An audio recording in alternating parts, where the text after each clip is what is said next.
Alita, you're unmuted, just letting you know.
Hello? Can you hear me? We can. Good, okay. It's 6:30. 1 second, I just need one quick second.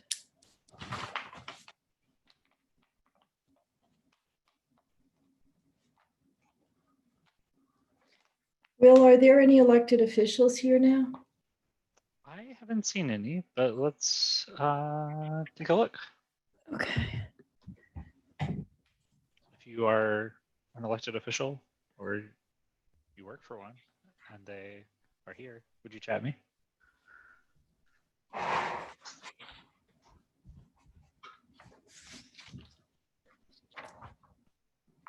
Okay. Then why don't we begin? Okay, welcome everyone to the September meeting of Community Board 8. Welcome back. I hope everyone had a safe and healthy and happy summer. It's good to see all of you, although I only see 5 little thumbnails at the top of the screen, but I know that you're all there, so I'm glad. Anyway, tonight we begin as usual with a public session. Every member of the public will have 2 minutes to speak and then will be automatically muted. We do have a long agenda today, so I ask that comments be as succinct as possible. With respect to the long agenda, we have our nominating committee, and there will be special rules applicable to the voting and the presentation at that point.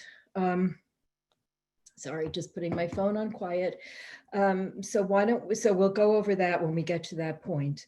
Why don't we begin with the public session? And Will, if you see any elected officials, you'll let me know so that we can pause the proceedings, right? Okay, I will. Good. Really quickly look for either our borough president or a council member because I believe they're coming. I do see our assemblywoman, Rebecca Seawright, if she wants to speak. She doesn't have her camera on right now, so I don't want to rush her. Okay. So I see we have some. I'm sorry, I am still getting the hang of this technology. There we go. Okay, so we'll begin. So as I mentioned, each public member will have 2 minutes to speak.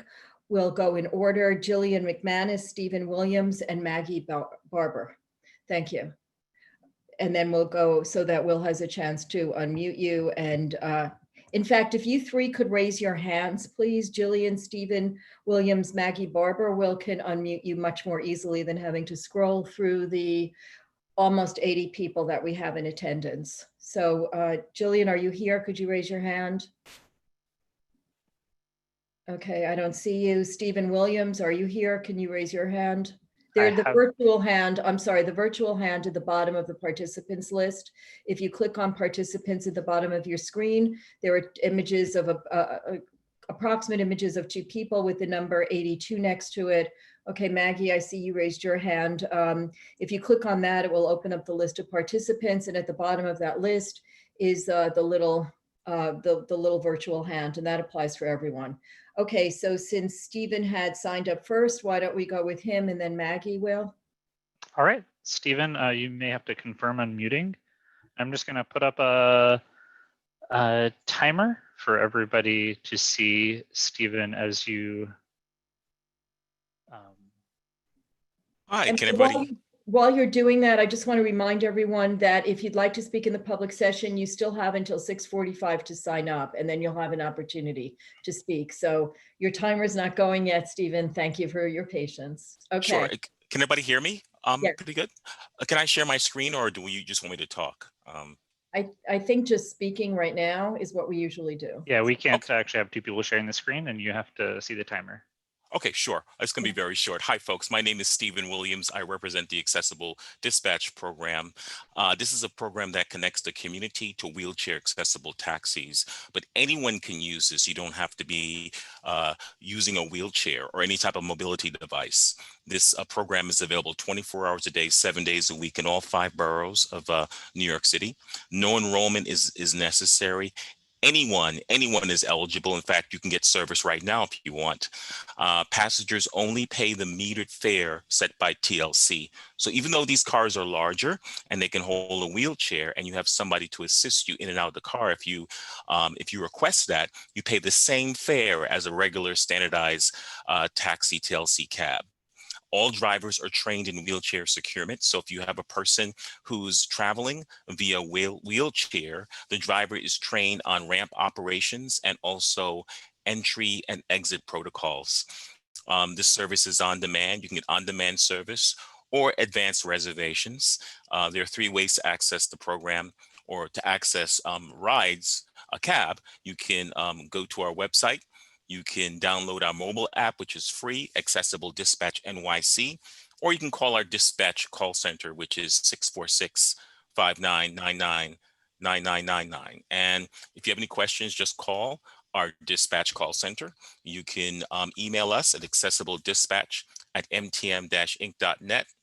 And you can go to our website for more information. And I will basically send some information to Will, if that's okay, and you can share it with the rest of your participants via an email or brochure. So that's pretty much it. And once again, if you have any questions, call our dispatch call center at 646-5999-9999.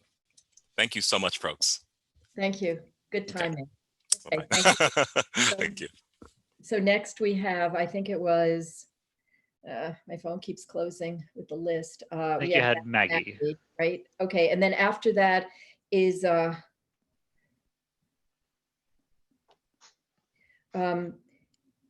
Jillian, are you here? Jillian McManus, and then we have Wendy McCaber, Lara Sechin, and Lo Vandervalk. If you could raise your virtual hand so Will could easily unmute you. Thank you. Go ahead, Maggie.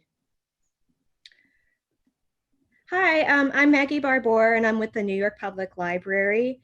As part of the New York Public Library's gradual reopening following our temporary closure due to COVID-19, we are pleased to announce that we are now offering grab-and-go service at 50 of our branches across Manhattan, Bronx, and Staten Island. This includes the newly reopened 96th Street, 125th Street branch, and Harlem branch, as well as Webster Library located at 78th Street and York Avenue. Grab and Go is a contactless checkout and return service that allows patrons to pick up requested materials and return items at these open locations while maintaining a safe distance from each other and staff. Please note that our open branches are available for holds, pickups, and returns only. At this time, we are not able to offer book browsing, computer usage, public programs, or use of restrooms. But programs such as story times, book groups, career coaching, and more are available virtually through our website at nypl.org. Thank you. Thank you. Okay, Will, do we have, I haven't heard from Jillian, so let's go to Wendy, then Lara, then Lo. Okay. Yep. Wendy, then Lara, then Lo. Yes, that's the order I have on my list. Great. Wendy. You can hear me now? Yes.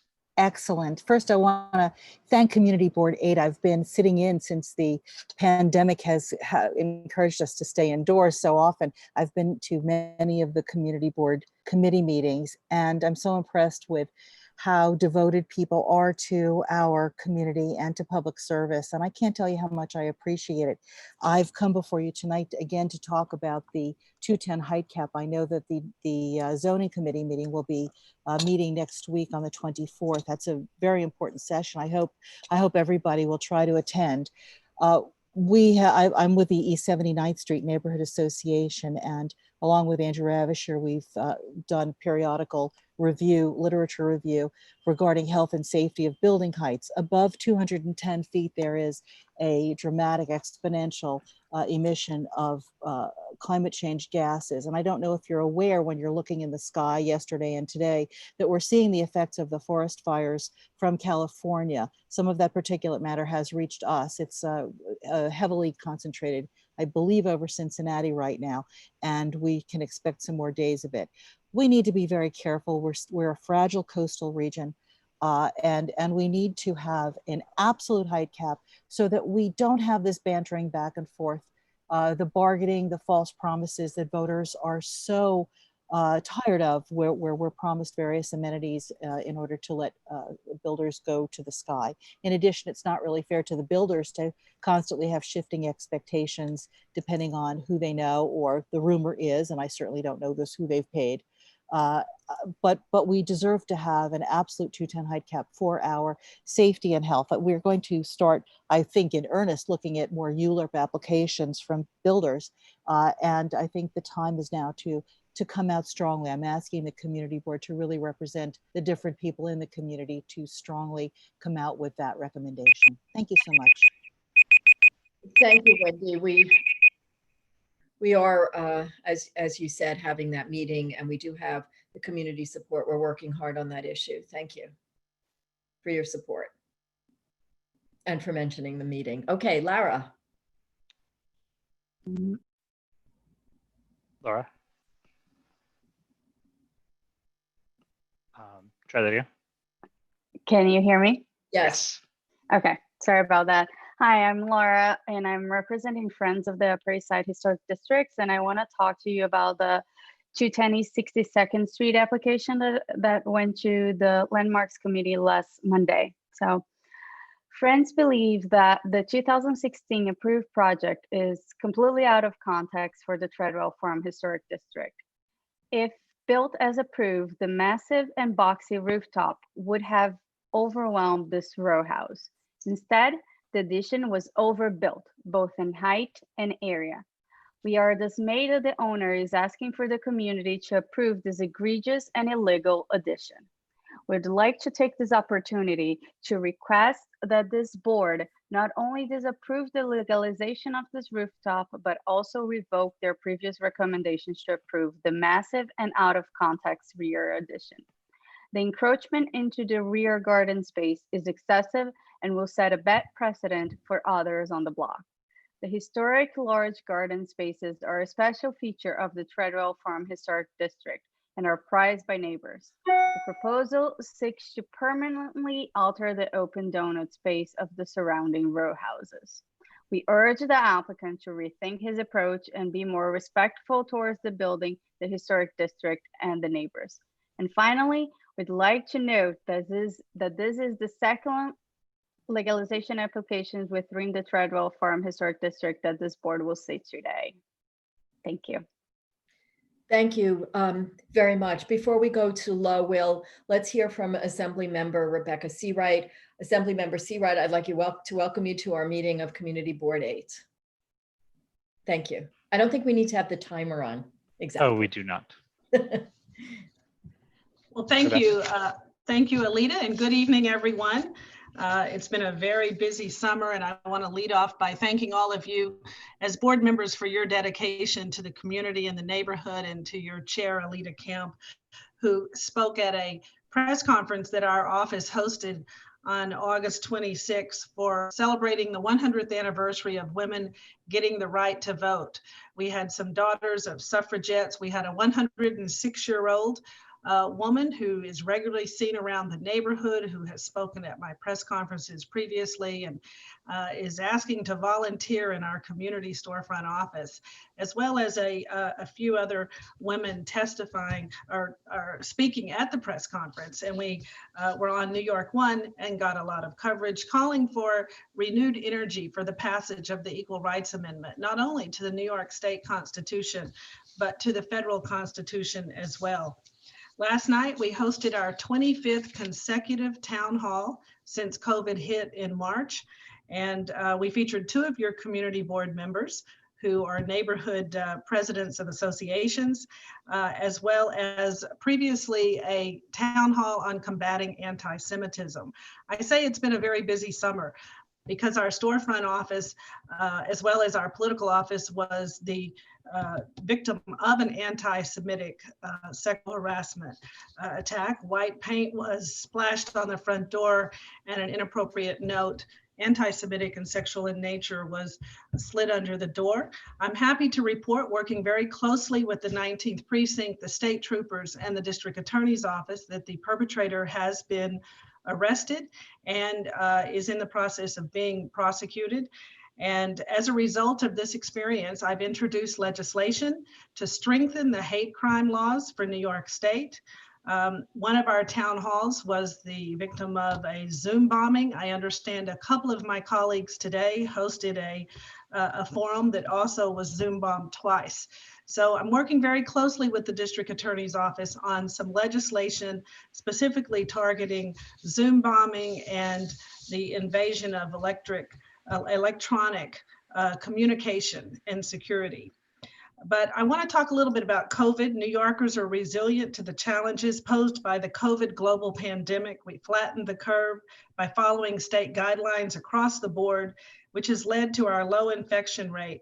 New York has conducted over 9 million tests to date, and we lead the nation in testing. And remember, any New Yorker who wants a COVID test can get tested. If you're experiencing COVID symptoms or believe you've been exposed to someone who tested positive for COVID, please get tested.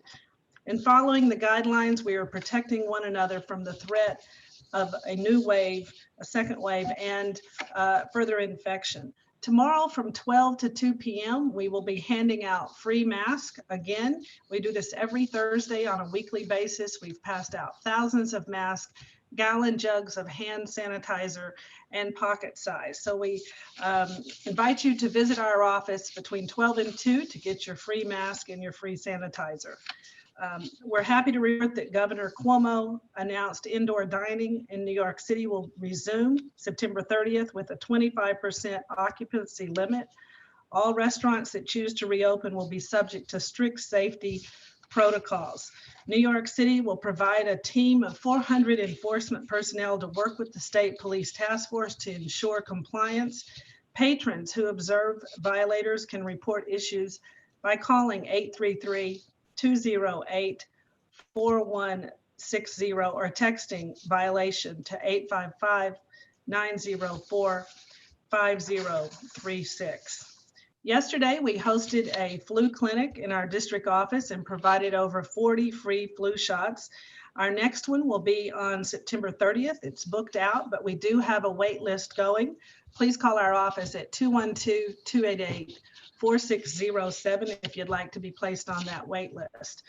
Our next free housing clinic is September 29th. If you're in need of free housing, legal advice, or know a neighbor or a friend that is, we have our pro bono attorney on September 29th, and you do need to reserve a spot for that as well. Some important election dates coming up in 2020. October 9th is the last day to register to vote, and I know Community Board 8, Sherry Weiner and others held what I heard was a really good election forum. October 27th is the last day to apply for your absentee ballot. November 3rd is the last day to postmark your absentee ballot. Early voting starts on October 24th and runs for 10 days to November 1st. We're still waiting for the New York City Board of Elections to confirm where the drop boxes will be placed in the district. And once we have that information, we'll certainly be giving it out. Our office has passed out already hundreds of absentee ballot applications. We're encouraging everyone to fill it out, send it in, or go online to the New York City Board of Elections website and register for the portal. I know my daughter, who's away at college, recently did it. It takes a very short time, and you get a confirmation number and a tracking number instantly. So it's very effective, and we're encouraging everyone to do that. I want to thank you for having me this evening. It's been great to visit with you, and look forward to seeing you again. Thanks, and have a great meeting tonight. Thank you so much, Assembly Member, and it was my great pleasure to be there to celebrate the 100th anniversary of the women's right to vote. So thank you for inviting me and Community Board 8. It was a great and important event, and to recognize that everyone should vote in November. So thank you. I know that we have Council Member Ben Kalos here, so let's welcome Council Member Kalos. Will? He's unmuted. Good evening. Thank you. I'm Councilmember Ben Kalos, and that voice behind me that you hear is my daughter, who will be we are beginning negotiations for the 7 o'clock bedtime. And so I believe she just lost that negotiation with my wife. I'm at Ben Kalos on social media. I wanted to just say that we, As we celebrated Labor Day, I want to thank the New Yorkers who are working from home and in person during this pandemic, in particular our city workers who have kept our city running. I will always fight for them. And this month we fought off the mayor's most recent threat of layoffs, and we continue to fight to restore $20 million in cuts from nonprofits offering food, shelter, and services to youth and seniors. I see that we have Greg Morris from Stanley Isaacs, who can tell you more about how the mayor said he would pay him for last year and this year and walked away from his bill. As chair of the contracts committee, we've been reviewing contracts that can be cut or went wrong, and I found hundreds of millions of dollars in contracts with our nation's largest corporations for things like white papers that should be dropped before we cut education or services for youth and seniors. I also uncovered tens of thousands of New Yorkers never got an air conditioner as promised for the city this summer. In preparation, and you can read more about it at benkalos.com/newsletter or sign up. In preparation for the school starting in September, we spent much of the summer vacation supporting parents, principals, teachers, and most importantly, students, as we all fought to get their concerns addressed. Together, we delayed in-person learning until September 21st and forced a commitment to hire at least one nurse per school. At this point, I'm concerned, and I'm happy to work with the community board. We should be going through the survey of every single school in the district. Some schools literally just have a window, like the one behind me, and that's it for the entire classroom, and that's supposed to be safe. So I want to make sure parents have all the information that they need. Additionally, with nearly 400 students choosing all remote learning, I joined the former chair of the Black, Latino, and Asian Caucus in proposing a citywide desegregated school districts for online education that could be organized around students' individual learning styles and offer gifted and talented to every student who qualified or wished to participate, an idea that the New York Post actually endorsed. And with mounting concern around homelessness and public safety, my office is here to help. We joined with the New York State Nurses Association advocating for New York Presbyterian to reopen its inpatient psychiatric services to help the mentally ill off our streets. This is for their Uptown campus. There is currently, as far as I understand, no inpatient psychiatric services above 70th Street in the borough of Manhattan. We also continue to lead the East Side Task Force for Homeless Outreach and Services, working with partners in the faith, nonprofit communities who are doing direct outreach, such as running soup kitchens to directly assist individuals. The most effective way to end our homeless crisis will to make more affordable housing available to the homeless New Yorkers. If you know someone who needs our help, please let us know. As November approaches, we joined activists throughout the nation to save the Postal Service and continue a battle of broken board of elections. I'd like to echo Assemblymember Seawright's recommendation to make sure that you vote by absentee, vote by mail, vote early. I also want to share that a law that I authored in 2016 that the Board of Elections refused to implement has finally gone into effect, and they finally implemented it. When you go to the nycabsentee.com, at the very bottom of the page, completely hidden, there's a word that says tracker. And if you click the tracker, you will be able to see whether or not the ballot got received, whether it was sent to you, whether or not when you sent it back, they actually received it. And in that way, we can hope that you can actually get your vote counted, or if the tracker says it doesn't know where things are, you can go vote early where it's going to be a lot safer and a great time to do so. We also want to thank a resident for calling in a tip and the 23rd Precinct for apprehending a suspect in a recent attempted daytime rape on a subway platform. We just had our emergency preparedness go bag event. If you were at the event and have not received your go bag, please come pick it up in my office on Monday, September 21st from 3 to 5 p.m. I'm not supposed to announce it, but if you have a go bag from our office, we've given out several thousand of them. There's actually an N95 mask inside. So we've been giving away several hundred of them. And then we also have our annual fresh food box, which has started, and it's every Thursday from 3:30 p.m. As always, if you're interested in partnering to help distribute masks and hand sanitizer for your building, community organization, or neighborhood association, please reach out to my office at bkalos@benkalos.com. And last but not least, please join us for our virtual First Friday on October 2nd from 8 a.m. to 10 a.m. Thank you. I know Peter Patch, who's the chair of the Youth Education and Libraries Committee, is here at the meeting, so he'll get in touch with you to talk about the schools and what the community board could do. Thank you for being here. Will, is there anyone else before we go to Lo? I don't see any other elected officials. I don't see Gail yet, so Okay. I saw Isabel shake her head. I think no, so. Lo. Sorry? No, I just Buzz? said I saw Isabel from Gail's office shake her head no. Oh. So We like Isabel a lot, but she's not Gail.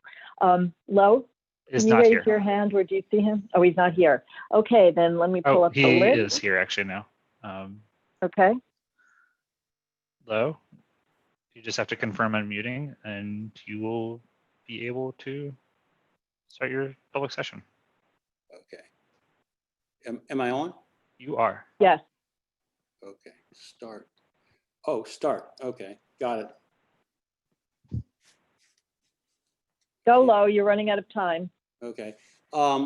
We would like to, Carnegie Hill Neighbors is very much in favor of this application and has been from the very start.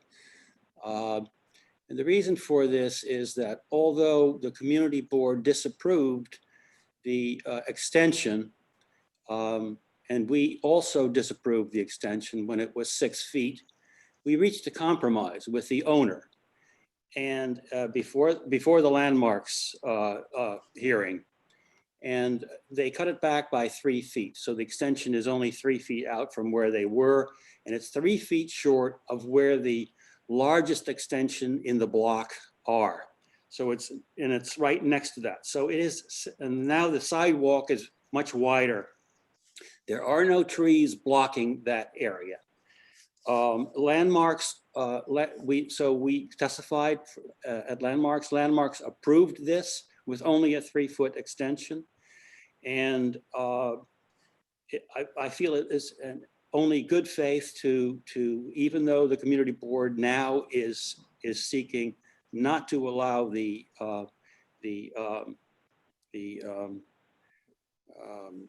extension by the DOT, we think that that's inappropriate, and we don't think that that this problem can be solved. It was due to an error by the architect, which he admitted. It was not bad faith by the owner, and we think that ultimately this will take place, and so we approve the revocable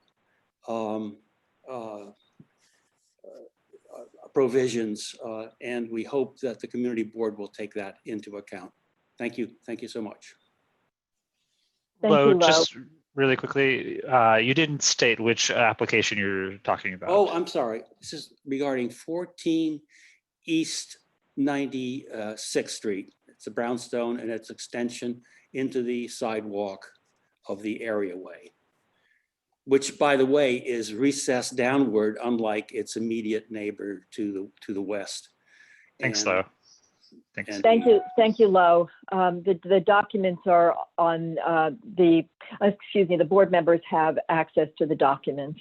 Actually, everyone does. They're on the website. And they are on the website, so thank you. And Will has muted you, so thank you for speaking. Okay, next we have Marvin Mitzner, Julianne Bertagna, and Andrew Ravis-Gary. Thank you, Andrew, for letting me do that. If you could raise your virtual hand, Will make it will be much easier for Will to unmute you. Marvin, you can unmute yourself by confirming at the bottom of your screen. There you go. How's that? Perfect. Can you hear me? Thank you. Great. Okay. Good evening. I'm Special Land Use Counsel to Michael and Amy Liss, the owners of 16 East 94th Street, which is the building that Lo mentioned in his discussion. For consideration by the full community board tonight is an application for revocable consent for a 3-foot extension of the front yard of the building. The adjacent building, as Lo mentioned, has a 6-foot extension. We originally proposed a 6-foot, but we cut it back to 3 feet because of this board's landmarks committee comments. And with the 3-foot extension, there still remains more than 12 feet of unencumbered sidewalk width. The extension is part of a complete restoration renovation of the single-family dwelling, a restoration which was approved by the Landmarks Preservation Commission and for which DOB issued a building permit, and pursuant to which approval the renovation, including the front yard extension, was performed. A later examination by DOB discovered that a revocable consent from DOT was needed, so the application before you was filed. The architect errantly believed that obtaining their approval from landmarks and receiving a DOB building permit was enough, and he did not realize that a revocable consent was needed. This was an honest mistake and the architect has confessed to it. There was nothing nefarious done and no intent to deceive. More importantly, there would be no reason for the architect not to file for revoke consent if he knew that it was needed. There is absolutely no substantive justification for denying our request.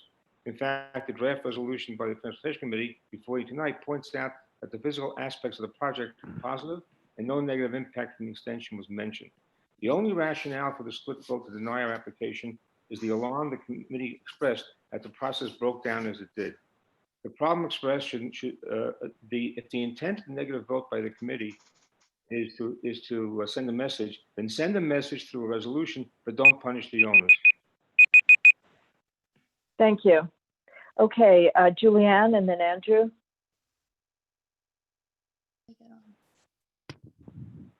Can you hear me? Yes. Okay.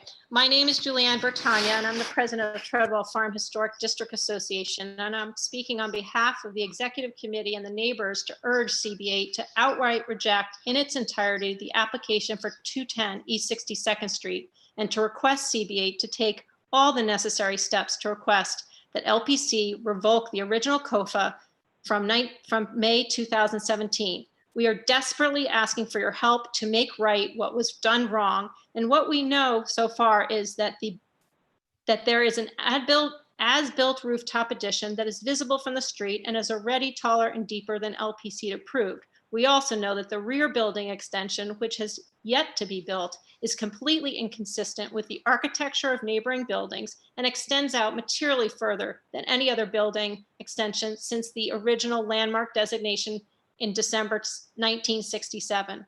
We also know that the rear extension significantly compromises the existing beauty of our gardens and our greenery that are an integral part and a unique part of our district. We also know that the owner of 210 East 62nd Street continues to demonstrate a clear pattern of failure to comply with city rules and an intentional disregard for LPC recommendations and DOP codes, and has jeopardized the historical significance and the safety of our neighborhood and our residents. CB8 and LPC should be commended for their recommendations on the front facade, which is consistent with the notable quality and uniformity of the architecture in Treadwell Farm. But it is now important to focus on the massive rooftop addition and rear extension, which cannot be ignored. One can argue that the rear facade and the yards of these homes are as significant and as important in terms of our uniformity.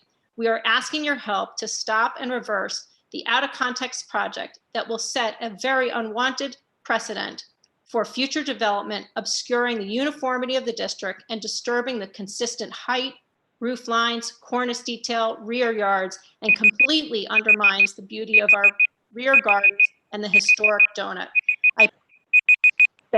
Thank you. I'm sorry, we have a long agenda. Andrew, Will? Andrew Ravisher. Hey everyone, this is Andrew Ravish here. Thank you for letting me speak tonight. I'm so happy that Wendy McIver earlier talked about air quality with regards to buildings above 210 feet, because right now we're seeing massive demolition of affordable housing units, one on the southwest corner of 83rd and 2nd, and we've seen demolition on the northwest corner of 85th and 1st. And just anecdotally, when you walk by those sites, the air reeks of mildew and mold, which quantitatively probably means that there's worse air quality. And as we feel strong and resilient that we've flattened the curve for the first wave, our hospitals are warning us that we need to brace for a second wave, and we need to strengthen our infrastructure to make sure that we minimize possible damage. There's a recent Harvard study that came out that shows that people that inhabit or live in or hang out in areas of increased air pollution have an 8% higher rate of dying of COVID. And this speaks to the need of clean air, but it also speaks to the need of air quality testing in our area. And the closest location that we have for air quality testing to our neighborhood is 14th Street between Avenue A and Avenue B. And so as we're looking toward what's hopefully a nice, cool fall with minimal deaths or damage or illness, We need this data so that we can make better plans regarding outdoor dining, getting back to normal, and taking care of our community. And so I'm calling on Community Board 8 either to partner with Gail Brewer, Ben Kalos, Rebecca Seawright, or directly themselves to implement air quality monitoring in these areas. Thank you. Okay, Andrew, would you, Will, you could put Andrew in touch with Kaz and Russell, who are the co-chairs of the Environment and Sanitation Committee, to work on this.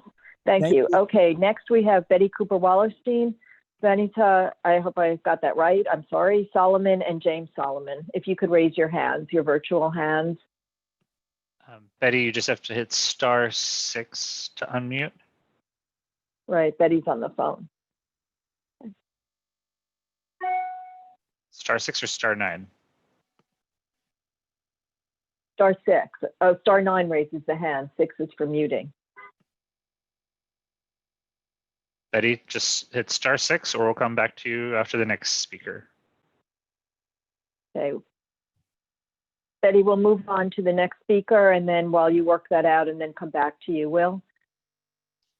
Vanita or Vanita? Can you hear me? Yes. Yes. I'll give my time to my husband, and he'll be less than 4 minutes. Okay, thank you. James?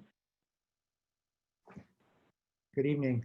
My name is James Solomon, and my family and I live at 212 East 62nd Street, directly next door to 210 East 62nd Street within the Treadwell Farm Historic District. As a former board member on Lower Manhattan's Community Board 2, I applaud CB8's Landmarks Committee unanimous recommendation to disapprove of 210 East 62nd Street's application.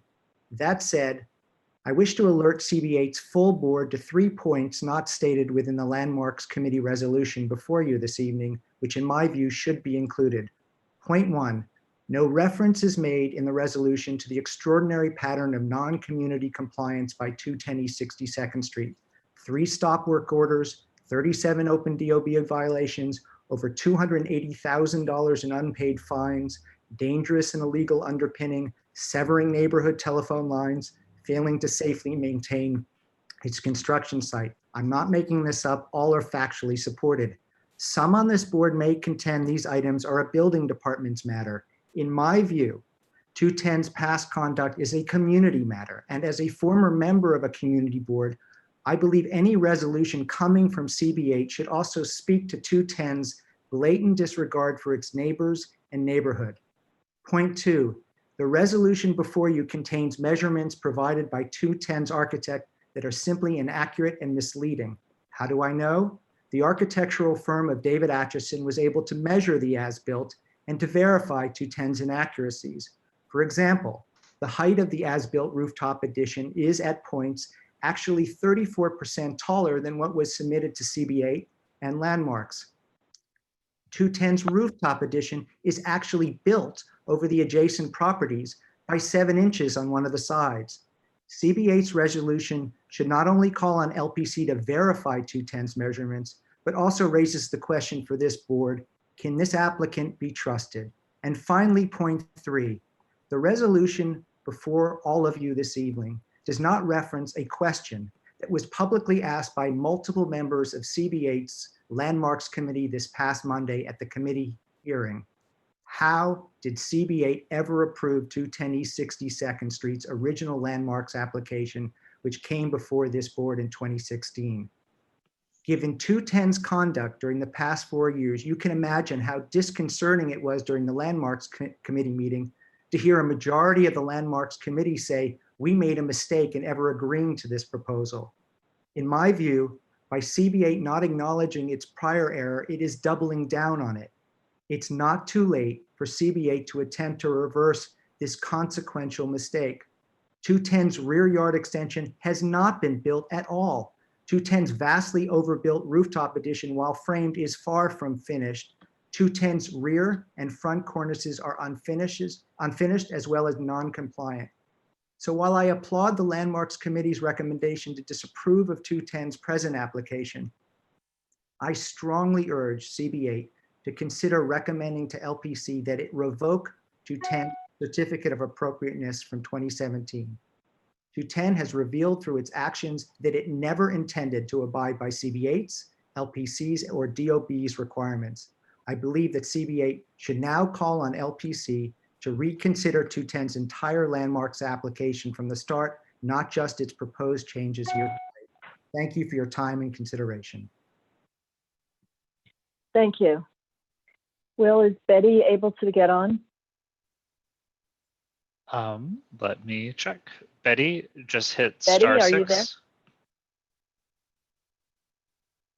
Betty, just hit star 6. There you go. Hello. Yes. There Hello. you go. Okay. Hi, Betty. Thank you, You're Lita. on. Thank you so much. I'm concerned about a couple of issues. For a neighborhood that's been fairly safe for a long time, we now have a great deal of concern about a crime along York Avenue, and our town has been very good about posting recent crime from 78th Street, 79th Street, with stores now that were open on York Avenue between 77th and 80th Street. Delis that were open all night have been closing at 9. Our drugstore, which also was all night at 79th and York, closes now at 9 because of the crime and because of a lot of homeless. And I just received a call this morning from Nell, who's the president of a one-block association that's part of us at 80th Street, and it's between 2nd and 3rd, and they have just a few very small stores on that street, but they have had a big problem with mentally ill and homeless people. But now recently they did have a stabbing of one of the store owners, and I just spoke today with the precinct about that.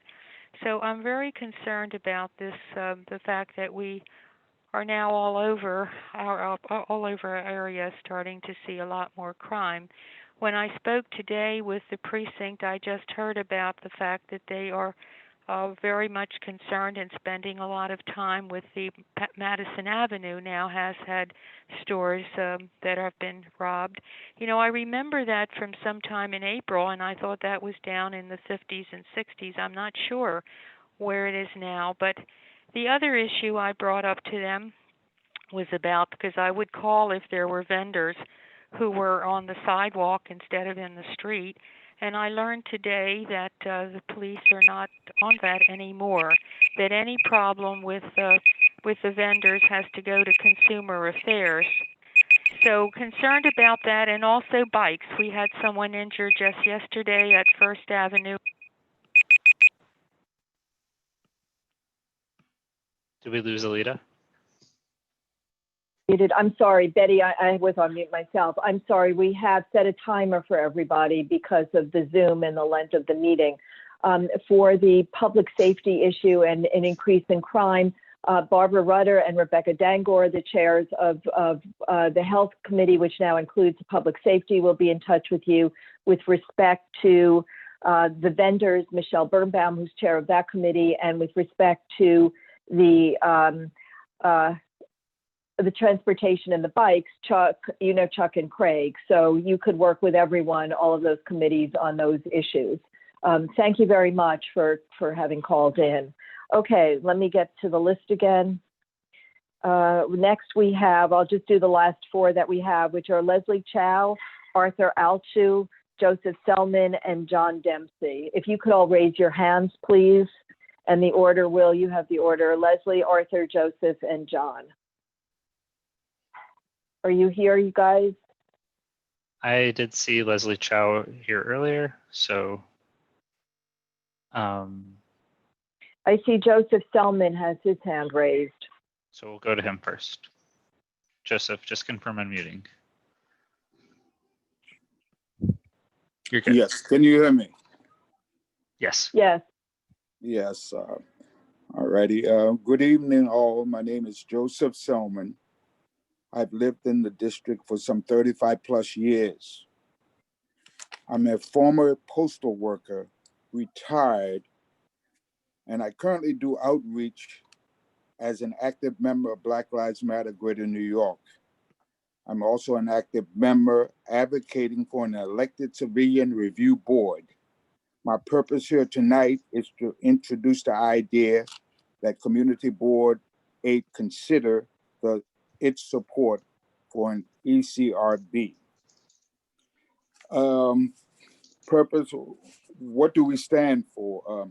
We are a coalition of groups and individuals dedicated to replacing the New York City Civilian Complaint Review Board with an elected civilian review board. We also seek an elected special prosecutor to replace the district attorney in police violence cases. And I see in the interest of time, at some point we would like to appear before the appropriate committee. I think that's public safety for a presentation on the matter. And finally, I have two requests to members of the board. What has the board done in support of Black Lives Matter movement that has permeated the country and in New York? I also have a concern of the lack of inclusiveness and representation of Blacks and Brown people on the board. I myself have submitted the past couple of years several applications and has been denied. Thank you very much.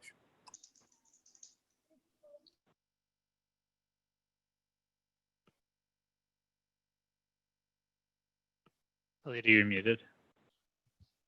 And I'm sorry, there's a lot of background noise where I am, so I'm trying to keep that from you.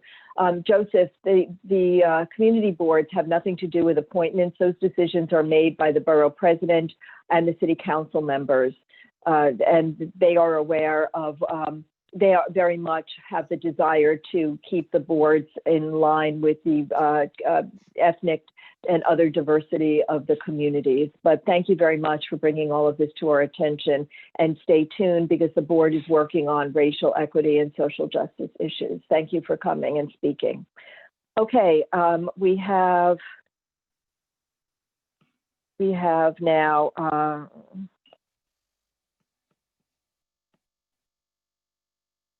who else? Well, I see we have Carter. We don't want to forget Carter. You're also on the list. And are either John Dempsey or Leslie Chow here? If not, let's go to Carter and see if they come. Thank you. Carter, go ahead. Thank you. My name is Carter Potash. I'm speaking against the application by the developer of 210 East 62nd Street that came before your Landmarks Committee this week, as well as in 2016. I've lived next door at 208 for almost 40 years. My neighbors and I are quite agitated by the behavior of this applicant. For example, he's built a rooftop addition that shockingly encroaches in places over half a foot onto my roof, a measurement certified by a surveyor paid for by the developer. And he's also built it larger than was approved by the Landmarks Commission. He has a long list of violations and stop work orders by the DOB, including for improper and illegal excavation. Your Landmarks Committee approved his project in 2016, despite the members not all having been provided drawings, and they approved an extension into the garden of effectively 20 feet, a depth never before allowed since the founding of the historic district, and which sets a dangerous precedent. The Landmarks Commission then accepted the community board's recommendation. The developer luckily has not yet commenced construction of that garden extension, so it's not too late. While the Landmarks Committee commendably unanimously voted no on this week's request, and many asked about recommending revoking his original approval, we respectfully ask the board here to also consider additionally recommending that the Landmarks Commission revoke his current approvals. Thank you.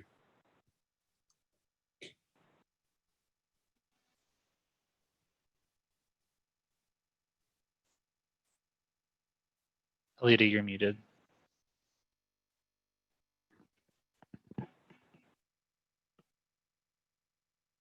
I'll just say, all of a sudden, my phone is like an octopus and I can't figure it out. Thank you for your patience, everyone. Okay, after we approve the agenda and the minutes and hear from the Borough President's office, we'll go into executive session, at which point no one from the public is permitted to participate any longer. So it will just be up to the board members to hear from the committee chairs and to vote on the particular issues. Okay, is there a motion to adopt the agenda? Board members, just raise your virtual hand if you would like to so move. Trisha. And I see a lot of hands. I assume that those are seconds. Okay, so the Yes. agenda will be considered to be approved. And the same question for the minutes, but first, or is there any amendment to the minutes that anyone would like to offer? Okay, seeing no hands, is there a motion to adopt the minutes? I see Lots of Carolina motions. Okay. Tejo and Michelle Birnbaum, just so it's read into the record. Okay, so we have the motion and the second, so the minutes are adopted. Okay, and now we'd like to hear from Isabel, our liaison to Borough President Gail Brewer's office. Isabel? Let me find Isabel. Perfect. Hi, everybody. Isabel here from my cubicle, having lots of technology issues, but very quickly, I was waiting to see if President Brewer was going to join, but apparently there's a lot going on her agenda. So a quick point. So we all know that the MVPO Lenox Hill Task Force has reconvened. And we had yesterday the first virtual meeting post the COVID pause. And basically it was pretty much just kind of like recapping and getting ready for the next meeting that's going to have, it's going to be meatier than this first one. Also with the color situation, Alida and amazing stakeholders from Roosevelt Island and organizations inside Roosevelt Island have been also meeting to improve situations at color, not only the concerns about COVID, and I don't want to forget to mention the amazing leadership of Assembly Member Rebecca Seawright, who has been also a champion advocating for color. And so the conversations are happening. The task force is having these beautiful conversations, and Marita can say a lot more than me because she's always there and I'm not always there. But amazing things have been happening and collaborations are possible now thanks to this advocacy from all the stakeholders and task force.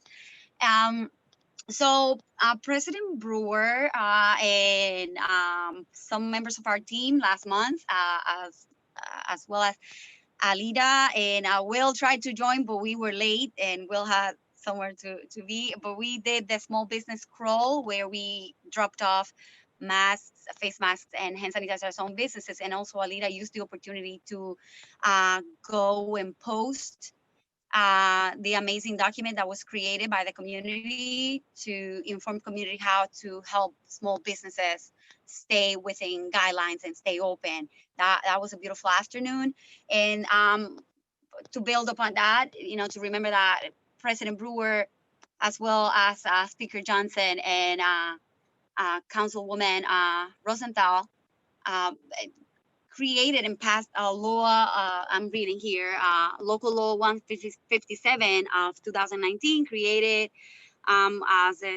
which created a citywide database of empty storefronts. And so this is a concern not only for CB8, we know it's really a problem, and now it has been prior to COVID, and now it's more of a problem. And so with the storefronts properties, there will be this database that will go live February 2021.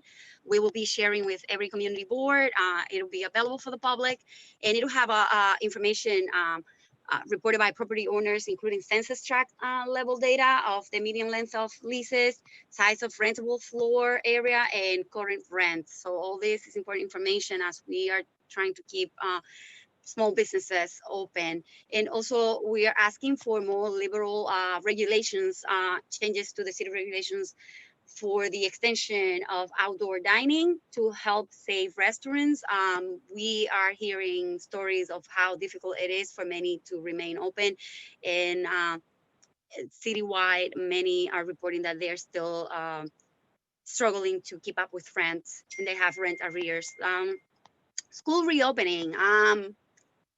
We are hearing a lot of concerns, but this is not news to any of you. It's a very complex process and many questions still. Many families have concerns about a safety reopening that will accommodate for the needs of every learner and every family.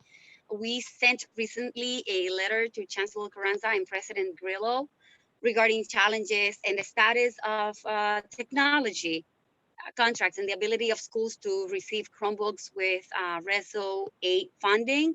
That letter, I'm having technology issues. I forwarded to Will, and Will can share with all of you. And we have been on top of many other, we are receiving from every community board many complaints. Students that were supposed to start school today did not receive a learning device as of yet. I'm also hearing parents that are having to buy a hotspot, and we're trying to see what other alternatives there are.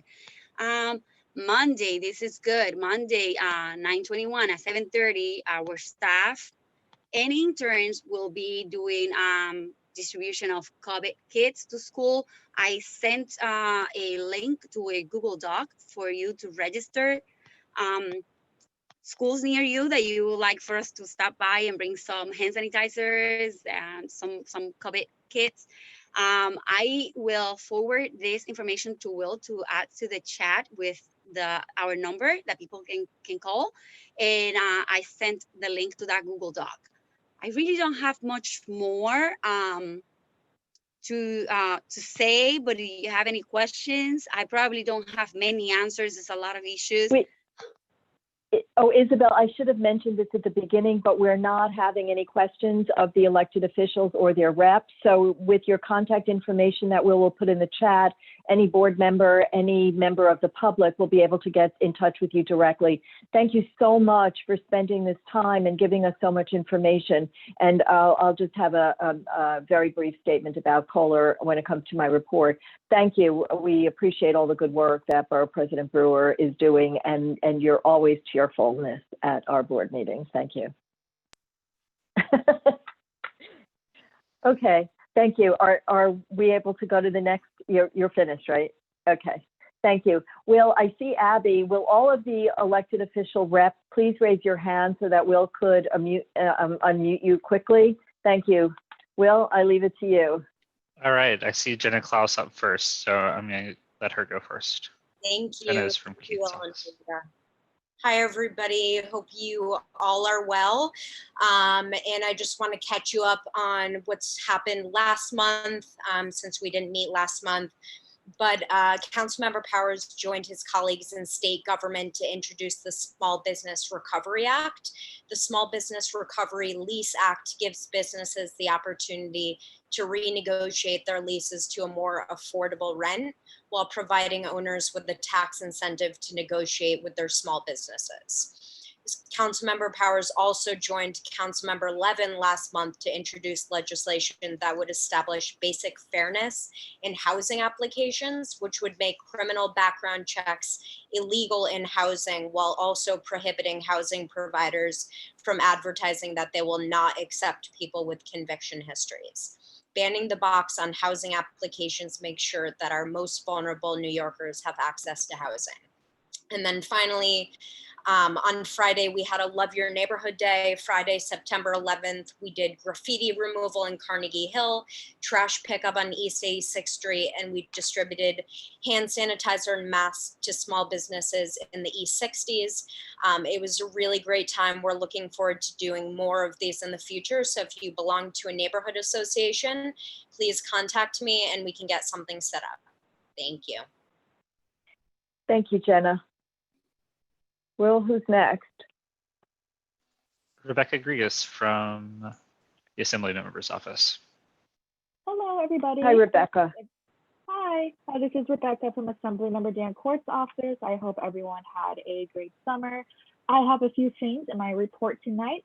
First, last Wednesday, the Assembly member spoke with members of CB8's Voting Reform Committee, where he discussed legislation pertaining to this upcoming election and about how voting will go in general. I know there were a few questions the Assembly member had to get back to people on, and when we do get those answers, I will send them to the Voting Reform Committee chairs so that they can distribute it to all of the members that asked for those questions. So we're working on getting all that information to you as soon as possible.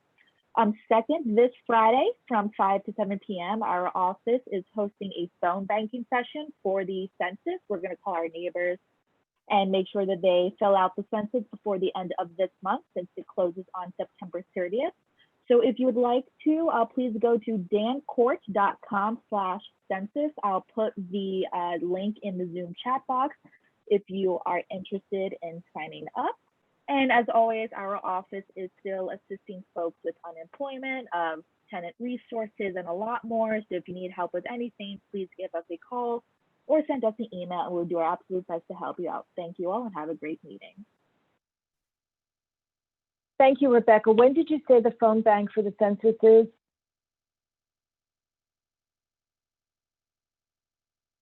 Rebecca, where'd you go? Yeah, sorry. Will you? Unmute myself there. It is this Friday from 5 to 7. I'll put a link in the Zoom chat box with more information about how to sign up and how it's going to go. Okay, thank you. No Okay, problem. Will? Thank you. Next, we have Michael Stinson from the Comptroller's Office. Hi, Mike. It's good to see everybody. I just have two quick things. 2 weeks ago, Congressman Esposito, along with New York City Comptroller Scott Stringer, sent a joint letter to New York City Department of Sanitation and the Department of Health and Mental Hygiene to take immediate steps to address the overflowing litter baskets and increased rat sightings along the city's commercial corridors. Citing dozens of complaints from business owners across the city, Congressman Esposito and Comptroller Stringer underscored that the mounds of garbage are both unsightly and unsanitary, driving away customers at a time when struggling small businesses are relying on foot traffic for survival and attracting rats and vermin, which spread disease while our city is in the midst of a deadly pandemic. Congressman Esposito and Comptroller Stringer proposed recommendations to remedy the untenable piles of trash accumulating in our city's streets, sidewalks, and public spaces, including working with business improvement districts and business owners to provide flexibility to businesses that want to add street bins at their own expense and broadening the Clean Curbs pilot program. I'll send you that letter as soon as I'm done here. And then our second thing, last week, or no, 2 weeks ago, all the days are blur to me. The comptroller proposed a first of its kind bike to school plan to encourage safe and sustainable biking options for New York City high school students on their commutes to and from school. Comptroller Stringer's plan called on the city in partnership with the philanthropic community to build 1.5 miles each of protected bike lanes around 50 New York City high school buildings in the next year, and to provide free bicycles or city bike memberships to every low-income public high school student. With reductions in bus and subway service, school buses operating at extremely limited capacity, and the continued need for social distancing on public transit, the Comptroller's Bike to School proposal offers a safe and efficient transportation option for New York City's young people. I'll send you the link for that as well. I'll leave it at that. Thank you. Next is Audrey Tannen from Liz Kruger's office. Yes. Hi, everyone. So, Hi, everyone. thank you. So Hi, Audrey. Audrey. Hi. Though remote, we are still here. So just to let you know that as with so many of her colleagues, Senator Kruger was really concerned about the primary and went back to Albany in July, and a whole bunch of pieces of legislation were passed to improve our elections and voting. And for that reason, beginning September 18th, absentee ballots will be mailed to people. So it's a lot sooner than usual because of the new legislation passed. So everyone should be on the lookout for their absentee ballots if they did apply for one beginning next week. And of course, if you didn't receive it, now you can track it online as well. In keeping with the importance and the urgency about the election, we are hosting tomorrow evening a virtual town hall about voting and elections, making sure your vote counts. I know you all had a wonderful meeting a few weeks ago, but tomorrow night, Liz will be joined by representatives from Common Cause and League of Women Voters, as well as election law attorneys, just to go over the new pieces of legislation. We're going to talk about everything from absentee ballots to the need for poll workers for this election and others going forward. So that's it. I know you have a long agenda. Be well, everyone, and I really hope to be in a room with you all soon. Take good care. Thank you, Audrey. We do too. Anyone else, Will? Last call, raise your hand if you are from an elected official's office and would like to deliver a report. Anyone? Okay, I don't see any takers, so I'll move to my chair report. We are going into the executive session. Again, that means that only board members may participate at this point on, both full and public members. So I just have a couple of, well, I have a few things. One is that OATH has begun a program. It's called MEND. It's a mediation program between nightlife facilities, bars, clubs, restaurants, and customers who, neighborhood community members who have quality of life issues. So if you do, we'll be posting that on our website, but it's from what I understand, it just started, but hopefully it will have an impact. The census, I know all the board members have done theirs. For members of the public who haven't, please do your census. If you are at a vacation home and you get a census form, just put down 0 residents and fill it out for New York City. If New York City is your permanent resident, that's my instructions from the census folks. I'd like to happily report that Vanessa Aronson, a full board member, has had a baby boy. Lavari is his name, and we're all excited to welcome him. I'd like to remind all of the members, both the newer members and everyone else, that you must be on at least one committee. Everyone has automatic membership in land use.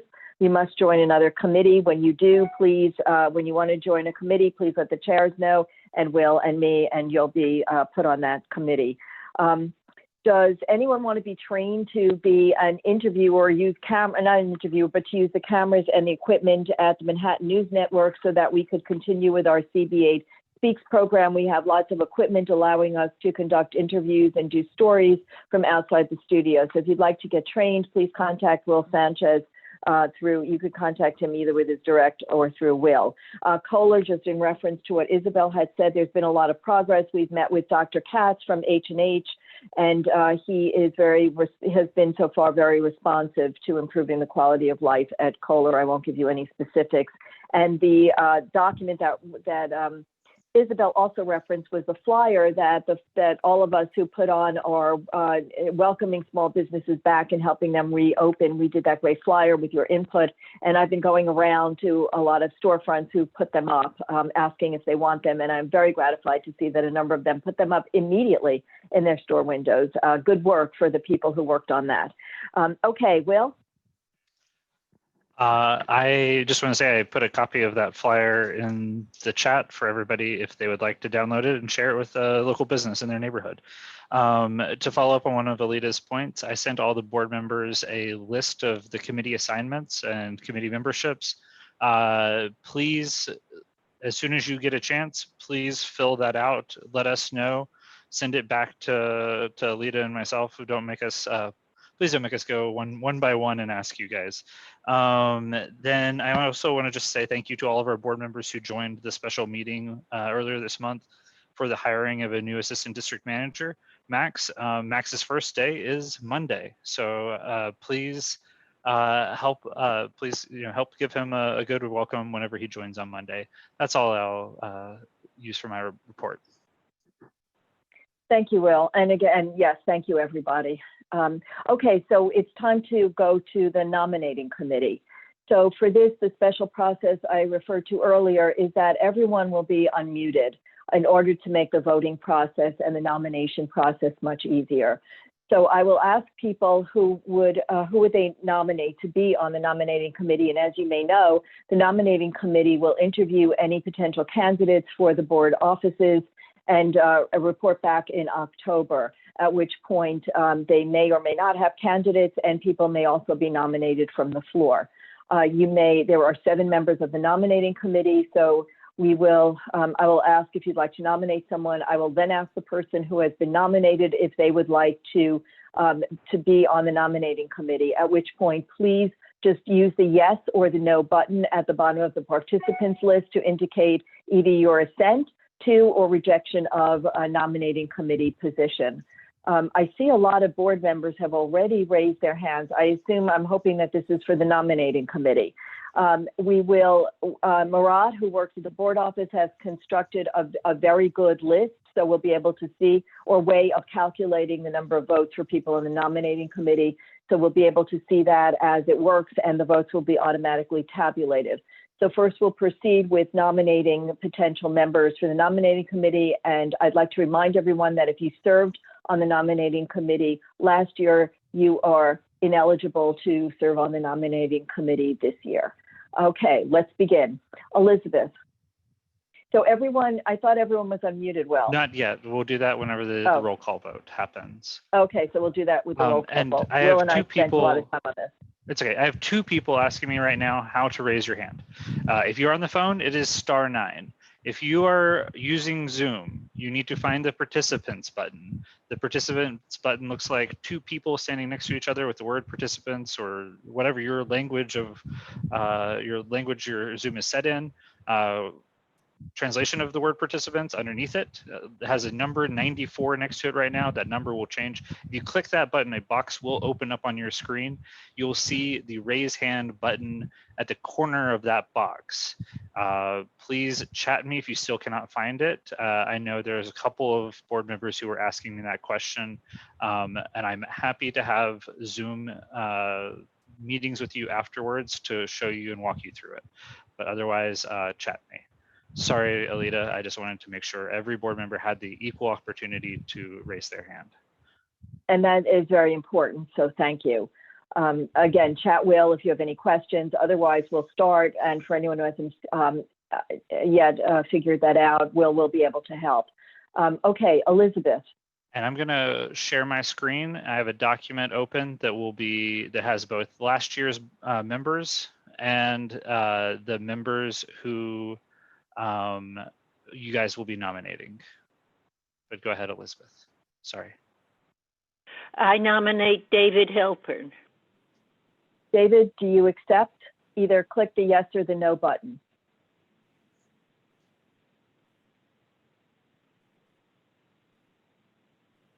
Will, do you see something? Because I don't see I do it. not. Give me 1 second. David, you can unmute if you would like. Yeah, I can't do it this year. Thank you. Okay, thank you. Marco. Thank you, David. Marco.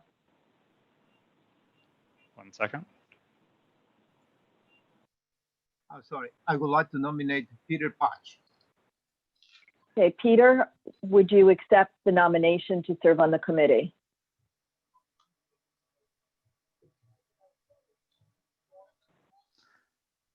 Peter, just give a thumbs up or the yes button.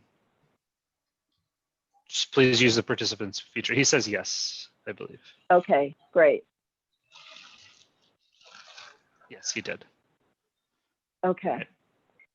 Tricia. Sorry, 1 second.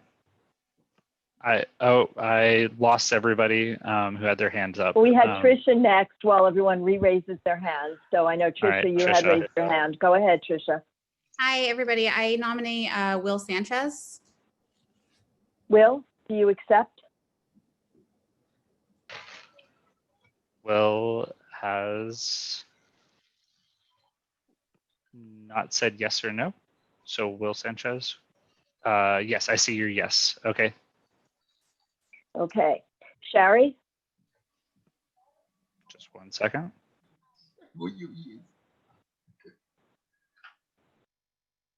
I nominate Marco. Marco, do you accept? Marco, use the yes or no in the participants.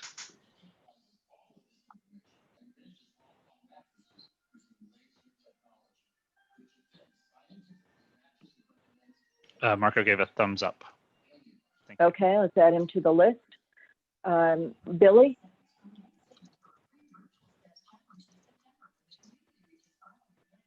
Will, would you unmute Billy? I am, yeah. Thank you. I nominate Taina Barrera. Taina, do you accept? She does. Great. Okay, Jane? 1 second, Jane. I nominate Chuck Warren. Chuck, do you accept? I see Chuck's green check mark. Great. Okay. Elaine? Elaine? You'll have to confirm unmuting. I'm sorry, Will. I know you're very busy with all of this. No, but, it's okay. Thank you. I nominate Peggy Price. Thank you. Peggy, do you accept? 1 second. Peggy, is that a yes? Yes. Okay, thank you. I heard that. So good. Okay. I think we're up to Michelle. Did Lori go? Oh, I'm sorry. I skipped you, Lori. I didn't mean to. Lori, go right ahead. Yes, thank you. I nominate Barry Schneider. Barry, do you accept? Barry Schneider has a check mark, so yes, he does accept. Great. Okay. Now we'll go to Michelle. Michelle. I nominate Rebecca Dangor. Rebecca, do you accept? And just to remind that you cannot be a nominating committee and be an elected officer. Oh, I thought it was just if you weren't up for election. Because she's not up for election this year. Everyone is. They all have 1-year terms, right, Alita? 1-year terms as officers, yeah. Okay, then I So withdraw. she is. Thank you. You could consider someone else in the meantime, Michelle. Gail? I nominate Elaine Walsh. Elaine, do you accept? Elaine, I'll unmute you. Is that a yes or no? Yes, I punched yes. Oh, thank you. Sorry. Okay, thank you. Barbara Rudder. Barbara Rudder.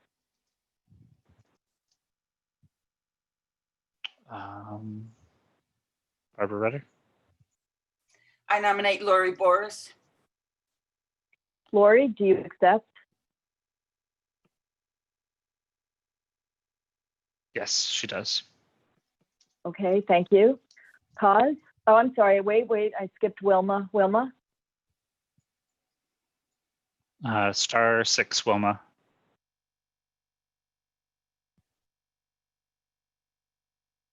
Wilma, hit star and then 6 on your phone to unmute. Somebody already nominated Marco. That's who I was wanted, so I'm good. Thank you. Okay, thank you. Cause? Yeah, how about Jane Partial? Jane? Okay, Jane, do you accept?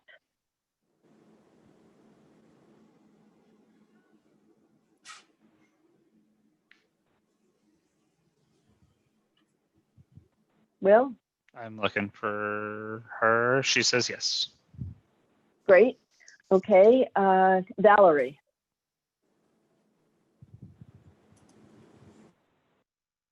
I make a motion to close the nominations. You know what? I'm going to override because I think everyone deserves a chance to raise their hands and nominate someone. I appreciate there's a time concern, so I don't know if I'm allowed, but I think it's really important. There are only a few more people. So Elizabeth, well, we did Elizabeth. Mrs. Brown, Lorraine?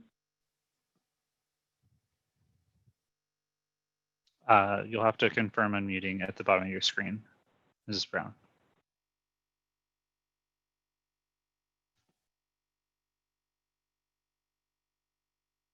At the bottom of your screen, you'll see a button to unmute. There Can go. you hear me now? Yes. Yes. A point of clarification. If someone has been nominated to the committee already, and I would like to nominate that person to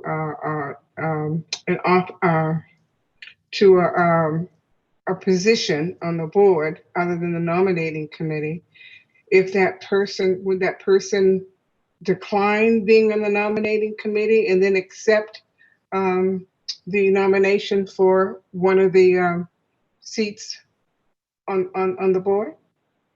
Well, if the person wants to, my understanding is if the person would like to run for an office on the board, they may not serve on the nominating committee.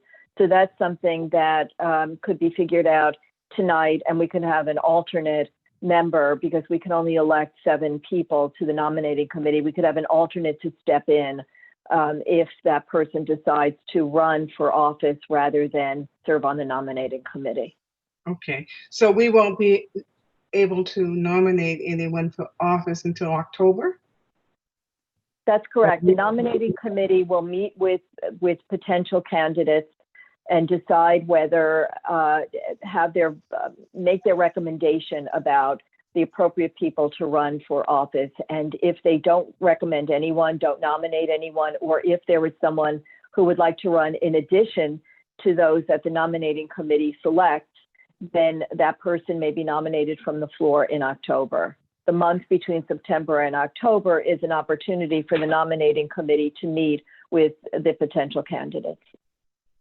Thank you. Thank you. Rita? Rita. Just confirm. There you go. I nominate Valerie Mason. Valerie, do you accept?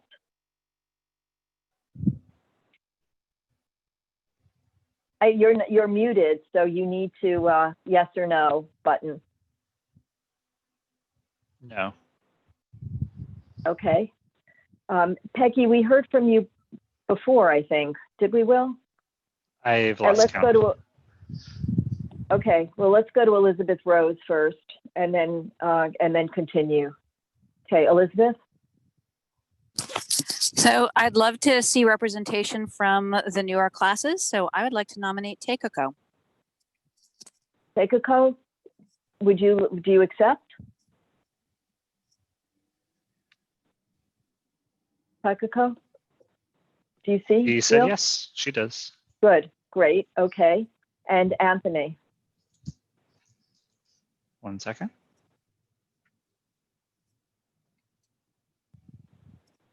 Anthony? I'd like to nominate Gail Barron. Gail, do you accept? I see a head shake, but just give me a yes. She does. Okay, great. And Peggy? Okay. Peggy. And then Elizabeth still has her hand up too. Okay, well, let's go to Peggy first. Yeah, I wanted to nominate Gail Barron. Okay, well, she's been and she's accepted. So Elizabeth? Elizabeth, you're unmuted. No, it's dealt with. Pardon me? Elizabeth? Okay, Elizabeth, is there someone you'd like to nominate? No, I didn't hear David say he hadn't got time, so that was why I put my paw up. Okay, thank you. And Elaine? I'd like to move to close nominations. Well, there's no one else. You were the last hand raised, so the nominations are closed. Although, last chance for anyone else. I've moved to close. I know, and Valerie did before you, but I'd like to have everyone have an opportunity to nominate people. It's important, and people need to feel that that it's a fair representation of board members. That's why I've kept it open, even though we have more than 7 potential nominees. Barbara? Chalky. *6, Barbara Chucky. Done. Can somebody please repeat the slates? I don't know if we've got everybody. We will. Yes, it's Peter Patch, Will Sanchez, Marco Tamayo, Taina Borrero. I'm sorry, I just had a momentary lapse. Chuck Warren, Peggy Price, Barry Schneider, Elaine Walsh, Lori Borez, Jane Partial, Takako Kono, and Gail Barron. Okay, so we have 1, 2, 3, 4, 5, 6, 7, 8, 9, 10, 11. We have 12 nominees. The nominating committee will consist of 7 people. So Will has that sheet that Marat had developed, which will indicate all of the names, and we'll have to do a roll. You'll mention the 7 names of the people that you would like to see each member on the nominating committee, and it will be automatically tabulated. I will abstain, so you needn't call my name. Let's begin. And so who's going to do that? Which secretary is going to do that? Rebecca will be. So I need to unmute the secretaries. Rebecca Lamort. So I'm going to unmute the secretaries for 1 second. Thank you. Sorry, this is taking a couple seconds. Rebecca, and I want to go ahead and unmute Billy and the other Rebecca. And they're going to call the roll. Good to go? Yes, actually, begin calling the roll. Well, you got to put the form up, Will. Really quickly, So, I'm not putting it up. I'm leaving the list of people so people can see it. Oh, okay. Okay.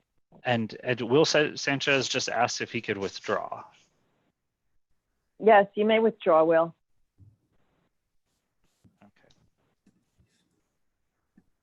Okay, let's begin. Okay. Rebecca? I'm actually going to allow everyone to unmute themselves. So as she calls the roll, please unmute yourself and then mute yourself after you're done. If there are any disturbances during this meeting by anybody who is not allowed to be unmuted at that exact time, you will be moved into a waiting room. Because our ability to mute and unmute is not done individually in that way. So, so we just ask for respect and courtesy and just to allow this to move much faster by having everyone unmuted. Go ahead, Rebecca, please. Aronson. Yes. Ashby. You have to, wait, no, wait a second. We have to go through and ask the, we're not doing it, we're doing a roll call. Well, when you call on, let's say Vanessa, for instance, Vanessa, please list the 7 people that you would like to see on the nominating committee by last name. Oh, I'm so sorry. Can I be passed for a second then? So Yes. I can come back. Thanks. Ashby. Ashby. Elizabeth. Okay, let's come back to her. No, she just unmuted. I'm on. Oh, okay. Go ahead, Elizabeth. I'm so sorry. Okay. Marco Tamayo, Peggy Price, Elaine Walsh, Jane Partial, and Gail Barron. You could pick more than that because you're entitled to choose 7 people if you'd like. You don't have to. I know. Okay. Thank you, Elizabeth. Barron.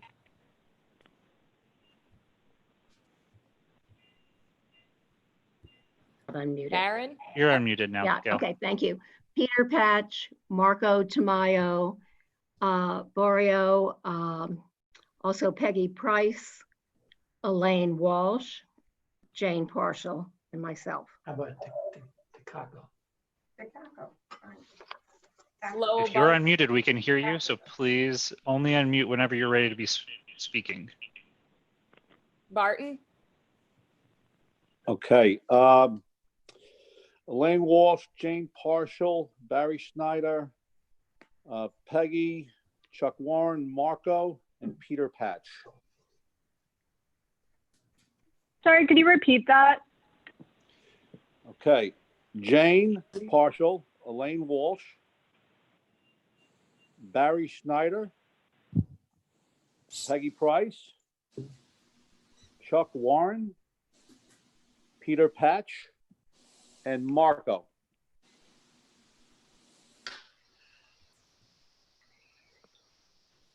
Birnbaum, Marco Tamayo, Elaine Walsh, Gail Barron, Peggy Price, Takako Kono, Jane Partial, Peter Patch. Borez,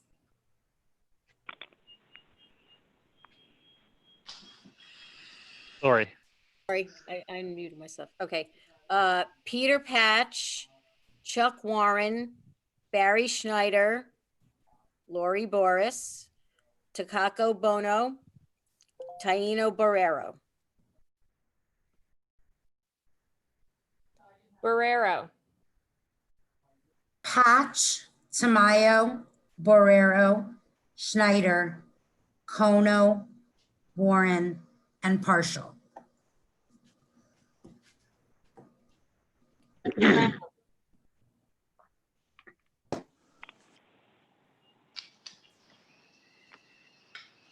Brown is no longer in the meeting. Camp, I'm abstaining. Chalky, Okay.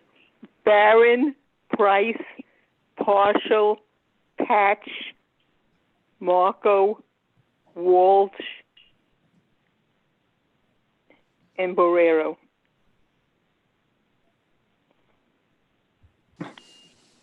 Chu, Hi, Patch, Guerrero, Price, Kono, Barron, and Walsh. Thank you. Cone, Okay. Barron, Walsh, Price, Patch, Partial, Tamayo, and Barrero. Coleman, I'm having some difficulties and I can't see everything good. So I'm going to abstain. Is that okay? We could read you the names if that would make it easier for you, and you could say yes after each name. I'd like to give everyone a chance to vote. Would you like to do that? Okay, because I'm seeing part of the screen for some reason, some of them. So, Okay. okay, that'll be fine. That'll be fine. Peter, just say yes after I say a name. Peter Patch. Yes. Marco Tamayo. Taina Borrero. Chuck Warren. Yes. Peggy Price. Yes. Barry Schneider.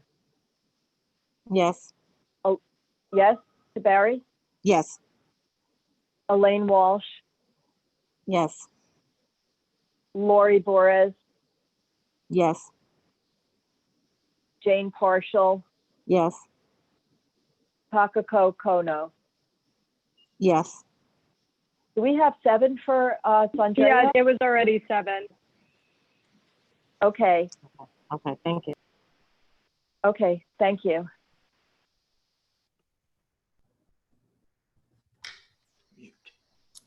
Correa, Pat, Tamayo, Barrero, Price, Walsh, Bors, Kono.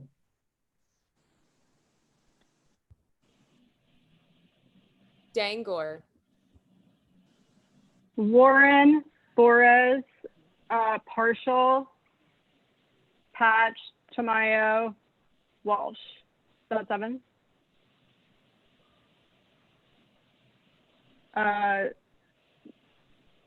Schneider.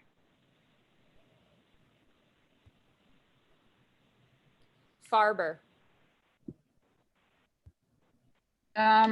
Warren, Schneider, Barron, Kono, Price, Patch, and Barrero.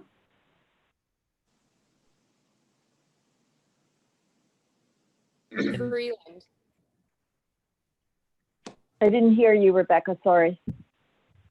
Freeland. Thank you.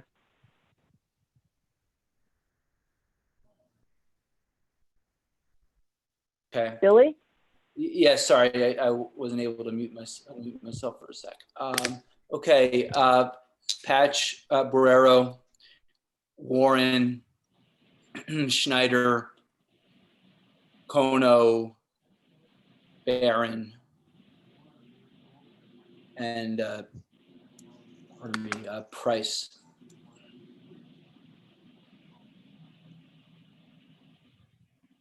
Hartzog. Barrero, Kono, Marshall, Patch, Price, Tamayo, Walsh. Halpern. Patch, Barrero, Warren, Schneider, Walsh, Marshall, Barron. Higgins. I'm abstaining.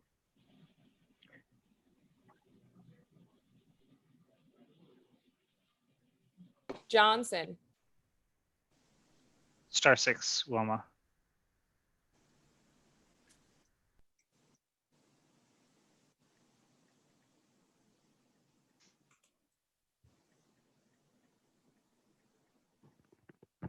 Wilma, are you speaking? We couldn't hear you.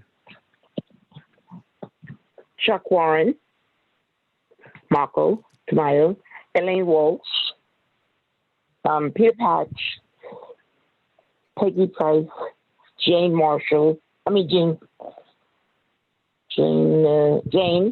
and Barrero. Is that 7? Yes, thanks. Okay, thanks. Kono. Patch, Price, Partial, Kono, Barrero, Warren, Schneider. Later. Barron, Boris, Barrero, Kono, Patch, Schneider, Warren. Lamort. Patch, Kono, Barron, Barrero, Schneider, Borez, Price. Malik. I'm planning to participate. Thank you.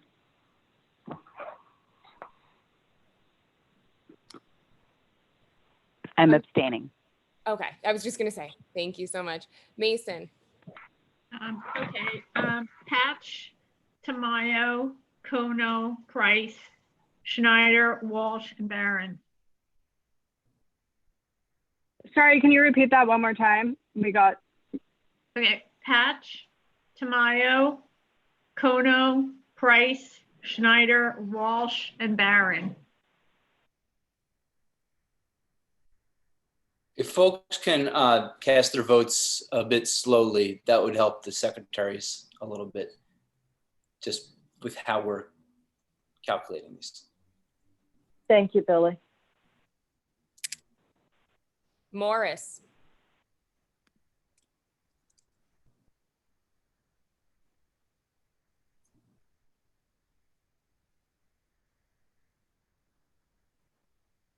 Greg Morris.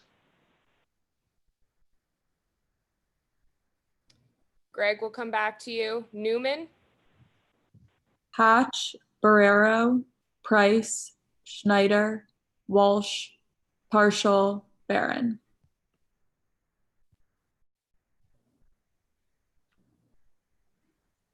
Partial. Do I need to be unmuted? Am I unmuted? You're good. You are unmuted, Jane. Okay, thank you. Chuck, Peggy, Barry, Elaine Walsh, Jane Partial, Gail Barron, Marco Tamayo. Patch.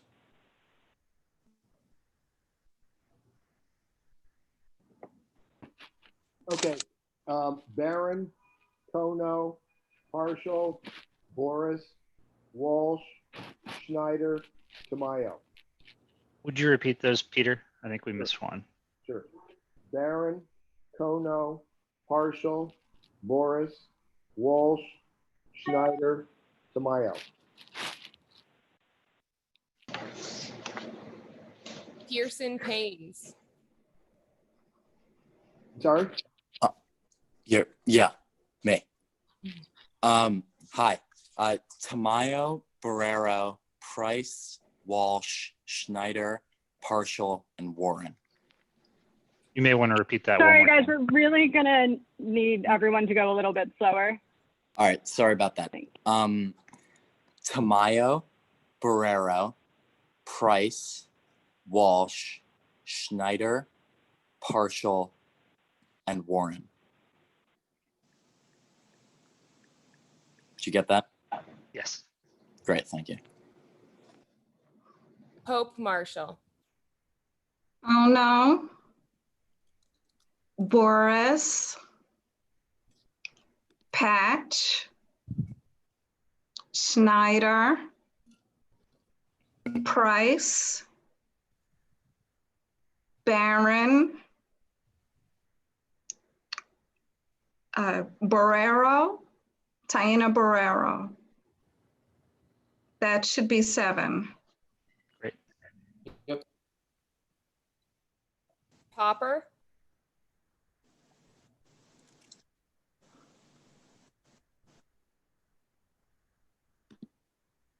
Rita, just unmute at the bottom of your screen. Patch, Price, Walsh, Partial, Barron, Tamayo, Schneider.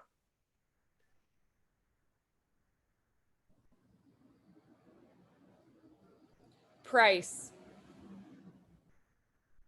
Bono, Barrero, Tamayo, Barron, Partial, Walsh, and Price.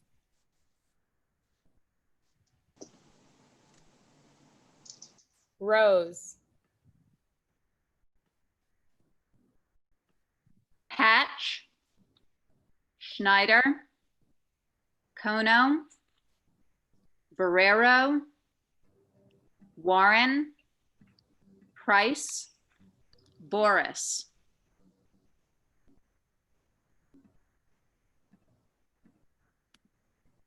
Rudder. Barrero, Partial, Warren, Schneider, and Boris.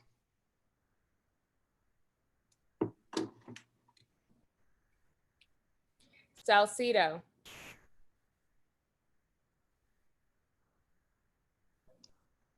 Okay, Patch, Barrero, Warren, Price, Schneider, Boris, and Kono.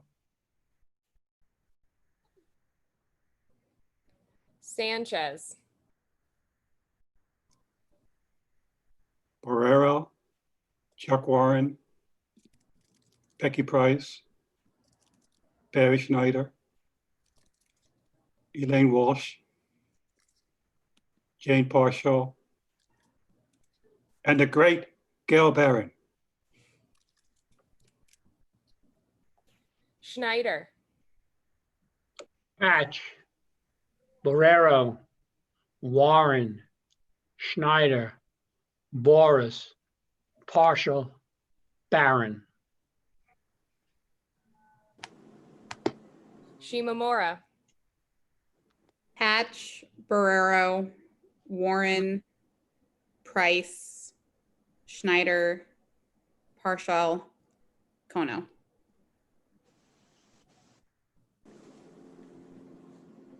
Spagnoletti. Marquito, Chucky, Jane, Barry, Takako, Patchy, and Peggy. Sorry, can we do that one more time? Marco, Chuck, Jane, Barry, Takako, Patch, Peggy. You got it? Yeah, thanks. Thanks. Squire, Barrero, Warren, Schneider, Boris, Partial, Kono, Patch.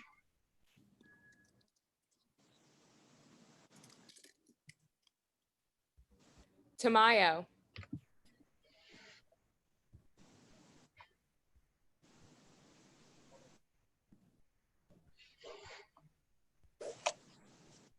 Marco, you need to unmute yourself.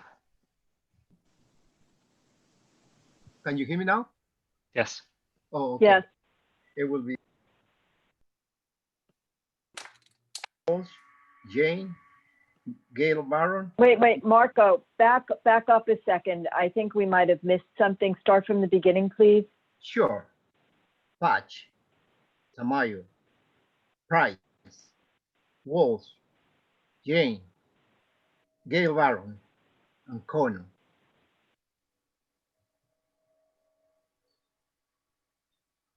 Tejo, That was only 6, by the way, Marco. It's 7. Okay, they got it. Thank you. Tejo, So to Valerie's point, I think it's the same people year in and year out. So I'm gonna go Barrero and Kono. The rest are the same folks every year. Not much. Did I miss you, Carolina? Did you want to nominate someone? No, it's not that. It's just that I think we renominate the same people every other year. Everyone that's on this list, except for 2, are people who've been on the board for at least like a decade. So to Valerie's earlier point, I think we need to get some of the younger members involved. Therefore, my vote is going to be for the newest ones who are Barrero and Kono. No need for me to vote for any others. Thank you. Okay, Good. thank you. Wald, Tamayo, Warren, Price, Walsh, Barron, and Schneider.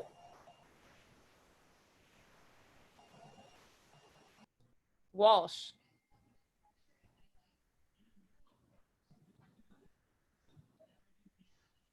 Patch, Price, Walsh, Partial, and Barron. Warren,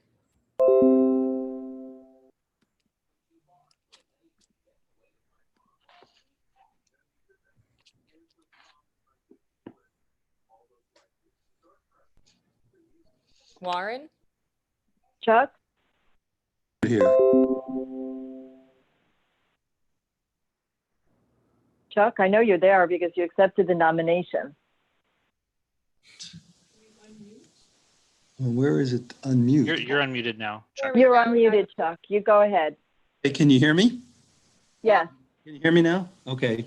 yes. All right. Barrero, Schneider, Partial, Kono, and Warren.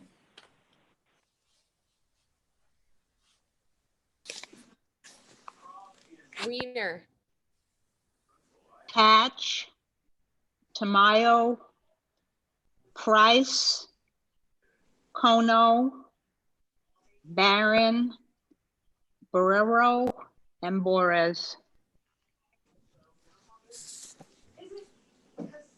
Zimmerman, Yeah, Patch, Barrero, Warren, Schneider, Kono, Partial, and Barron. thank you. Now I'm going to go back through the list for some people that passed, and there are a few people that we need to just restate their votes. They said them a little too quickly, so just when you read this off for the 7 names, please slow down. The first one is Aronson. Yep. Barrero, Price, Schneider, Boris, Partial, Kono, and Barron. Thank you. Chalky, can we ask you to re-say your vote, please? You mean me? Chuck Warren? I know, Barbara Chalky. We need Barbara Chalky to just please read her vote again for us. *6, Barbara.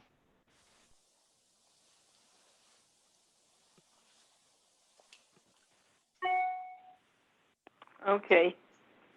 Barron, Price, Partial, Patch, Marco, Walsh, and Borrero. Jeez, no. Thank you. Gail Barron, can you please reread your vote for us?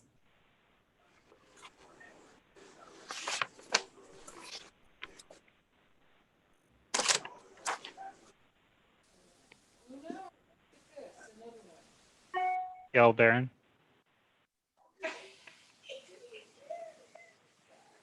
Gail. Okay.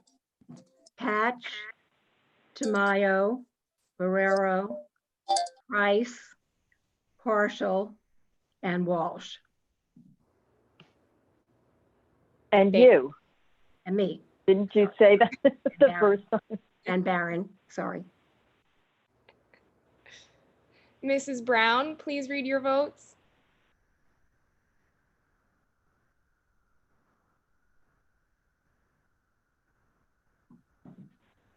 Abstain. Thank you. Oh, Lamort, I need to reread my own votes. I read too quickly. Mine are Patch, Kono, Barron, Barrero, Schneider, Borez.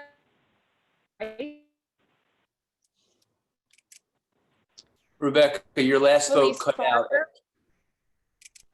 Was your last vote Borez, Rebecca? My last You're two were fading. Borez and Price. Okay, because you were fading in and out. Oh, sorry. Felice there Farber, can anyone- you please reread your vote? Sure.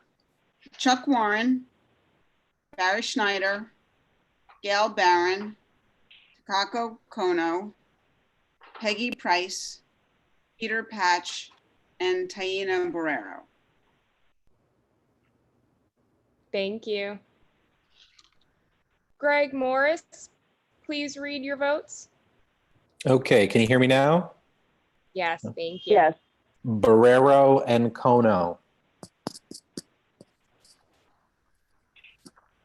Thank you.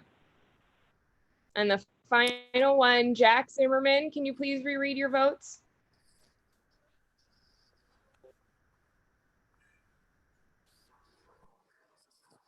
Yes, I had Patch, Barrero, Warren, Schneider, Kono, Partial, and Barron. Thank you.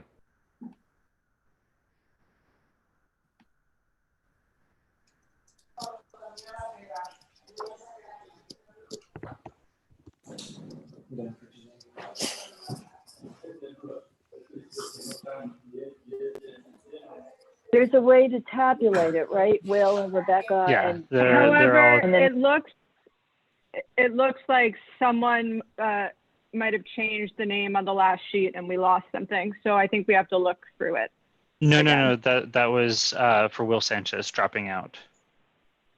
Okay, never mind.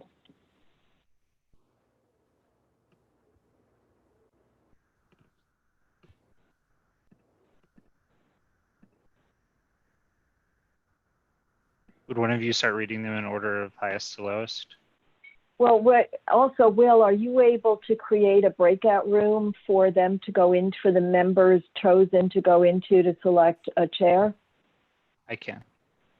Thank you. Okay, go ahead, Rebecca. Thank you. Or whoever is doing it. Thank you. Give us just 1 sec.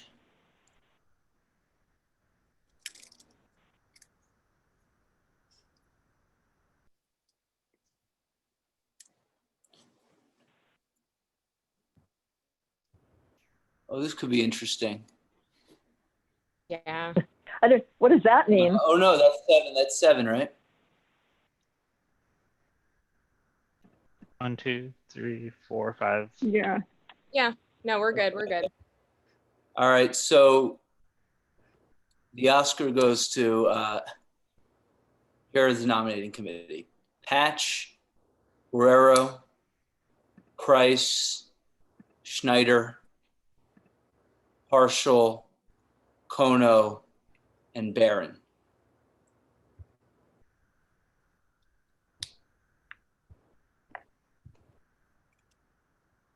Okay, so to just repeat, Patch, I know you've highlighted them, Barrero, Price, Schneider, Partial, Kono, and Barron. Correct? That's right. Yep. Okay, so you guys, we'll put you into a breakout room where you Can you read must them again? elect I didn't hear that. Can you read it again? Billy? Because Sure. his names are gone. Sure, I'll read. These are the members of the nominating committee. It's Peter Patch, Diana Barrero, Peggy Price, Barry Schneider, Jane Partial, Takako Kono, Gail Barron. Thank you. Okay, so we'll create a breakout room. He'll move you into the breakout room. You'll select a chair, and when you do, gee, I feel it's almost like the white smoke in the Vatican, but when you do, text Will and he will, or chat him, and he'll bring you back into the main room and you'll tell us who the chair is. In the meantime, I think we will need to proceed. Correct, Will? That's what we did in the past, isn't it? Or Chuck, Yes. or? Okay, so Will, work your magic. Folks who are on that list, you should be getting a request from me to go to a separate room.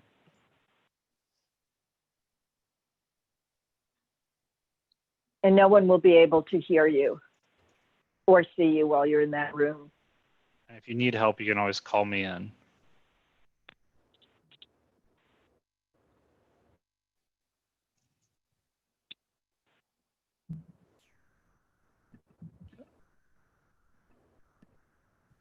Kaz, you have your hand raised. Let's wait till Will. Let's wait till Will moves everybody, and then we'll be able to answer your question. Or hang on, Kaz. Point of information: if they're going to be in the room, they're going to be missing out on the next on the agenda. Is that? Don't we normally do it after the meeting that they go into the breakout room? No, we've always done it during the meeting. In fact, I think the bylaws provide that they're supposed to do this during the meeting.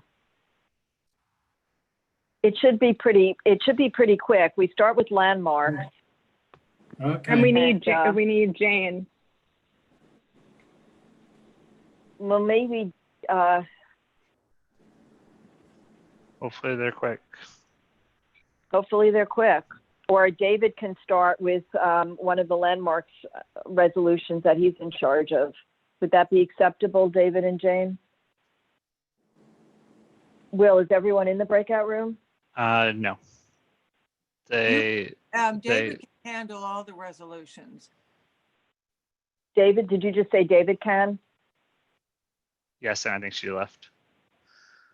Okay, so is everyone in the breakout room now?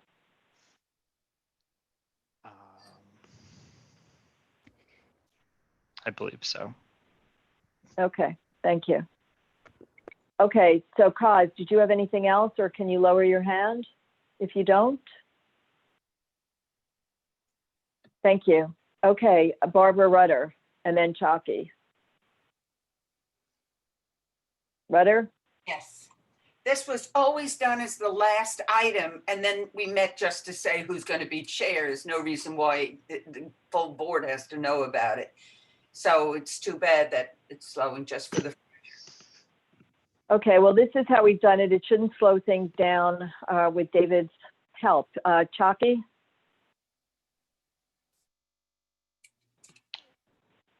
Barbara Jackie, star 6.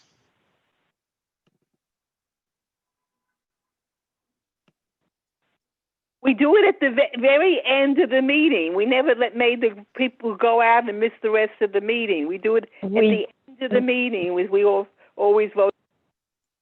Okay, well, we're doing it this way now, so here we are.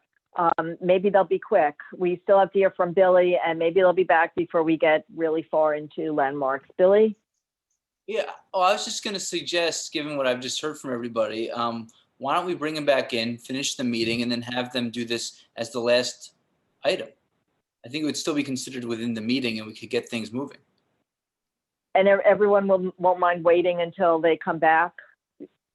It's just, that's fine with me. I'm not going to stick this up, but I just am conscious of the bylaws. So, Will, do you want to bring them back? They are all coming back right now. Okay, so or- moot point then. Elaine? Is it a different point, Elaine? The nomination committee meets and elects or chooses a chair and comes back. They don't come back that night to the board. The board then is notified. So I'd like us to proceed. They're done. They've already chatted me to say that they're done. Okay, fine. But I don't like putting a pressure on them that was unneeded. Okay, well, they have the option if they'd like of changing it, but I think that's what, I could be wrong. I thought that was what the bylaws had said. Are they back, Will? They are. The last of Okay. them are coming back now.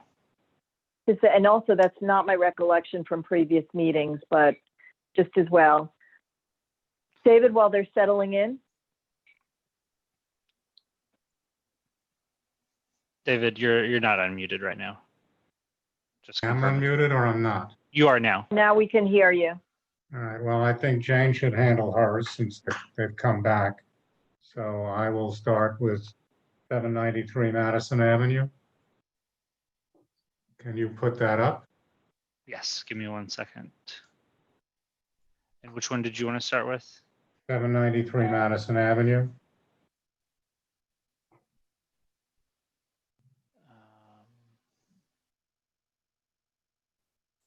It's landmarks item 2 from September.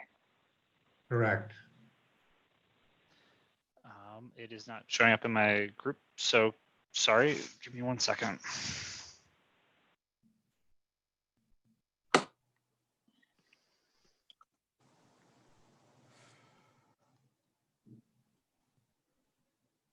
Oh, this is the carriage house. I can do this one if you want me to. Why don't we just take them in the order that they are? Because Jane is back. Let's just follow the order on the agenda that we had at landmarks, and we'll take turns. Okay. So you're starting with Lexington Avenue. Yeah, Right. that's Sorry. 1022 Lexington. That's the restaurant with the glass windows. You're good to go, This is- Jane. Okay, 1022 Lexington Avenue, the Upper East Side Extension Historic District. The application was for the enlargement of the first and second floor window bays, both on the 73rd Street side and on the Lexington Avenue side. The applicant wanted to let more light into the interior space, which is a restaurant, will continue to be a restaurant, commercial use. There's also residential on the 2 floors above. That's the wrong. And the applicant wanted to change the entry for the residential use to the side street as well. The committee unanimously turned down the application because we felt that the large insertions of the glass plates just totally destroyed the quirkiness and the charm of the existing building. So it was a unanimous turn down. Anybody want to make a motion? Will? I don't see anybody with their hand up. Oh, okay. Well, it was a move to disapprove and we need somebody to call the question from the floor. We have several with their hands up now. Chuck Okay. Warren. Chuck, just unmute yourself. Yes, I'd like to call a question. All in favor? Any opposed? Nope. Russell seconded it, so. Okay, call the roll. It was unanimous, so I don't know whether we have to call all the names out, but We don't, Jane. We could do it the way we've always done, where Okay. everyone is a yes unless they raise their hand. okay. Thank you. And remember that your yes means no. That's correct. It's a disapproval. Thank you, Rebecca. If anyone would like to vote differently, please raise your hand.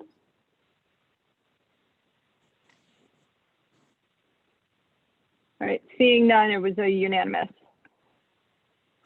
Okay, so we're going to number 2. Will? That's not the right one. This one? No. Yes, that's the right one. Thank you. This is the insertion of the the corner storefront is already approved, and it's a repeat of a 2-story storefront that already existed, except improved. And in this particular case, the applicant came back to us a second time because he had all glass storefronts along the side street, which did not feel appropriate for this building.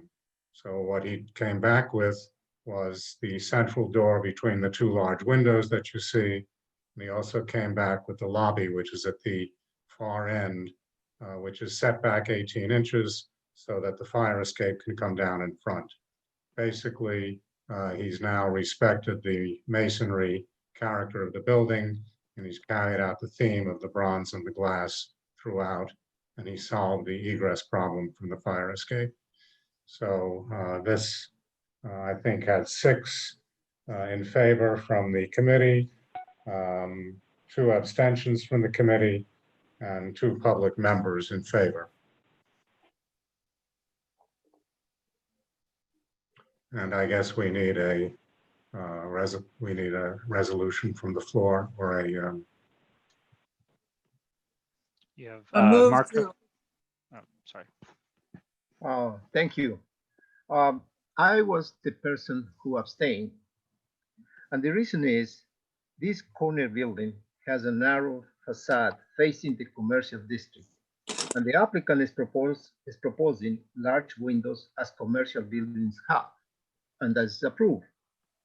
The other side of the facade is significantly larger that extends toward to the residential and contextual district. Then the sensation should be less commercial and more with the contexture of a quiet street. The proposal has larger windows, which gives a perception of a commercial district. On this proposed enlargement, there is a green area, which alleviates the commercial sensation of this building. But this proposed enlargement has some predominant windows, and removing the green vegetation accentuates more the character of commercial rather than a residential district. Thank you.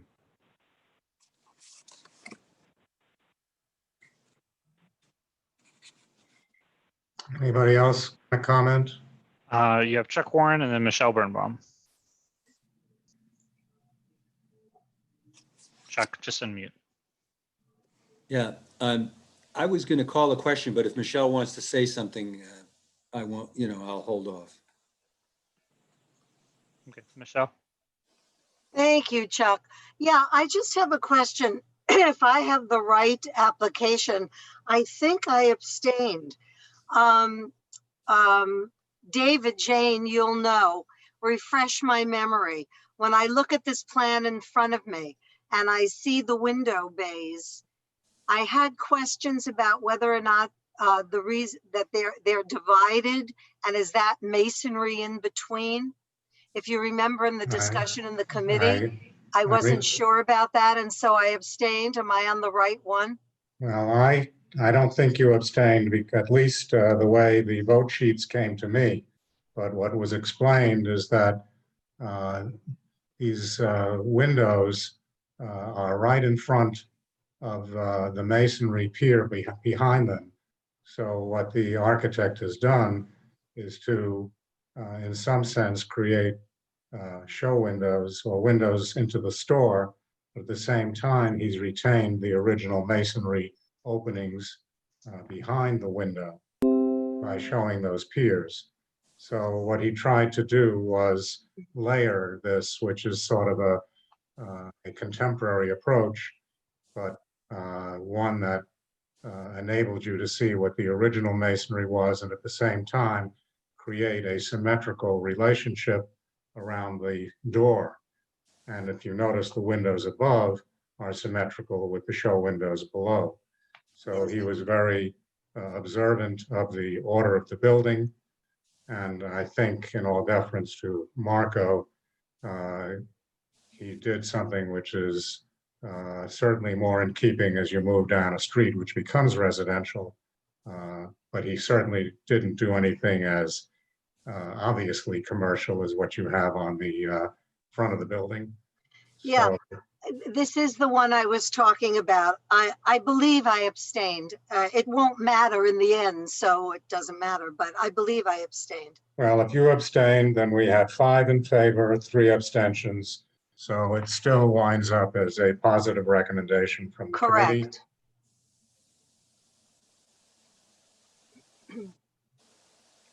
And again, I don't think people understand the functional need for the lobby. Marco is referring to a garden that existed, but they are fully within their rights to add the lobby that enables access to the upper floors without having to interfere with the retail on the ground floor. And what Anthony clarified during our meeting was that there still is a see-through capability because of the alleyway between the 2 buildings. And although it's not on our property, you still have the openness to the rear yard beyond. Narrower than what it was, but still visible.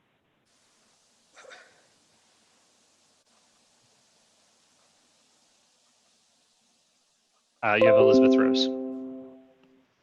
So I'm trying to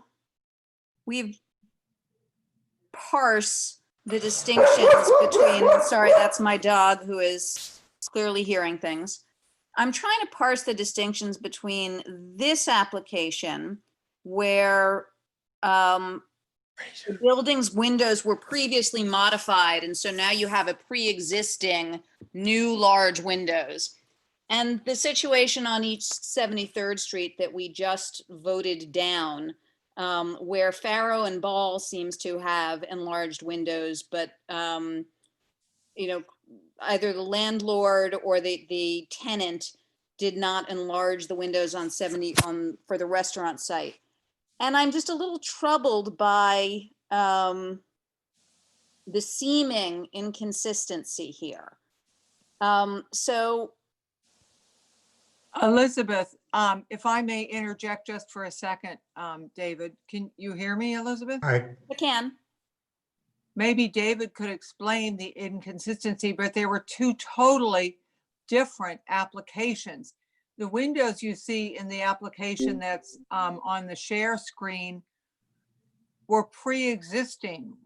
Maybe David could explain that, but they don't relate. There's a total difference between the application for the building on Lexington and 73rd Street. Sorry to interrupt. No, Okay. I get that, but I mean, it also looks like Farrow and Ball's shop replaced or expanded windows at some point. Is that appearance? There's a Farrow and Ball, nothing was changed for Farrow and Ball on the previous application. That just remains. No, I'm not saying it on the previous application. I'm saying at some point in the past. the Farrow and Ball windows do not appear to be original. The size of that opening, those openings. We're talking about the prior application with Farrow and Ball. No, it wasn't Farrow and Ball. 73rd Street, adjacent to the 80 feet that the restaurant has on Lexington. There's a paint shop called Farrow and Ball that has large plate glass windows, but it's an entirely different building from the application for 1022 Lexington. And the windows were pre-existing. This is a different application for a different building, and we've already voted on it. So Elizabeth, I think we have to move on to the application that David is discussing. You and I could have a private conversation about this at a later point. Thank you. I would like to change my vote on the prior vote.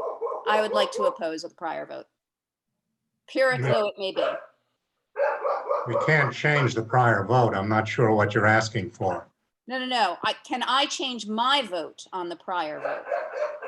You can be the one to say no, sure. Yes. As I said, Pyrrhic though it may be. Okay. Okay, There's a very big difference between the prior storefront arrangement on the side street. It's like you had the top 2 floors of the building sitting on top of stilts with very large contemporary windows. Whereas here, the architect has made a very clear effort to acknowledge the retail, at the same time do it in a modest way, still respect the masonry of the original building, and by having the scale be strictly on the ground floor instead of the 2-story that you have at the front, he's created a transitional approach that takes you from heavily commercial to commercial going down the side street to residential. I think that was the judgment that those of us who voted in favor of it felt. I'd like to call a question now. This is Chuck. I've withheld for the others, but I'd like to call a question. Let's call. Do we have a second? Somebody seconded? Yes, I see a second. I see a hand raised. All right, any opposed? All in favor? Let's call the roll. Okay, so while so people are raising their hands, the official vote total for landmarks item 1 from September was 48 yes, 1 no. So this is a yes to approve unless you raise your hand. If you don't raise your hand, you'll be assumed to vote yes. Correct, David? Yes, I mean, unless we have a lot of raised, approval. unless we have a lot of raised hands. Let's see how many raised hands. I meant that it's an approval. It's an approval. If you raise your hand, it's a no. right, so raise your hand if you're voting no, or if you're abstaining or not voting for cause.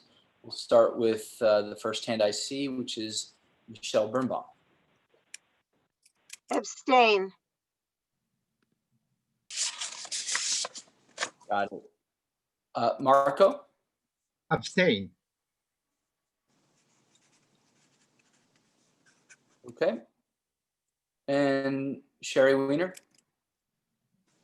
I was going to vote no, but I guess I'll abstain if that's what everybody's doing. All right. Alita?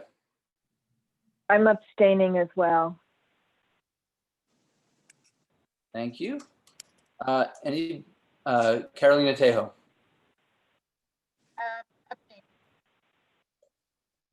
Carolina, we Sorry. couldn't hear you. Carolina, could you repeat that?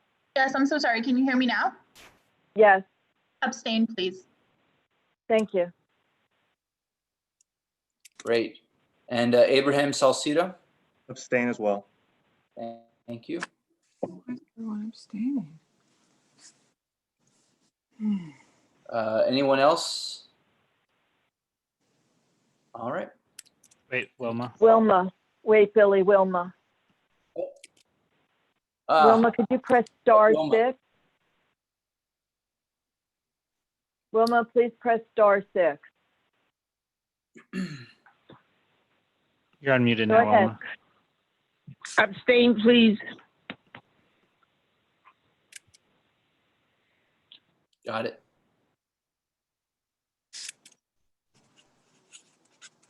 Anyone else want to raise their hand? All right, thank you.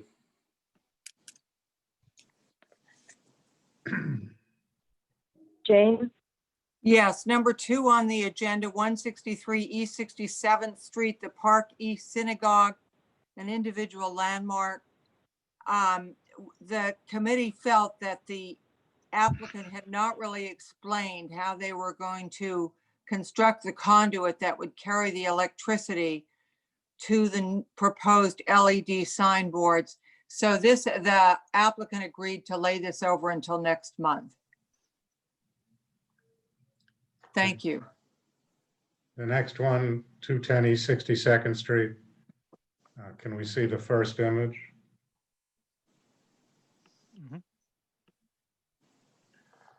Okay.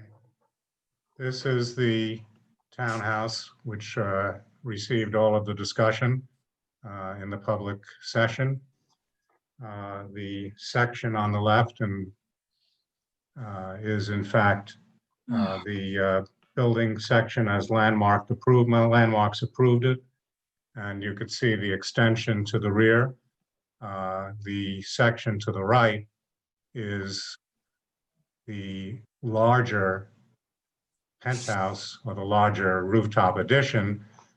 It's shown as it is today, as it's been built, and it doesn't have the rear extension on it yet. Why don't we go to the next slide? And this shows you in the last slide on the right, how much larger that rooftop extension is going to be, the vertical extension of the rooftop addition. Now, we understand that there are a lot of issues about construction, about not being strictly on the same site. Now, we understand that there are 2 surveys, one by a surveyor for the owner, and one for the and a survey that was done by one of the neighbors, the Solomons, I believe. We as a committee have to accept the fact that when a licensed architect says to us that he has had a licensed surveyor look at the property, and to say that the peak of the roof is the same as it was before, and that the addition is larger and built larger, but that the height of it is the overall height is no longer any different, we have to accept that. The fact of the matter is that there are a number of issues here. One issue, of course, is the larger rooftop addition, which we all thought was inappropriate. Secondly, he has changed the cornice, which may not be obvious, but what he did is he set the cornice down, and it's not clear in these renderings, but he set the cornice down, changed the proportions of the front facade, put a parapet behind it, and it's totally inappropriate proportionately and is very different from what Landmarks approved. So whether it's the front facade or the vertical extension, the rooftop extension, neither is in agreement with what Landmarks approved. So we think, so it is a unanimous disapproval. I hope that the opponents from the public stayed to hear that we are very sympathetic to their issue, and that we are looking into whether there is any way to revoke the original proposal.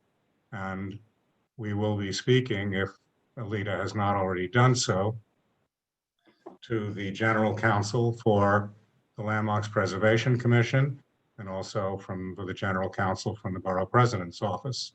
So we are certainly sympathetic to a lot of the issues that were raised, but as a Landmarks Committee, our mission is to focus on issues of appropriateness. You have a unanimous vote here that from the committee that this is totally inappropriate. We also had a lot of conversation about whether the original approval should have been an approval. And that is something that we will take as a next step. But tonight, what we can do is vote on the inappropriateness of what I've just explained. So a vote yes is a disapproval.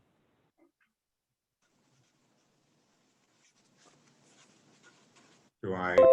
So you have, if you're ready to call in board members, you have Trisha, Ed, Valerie, Sarah, Barry. So if they have comments, let's hear. Hi, David and Jane. Thank you so much, and I understand and I appreciate the focus on the landmarks piece of this. I just had a question about what happens or what our protocol is when an applicant it comes out later that an applicant has lied or has not followed through on what he or she promised to do.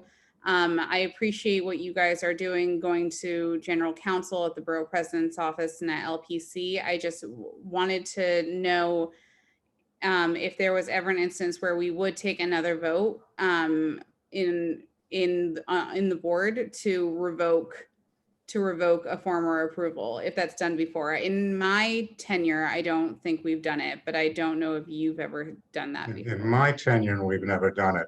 So I don't know. Chuck's the only one who's been here long enough, and he's shaking his head. We've never done it. Is it the case? I guess it's more of a policy issue in the future, but I do think that I take it very seriously that it seems like this has just been a very bad actor who has clearly misled or flat out lied to the board. And I'm very sympathetic to the neighbors who came forward. Those numbers are shocking.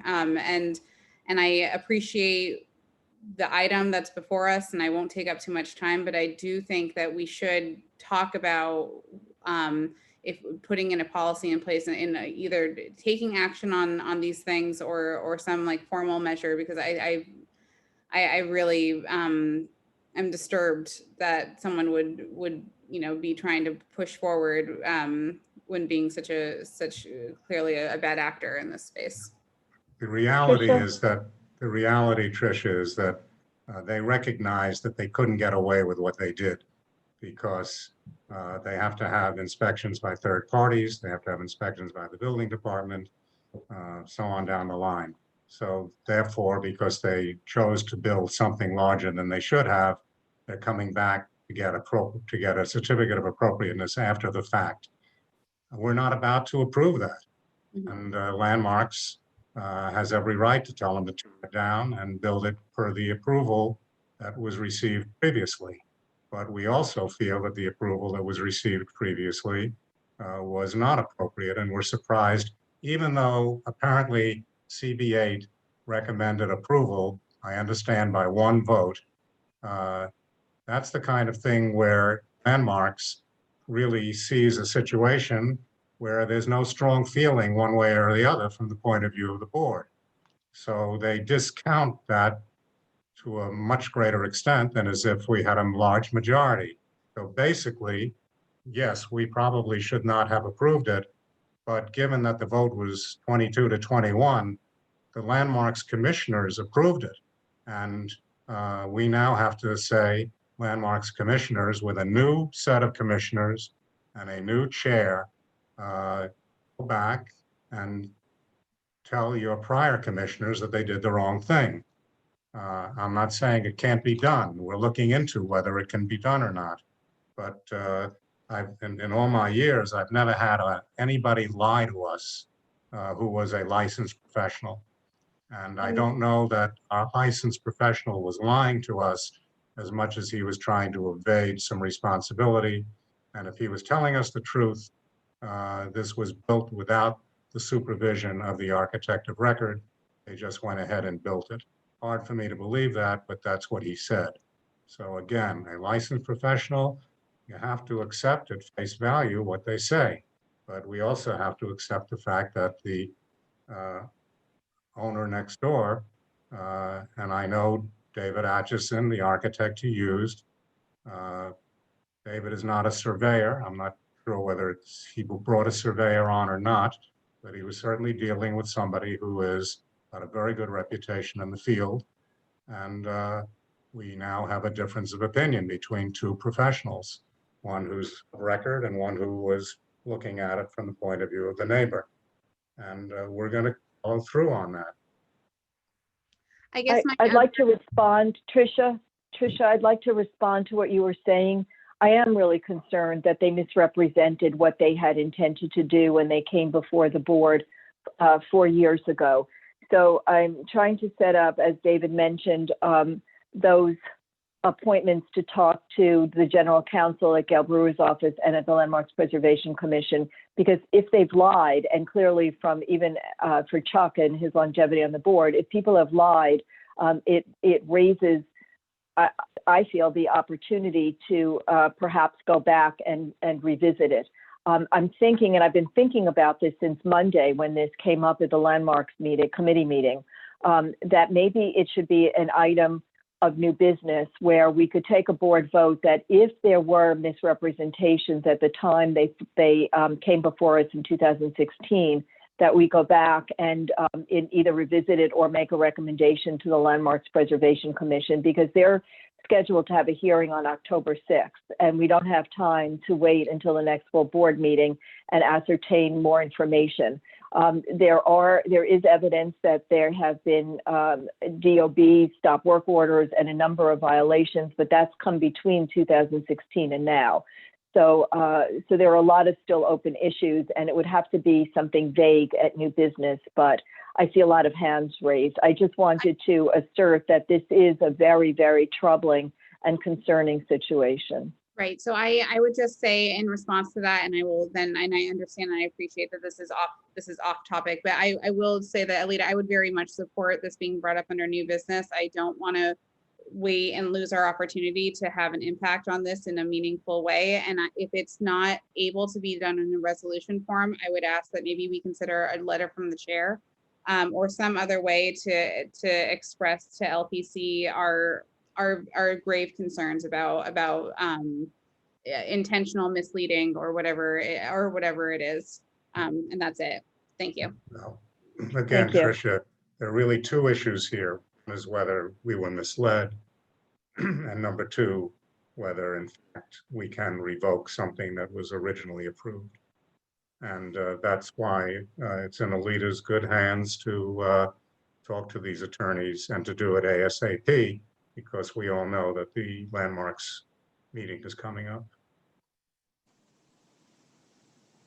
Any other comments from the floor? Yeah, we have Ed Hartzog, then Valerie Mason, and several others after that. Ed. Let's keep going. Let's try not to be repetitive, however. I don't think I'm going to be repetitive. My blood is boiling. I can only hope that I was not an approval vote of that 22 4 years ago. I hope not. That would make me feel even worse. I would like to speak to an issue that has been prevalent in my 9 years on this board, and that this particular application raises to a new level. Because this is a public forum and we're dealing with professionals, I will give everyone who is a professional in this endeavor here the benefit of the doubt. However, with that said, I find it, well, isn't it, as the church lady would say, isn't it convenient? And with all seriousness, I've raised this issue before. I raised it with Councilman Kalos at a forum a couple of years ago when we were at MSK on 67th Street, and raise it here. And any representative for an elected official, city, state, federal, well, not federal, I guess, but city or state, I would like to raise an issue regarding presentations before community boards. We have seen over my 9 years this kind of thing over and over again. Yes, things change. I understand that. I understand contracts, construction, and all of those things. However, there are times like these where I think it is imperative that professionals, especially attorneys, who are not allowed to make affirmative misrepresentations in court or before administrative agencies, the same should be set forth here, that there should be some type of sanction available to anyone who is caught misleading or lying on these type of applications. This is serious business. These decisions have long-term implications. Thank goodness this is not some enormous building of enormous size, which it could have been. the same type of circumstances. I will stop, but I am just seething at the idea that an attorney, a licensed professional, which we share a license in this state, would make an affirmative statement like that. And it's fraud is what it is if it's true. It is an affirmative statement meant to mislead. I am not saying, for the public record, again and again, I am not saying someone did that. However, if they did, if evidence were set forth later on to find that, I think as a board, as public policymakers, elected officials, that you should take some type of action to make sure that this does not happen again, or that sanctions are available to be levied if it is found that people do this. I will stop now. Ed, let's, thank you, David. Ed, let's take this up at a committee level for a future meeting where the idea of sanctions can be discussed, and let's stick to this particular building and what the potential is for right now. I'm sorry, David, if I'm stepping on your toes, but No, you are. Well, I'm sorry, and I appreciate Ed's passion, but let's stick to the subject. I'm sorry, David, again. Well, Go ahead. As a point of clarification, architects are no different from lawyers. They cannot misrepresent, and they can lose their licenses or have their licenses suspended by the state education department. So it's a very rare situation that an architect misrepresents. And it's possible that in this case he did, but we'll tell as we investigate it. Anyway, whoever is next. That is Valerie Mason. Thank you. I mean, maybe not so often in landmarks, but I'll just say to David's point that in zoning with self-certification, I mean, some of the other architects can speak to it, but we see a lot of times that architects self-certify to things that really aren't true. So I think we've run up against this, at least in the zoning area, more than one time. I do want to discuss, for 2 nights in a row now, we've heard from the community, Treadwell Farms and the residents there, very articulate and eloquent on this issue. And I think, David, you characterized it correctly, that when this issue was looked at in 2016, there was a very narrow vote. It was 22 in favor, 15 against, with 6 abstentions. So it was basically 22 to 21. I went back and looked at the members who voted in favor. And of the 22 who voted in favor of the proposal, I believe 10 of them are on this call tonight. And I do believe, and maybe Chuck can double check me, there's still an opportunity for those members who voted in favor to vote against it tonight and change their votes from the original 2016 vote. And I would say that since this is coming before landmarks on October 5th, I know that Alita is speaking with council, but I do believe that we can give the opportunity to those who are still on the board to change their vote. And so we can disapprove what the motion is in front of us now, but we can also send to the LPC an amendment and just say that, 10 more people, we can change this vote to almost 27 against with 6 abstentions. And then it will go the other way. And I believe we have the power to do that. And I can read you the names of the people that are on this call tonight who voted in favor of that extension. I think we have this opportunity and we should take it, even if we turn out to be wrong, because we can at least give the position of the board now and those board members who may have changed their mind. And I think it would, we need to listen to the community. I think we're all saying that if this came in front of us now, there would have been a different vote. And since we have this opportunity that the extension has not been built, I think we should take that opportunity. And I'm not happy, but I think I can tell you the names of those people who voted in favor of it and give them the opportunity tonight to change their vote. Chuck, is this as our Robert's Rules of Order specialist? What do you? And Valerie. Well, look, you can't do that. You have to have a motion to reconsider, and you can't reconsider something that's 4 years old. Why not? Because it's against the rules. We can only reconsider something that came up at the last meeting. You can't let, then there'd never be any finality. That's the rules. I don't, Well, okay. Well, you know what? But, but okay, if- so, but, I can't hear anymore.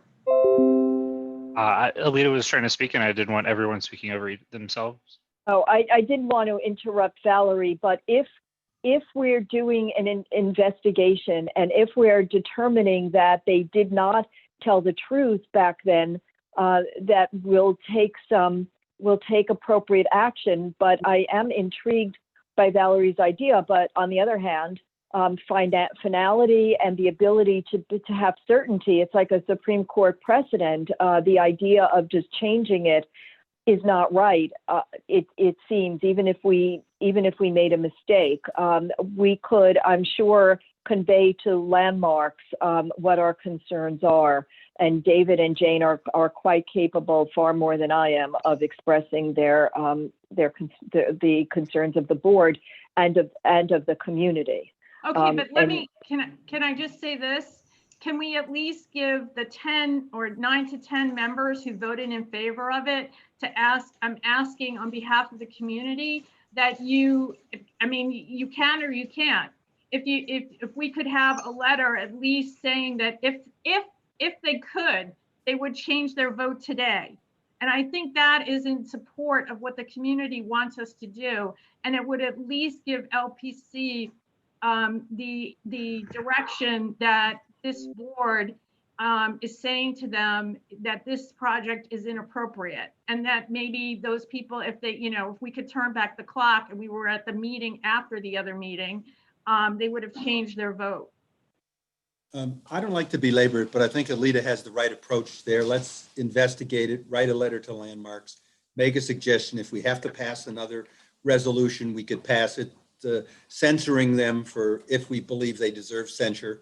But I don't think going back and trying to do that is not the right thing to do. I'm not asking you to go back and I'm asking the members of this board who previously voted in favor of the application to sign a letter or allow Alita to send a letter saying that they changed their mind. I think that is for another discussion. It is not part of this Landmarks discussion. I agree. But we don't have time, is I think the point that Valerie is making. We have the community here. Landmarks is hearing this in October. And we don't have another Landmarks committee meeting either before their vote. But personally, I don't see the harm in if people who voted in favor of that application of extending 17 feet into the rear yard in a very modernist design with 3 feet when you open the shutters for a total of 20 feet on that issue, and on the rooftop addition, altering the character of the neighborhood and the blocks and the donut in the back, to just let Landmarks know. It doesn't have to be a resolution, but it could just be that there is a different point of view. We are here to represent the community, and the vote was very, very close the last time. So I don't know. Let's Alita, I think it's time to move the agenda. It's already 9:15. Alita, But quite Jane, frankly, if you want to do the 10 names, I think after you find out whether there is a method to revoking something that was approved 4 years ago by the commission, I think you can be in touch with whoever those people are and find out whether they want to change their votes, and you could put it into the letter if you think that's the appropriate way to do it. But at this point in time, I think we have to move on, because I think that this is out of order in relation to what we're talking about tonight. Well, it is a little bit, but there will be that item of new business just on the misrepresentation. Valerie, thank you. David, thank you. And Jane, for your patience. Let's move on. Oh, we have a whole bunch of people with hands raised. David, up to you, whatever you want to do. Well, I'm just going to ask them to be as succinct as they can. Everybody has a right to speak, but let's try to be succinct and let's try to stay on topic. Sarah, choose next. Hi, I'd like to make a friendly amendment and then to speak a little bit about the the actual application, and then finally to make a procedural point. So with regard to the friendly amendment, I suggested this in committee. I'd like to suggest it again, that we add a resolved that that this application, this project be prioritized for enforcement. Landmarks has an enforcement unit, and it is strapped and it is understaffed. But if we're going to ask for Landmarks resources, they should go to where the problems are, and this application is clearly one of them. With regard to the application, I have long held the position that rear facades are just as important as front facades, and not everyone holds that opinion, but I think that this particular application gives us an incredible insight to what that means, and especially in Treadwell Farms, where the backyard gardens are such a huge part of the agreement and the covenant that folks agree to when they make a purchase in that district, and the expectation that people have when they live in that area. And then lastly, we have indeed reopened a vote in the past, and Chuck is right. We have, when it's been done at the next meeting.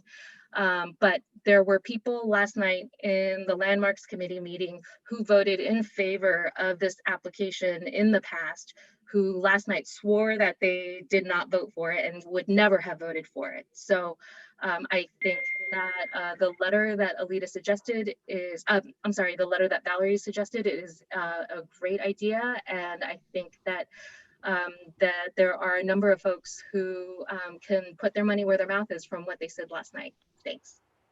I would ask Chuck whether we can put into a resolution that we want Landmarks to use their enforcement capability, as opposed to the fact that the resolution shows that that there are major changes from what was approved by Landmarks, that alerts Landmarks to a major problem. And if Landmarks is doing their job, they'll address that major problem. We brought it to their attention. I don't know that we want to lecture them and tell them to use their enforcement capability. I can't hear anything. That is because nobody is up, but Michelle, and then Marco, then Chuck Warren, Elaine, and Elizabeth. Did Chuck hear my question? I'm sure he did. He can. Can I get an answer from Chuck? Okay, what while Chuck is waiting or trying to hook on, let me just say. He's there. Sorry, I don't want to. I'm unmuted. So yes, you could put that in there, David, and ask them to look into this in employer enforcement authority. I think that's fine to put in the resolution. Okay. I also would like to point out to the other members of the board that there's an issue here that existed on the first application, in addition to other misrepresentations, which one of the community members is claiming that this item goes actually, the wall or the top addition actually infringes on his rooftop. There was also an issue of excavation done under the building without a permit. And there was also a discussion of the fact that that excavation might put at risk the adjoining townhouses. So there are a lot of things here. And I think the general discussion was that some of them, because they had nothing to do with appropriateness and because we were dealing with very, very strict guidelines at the committee level, this is why this all got separated out.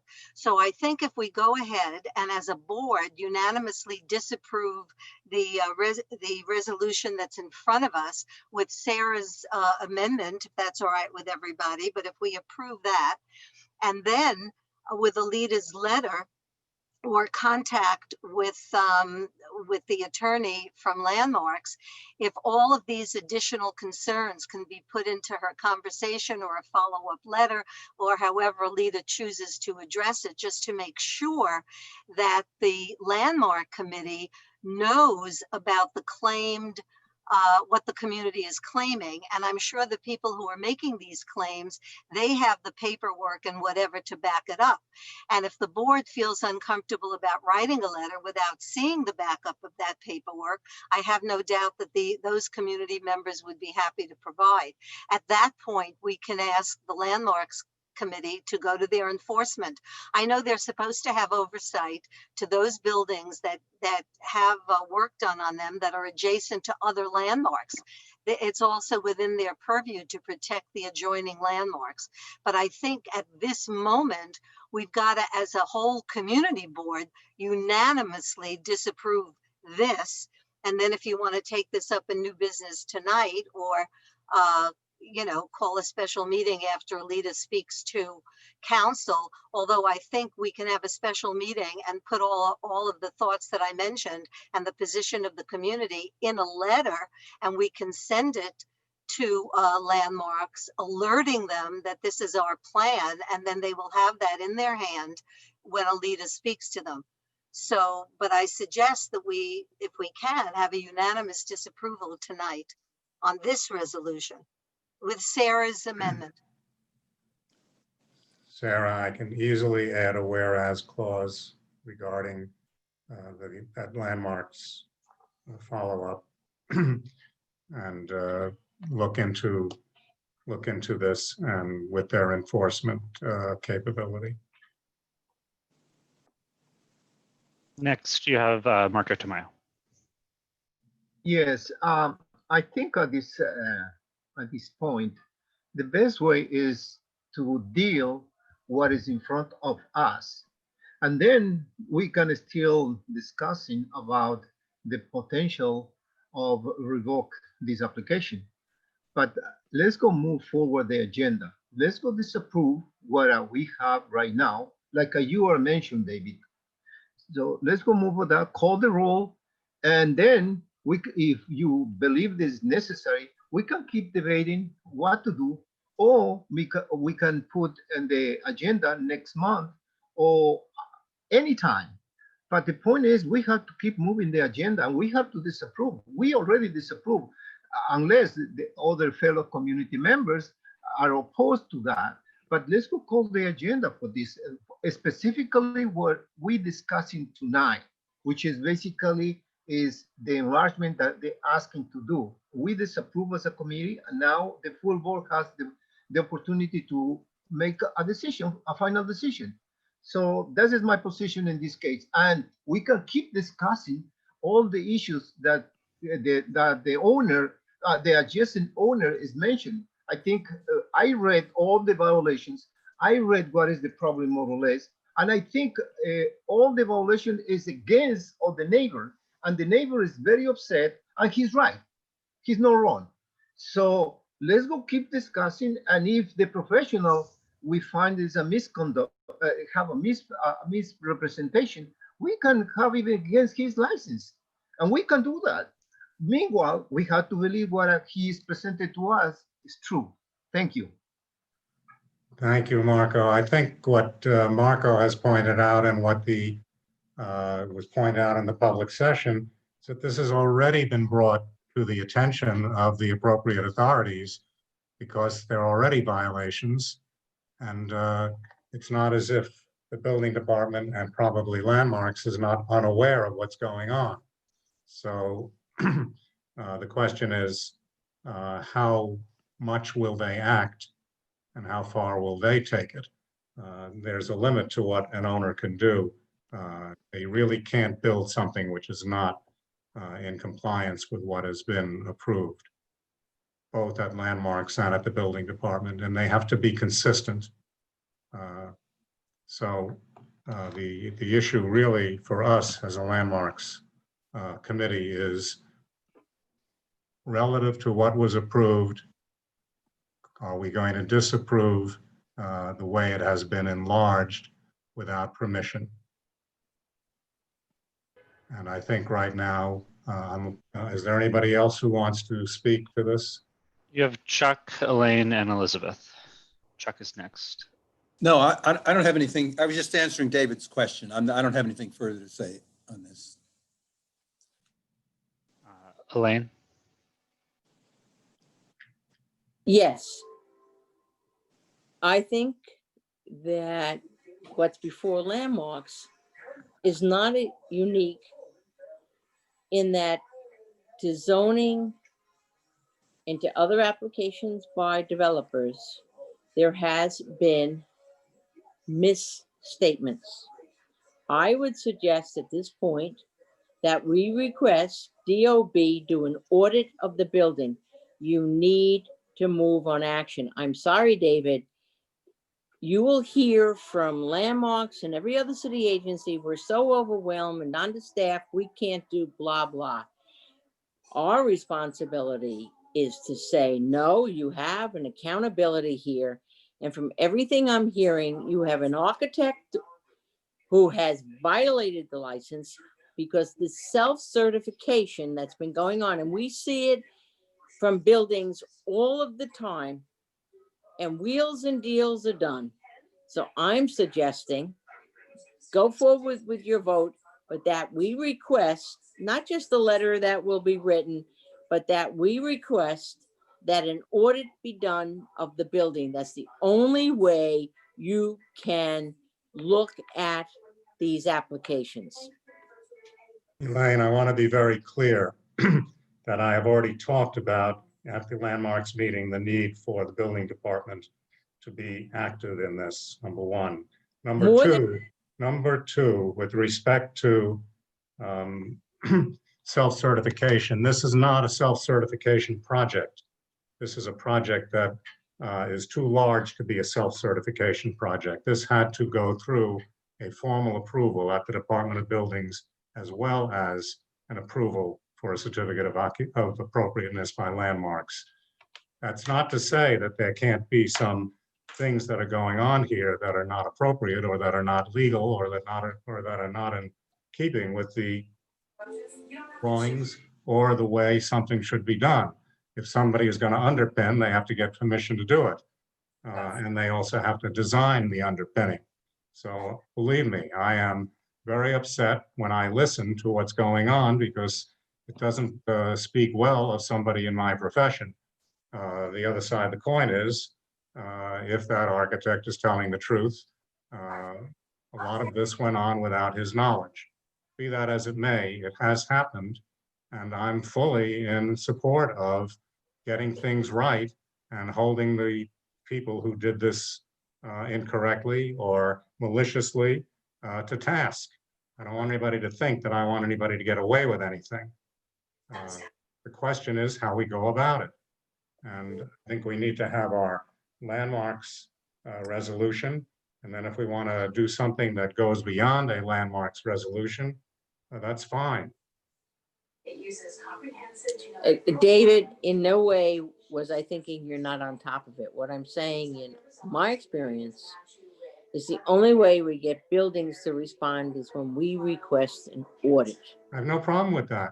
Okay, so I would suggest, and as separate from the resolution you have in place, that will you request an audit from DOB on this building? I mean, we've seen a lot in zoning, and the only way we get a response from DOB is when we do an audit. So I think you have to bring that up, Elaine, as a separate issue. I hear you, but I'm saying now, given the time, I can do an off the board email, but everything I've heard, that's what we should be doing. I think what's been going on is, I don't even want to go down there. And I appreciate everything Landmarks has done, but when we get to this. All I'm suggesting, Elaine, is that if we want an audit to take place, that we should have a resolution that we want that to happen. I don't think that I, as an individual, should go ahead on behalf of the board and do that. I think if we want to do this, then I think we should make a resolution, and then I think there's some real power behind it. Absolutely. Elizabeth, I think, wanted to speak. Yes. Can you hear me? Yes. Yes. Okay, very quick, because of everything that's been brought up and everything that's said and everything that should be said to landmarks, I think we should add a request that they lay this item over so that whatever turns up in the next few weeks, before we meet again, we may have more informed.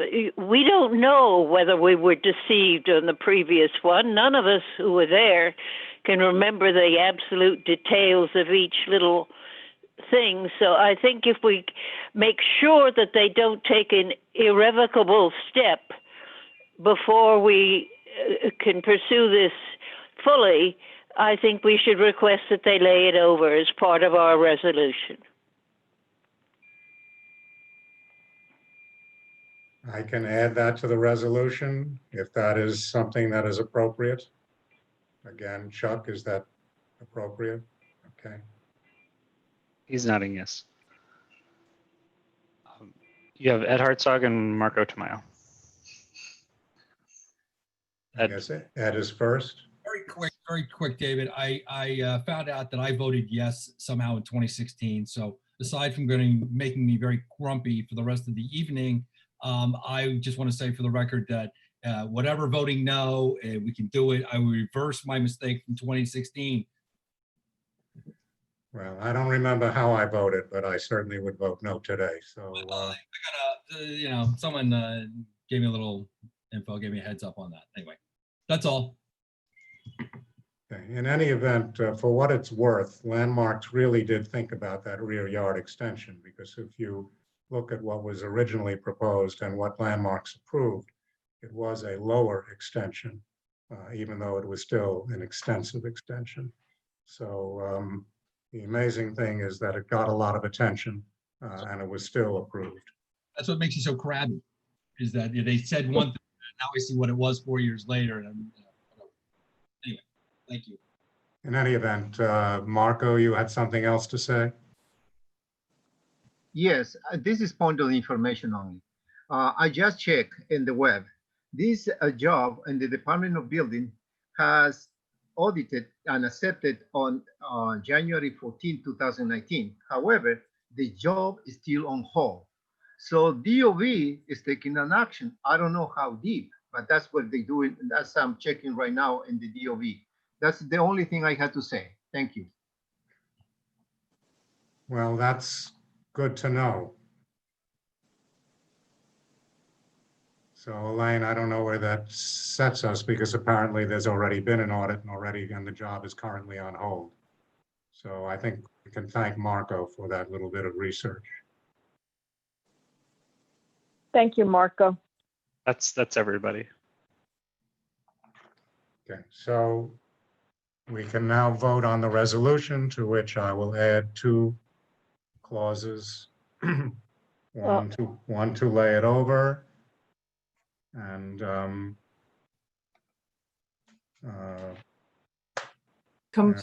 asking the compliance department at the commission. and one to lay it over, and one to ask Landmarks to look into it with their compliance department.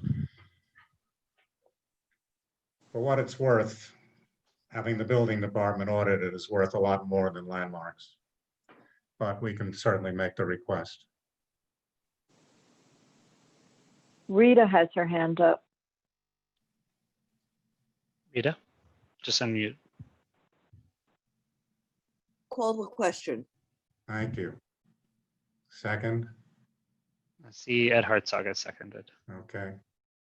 Is there anybody opposed? Rita, lower your hand, please, so we could see if you agree. Thank you.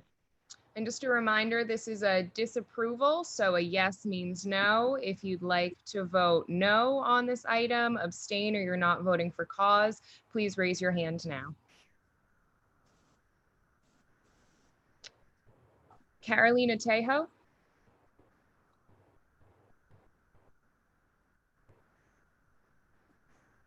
Somebody is voting differently? There are 2 abstaining. Abstain? Thank you.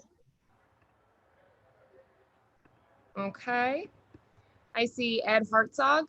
Voting no twice if possible. Thank you. Seeing no other hands, the item is disapproved with 2 votes in the abstention. Thank you. Oh, excuse me, 1 abstention, 1 no vote. So we're, did somebody I want? don't think Ed means to vote. I'm sorry, Ed, it was a disapproval. So Right. no means yes. Vote against it. So I meant to vote yes twice, but I'm against it. Okay, okay. Thank you for That's what I clarifying. thought too. Thank So you, Rebecca. it's unanimous except for 1 abstention. Correct. Okay. And a friendly reminder, if you're planning to leave early from the meeting, please chat me so that the secretaries know that you left, so you're not being marked as voting on things you are not here for. Well, Sorry. that's clever with Zoom. That's one advantage of Zoom. Okay, we're moving along to 147 East 69th Street, a beautiful carriage house. The application was to construct a rooftop addition and the replacement of a a wooden fence at the rear. A rear extension fence doesn't make sense. It's a wooden fence with a glass block fence. This was unanimous approval with 1 abstention, I believe, from Michelle. The extension, while larger than what we might have approved of, is totally invisible or very minimally visible from the public way. So I don't know, Michelle, did you want to address your abstention?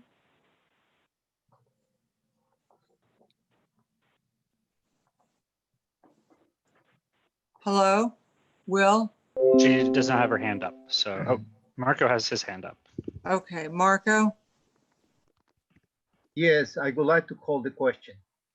thank you, Marco. All in favor? Any opposed? Called, I guess one of those secretaries can talk about if whether it's going, you want to vote no to, this is an approval. Yeah, it's I see Michelle's hand is up. Michelle, Abstain. does anyone else want to vote no, abstain, or not vote for cause? Okay. Thank you. I want to commend David for handling 210 East 62nd Street so admirably, Thank you, Jane. both at the committee level and tonight.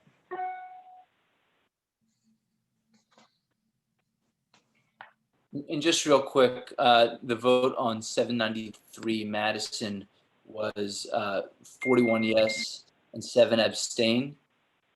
And the vote on the last landmarks item, apologies, 210 East 62nd Street was 40 yes, 1 abstain on that resolution, which was the disapproval. And this last vote was 47 yes, 0 no's, and 1 abstention.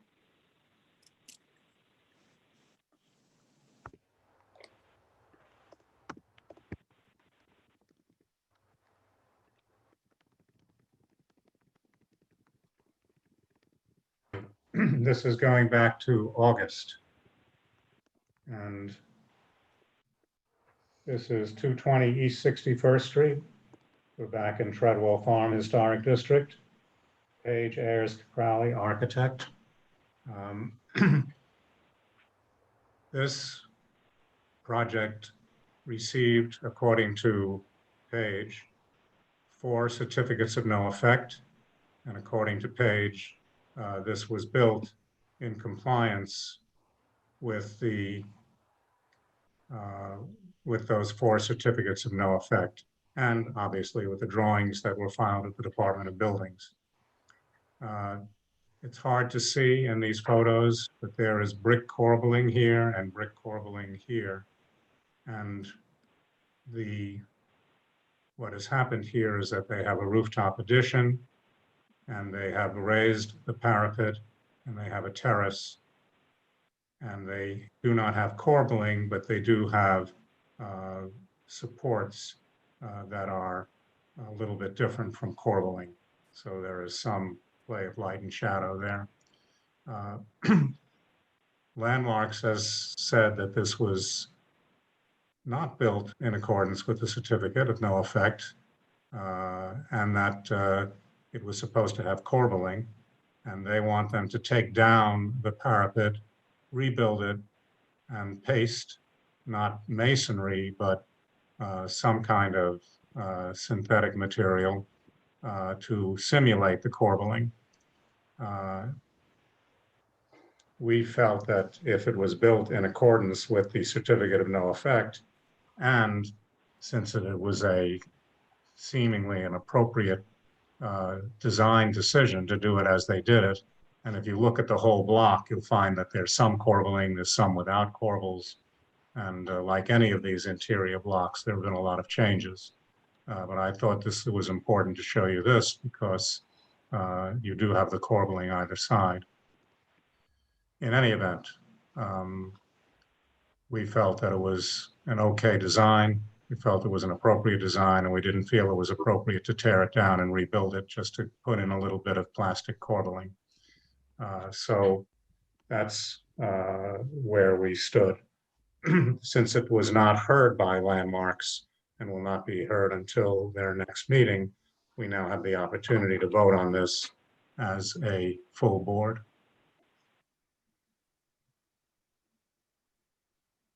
So I don't know if anybody wants to comment from the, wants to comment on this. Marco has his hand up. Yes, this is the issue similar to the project that we discussed. In this case, Landmarks clearly disapprove the or have an objection on the rooftop addition, and the applicant became to say that it's just only the parapet, which is, I think, if it's the parapet, I do not have a problem. There is more, I think it's a little bit deeper in that. That is why the Landmark recommend that disapprove this application, especially the enlargement. And the applicant came said, I just come to see to show that I want to enlarge or to make larger the parapet. It came an engineer that he said, it's something impossible to explain. I'm sorry to hear that. A lousy parapet that he doesn't have no words to explain. Then is coming an issue that she wants to preserve the gutter. The gutter she wants to preserve is because she created another problem. She created a double floor and create a crawl space. And the crawl space obviously is gonna have a humidity. And she bet that with maintaining only one hole on the facade for the gutter is going to ventilate the inside. When in reality, that section, it have a nightmare and create some structural problems. That is the issue what I perceive. The other issue what I see is they bill and they came to us. And that's basically I'm opposed this application, similar to the application that we just discussed. And that is why I oppose this application. I was against this application because in the way that is presented to us, they try to make nicer. And she manipulate very well in the way that is presented to us. But I consider that it has to be reviewed, the whole application. And the whole application is basically is the rooftop addition that she modified. And her problem was the flat roof is actually not a flat roof, has a very big pitch because the more pitch you have, the less problem you have on leaks. So when probably she did the enlargement, at that time she figured it out that the rooftop looked awkward in relation to the facade. So right away she said, "Oh, let me raise the parapet," which is a good solution, by the way. I'm I'm not against the solution. What I'm against is the procedure that she followed. And she's a person knowledgeable. Oh, by the way, if I'm not wrong, she's a fellow community member from the community board number 7, or she was. But the point is, she knows exactly what she was doing right here. And she came late. First, she built, and then she came to us and said, oh, it's just only the parapet. Yes, there are technical issues that I just raised, but the technical issues are irrelevant. But that's the way that they presented to us. And that is why I went against this application. Thank you. Well, Marco, in all deference, Landmarks is not opposing the rooftop addition. The only issue was the lack of the corbelling of the brick. And she did, as you pointed out, do a good solution. And I find that we're in a similar situation with what we were looking at earlier in Treadwell Farms, where we have a little bit different. In this case, we have the representation of an architect who is known not only to be a good architect, but for being an honest and ethical leader in the profession, and somebody who would, to the best of my knowledge and experience with Paige Crowley, never, ever try to do something inappropriate in the sense that go ahead and design something, have it approved, go build it per the approval, and basically what Landmarks is now seeming to say is that she built something that was not in accordance with the approval. So I don't know how we sort this out, but when we looked at this as a committee, I think we had to take Paige Crowley at her word that she had the 4 certificates of no effect and that she built in compliance with those certificates of no effect. Now we find out that Landmarks would like her to take down the parapet and rebuild it with corbelling. There was certainly nothing about rebuilding the rooftop addition or anything like that. And even with corbelling, she could have a similar technical solution. So if we don't have Landmarks testifying, basically the only reason I bring this up is not to create a lot of confusion, but we did have a discussion with Landmarks in general about Landmarks processes and how we work with them. And one of the things that we did bring up was the situation with this building, where we were surprised that Landmarks would ask for something to be changed that was built in accordance with the approval. And after the meeting, Landmarks sent an email saying that this was not built in accordance with the certificate of no effect, and that's why they want it rebuilt. So at this point in time, I don't know whether we have 2 people who are being, or 2 entities who are being absolutely honest with us, and there's just been simply a misinterpretation between them. And one way or another, I'm sure Landmarks is going to win the day. But given everything we knew at the time, we felt that it was an appropriate solution, and that adding corbelling on after the fact was not an appropriate way to resolve the problem. So if you're ready to, you have Anthony, then Elizabeth Rose, and then Michelle.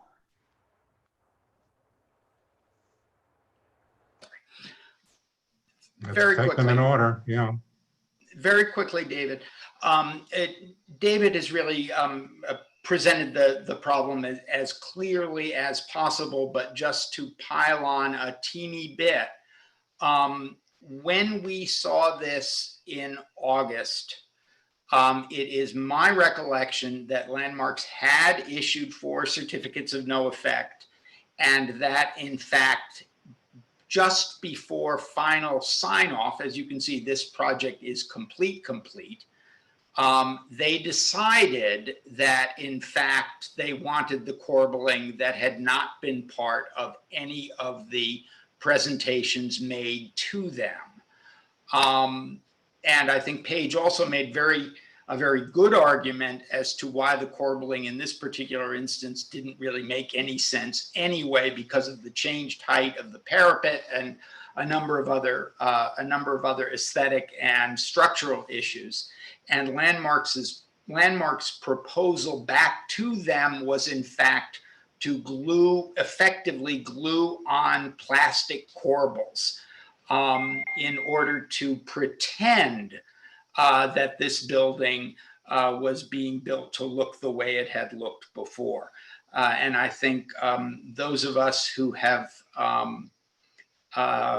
worked as architects find that to be a really lousy solution.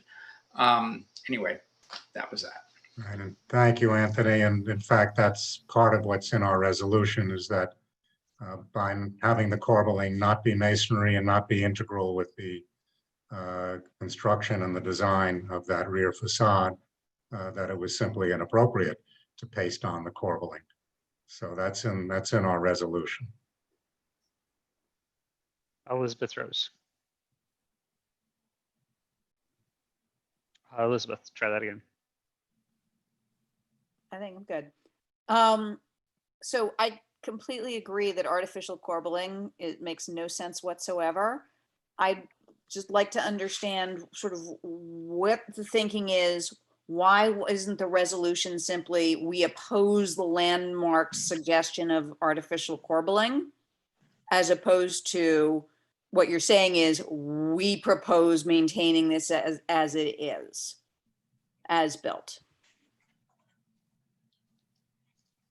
Well, what we say is that And then if what our modify resolution a little bit. says, what our resolution. Since we are trying to be careful about not supporting projects that are built in any way differently from what was expected or intended or approved, and there is some suggestion that whether it's an interpretation or whether they changed their minds just before construction began is still a little unclear.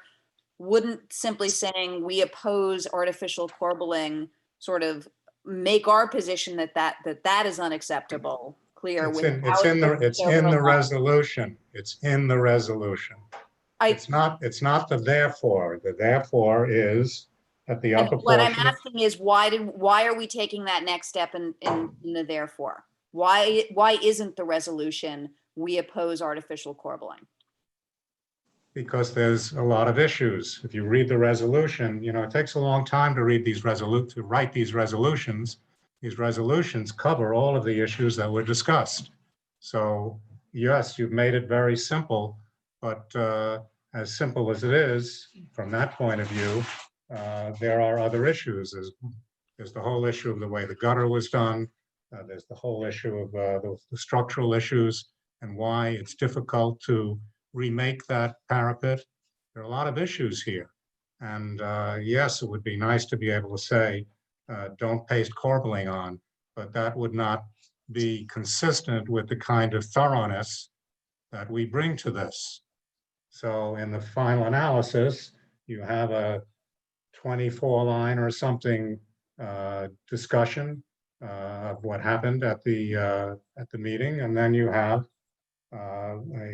be it resolved based on all of the points that are made that the upper portion of the rear facade remain as built without modification. I mean, it's a very simple therefore. And yes, your point is taken. It's part of the resolution. There are a lot of other issues in the resolution. Finally, you have Elaine Walsh. I just wanted to say that as everybody spoke, it went in and out. I missed most of the conversation. So I don't know what's going on, but that's all I wanted to say.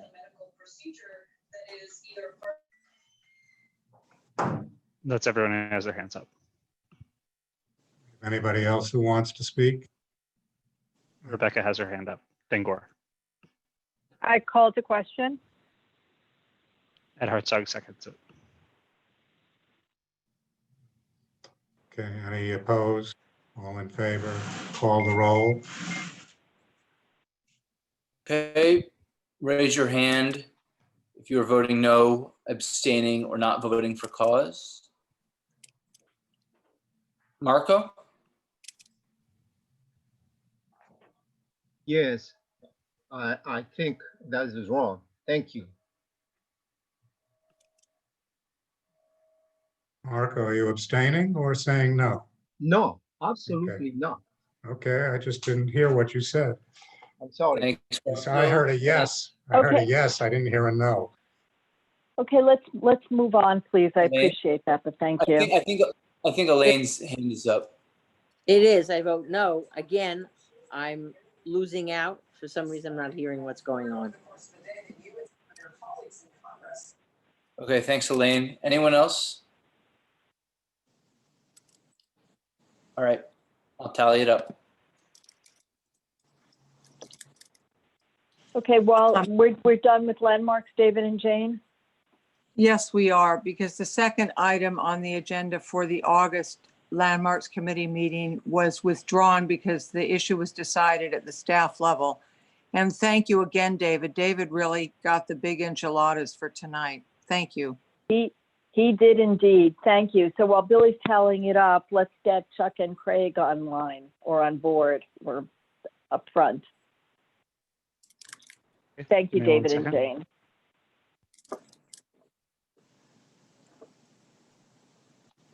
The vote on that landmarks issue just now was 46 in favor, 2 against.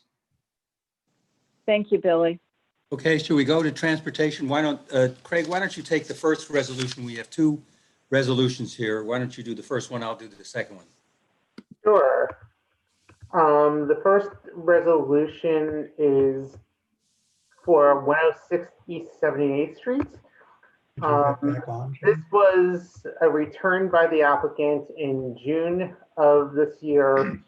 They had come to us asking for a sidewalk extension, and we disapproved the sidewalk extension, and they came back to us with a front yard modification that would not result in a sidewalk extension, that would not extend the front yard into the sidewalk. And as a result, it was approved unanimously this time. I could provide more details, but given the time, unless anyone has any questions, it's relatively straightforward, unanimous approval. Listen to us for a change. You have Ed, Rita, and Barry. Call the question. Is there a second? I see Rita. Okay. Okay. All in favor? And opposed? Why don't we call the roll?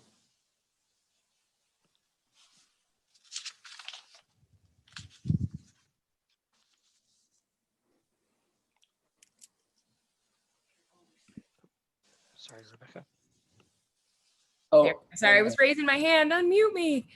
All right, calling the roll. If you'd like to vote no, you're abstaining, you're not voting for cause, please raise your hand.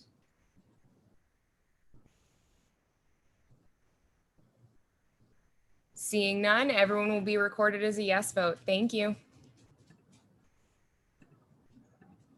Now the fun begins. Okay. Item number 2, this is one of these things when it rains, it pours, because it's irrevocable consent for a proposed front yard extension at 15 West 94th Street. And this is one thing that has a little bit of a tortured history. And what happened was in 2016, it came before the board and we disapproved their extension, which was 6 feet, which they needed a consent for, and Landmarks disapproved it. They then went back to Landmarks after talking to Carnegie Hill Neighbors and asked for a 3-foot extension, which Carnegie Hill Neighbors approved of. And you saw Lo Vanderbilt was here supporting it tonight. They then went to the buildings department, and no one at the buildings department said, which they should have, and I don't know why this happened. No one at the buildings department said that they needed a revocable consent from the Department of Transportation. So they went and built it. So it's been built. Now, when they had to come back for something with the buildings department, a new examiner says, wait a minute, this needs a revocable consent. So that's why they're coming back to us, because they filed an application with the Department of Transportation for revocable consent. And it was really a sort of a split on the board, and because there was a group that said, boy, they got sort of caught in the switches here.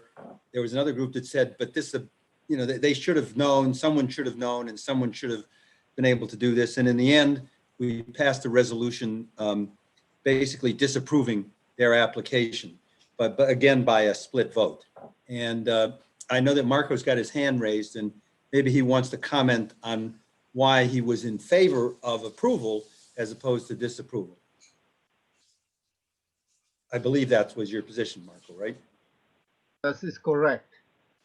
I am supporting this application. Building Code 27375, B as in boy, width of the stairs. Quote, the width of the stairs shall be the clear width between walls, handrail, guards, and new well posts.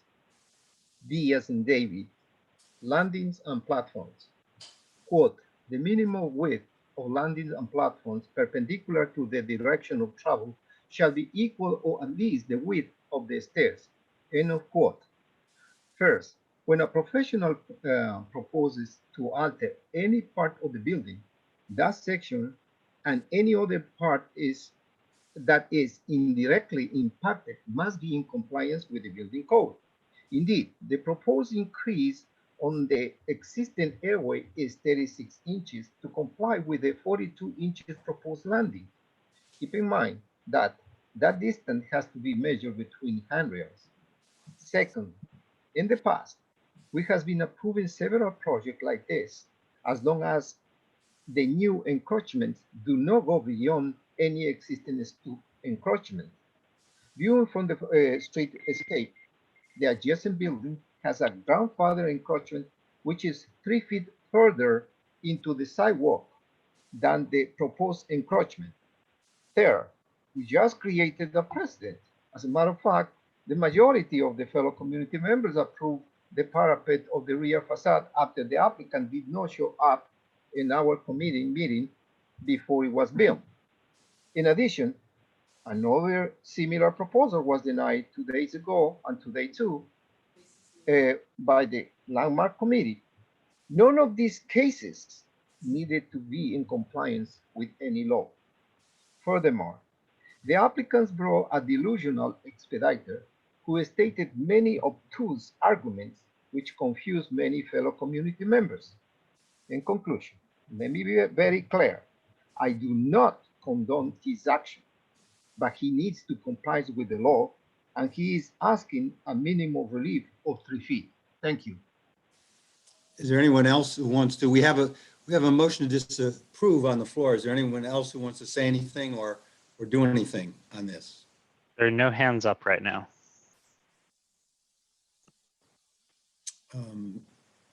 Okay, no one wants to. Barry Schneider. Barry, I see Barry's hand. Barry. I'd like to put a substitute motion on the floor, a motion to approve. Okay, is there a second for that? Can we see a second here? Did you see? Okay. Yeah. I see Rita, actually. Okay, Rita, second.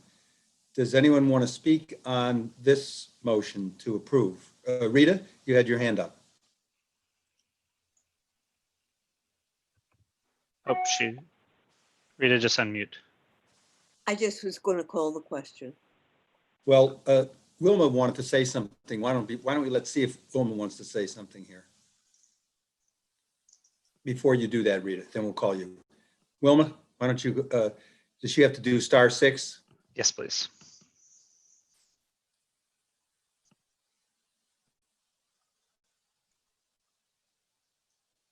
Wilma, hit *6 to unmute.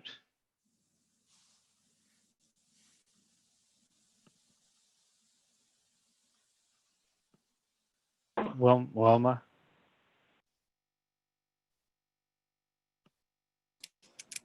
*6, please.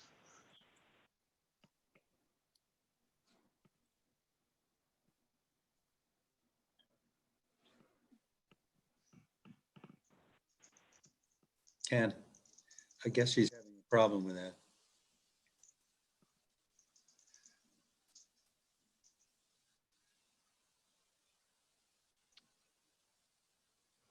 Wilma, *6. If we don't hear from you, I think. Yeah, we'll have to go back to Rita.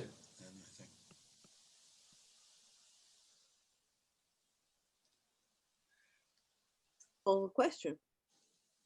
Okay. And then, so you call a question, there's a second. All in favor of that? Aye. Any opposed? And, okay, what, can we call the roll on a motion to approve at this time? Yeah, so if you're looking at the packet, it is the first resolution under item 2, not the second. So a yes means yes. Raise your hand if you'd like to vote no, abstain, or not vote for cause. Elizabeth? No. Elizabeth Rose? No. Okay, I'll do myself. No. Lamort? Abstain. Camp? No. Birnbaum? No. Barton?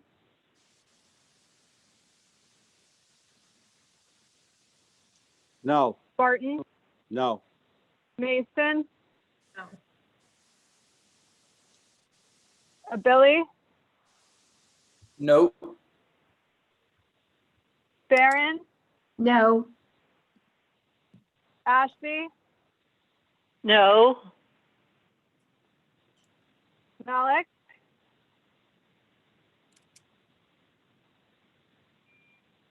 May? No. Chalky? No. Shimamura? No. Partial? No. Walsh? No. Zimmerman? Abstain. Kono? No.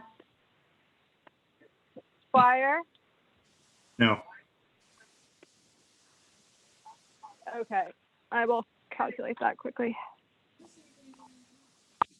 Idea of, Sarah Chu, I think, has to vote still. Oh, sorry, Sarah? Sorry, abstain, please. Thanks.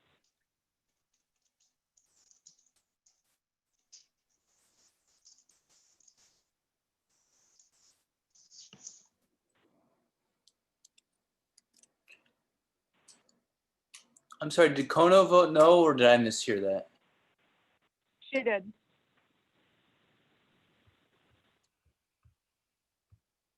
This is the top of the night.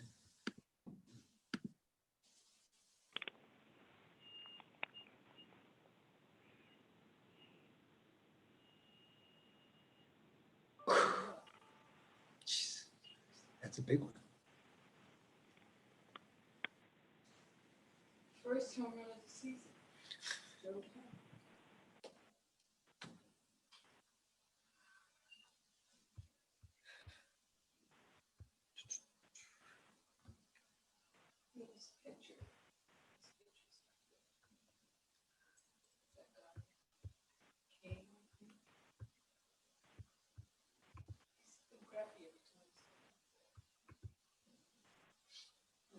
Wilma, if you're able to unmute *6 if you wanted to clarify your vote on that.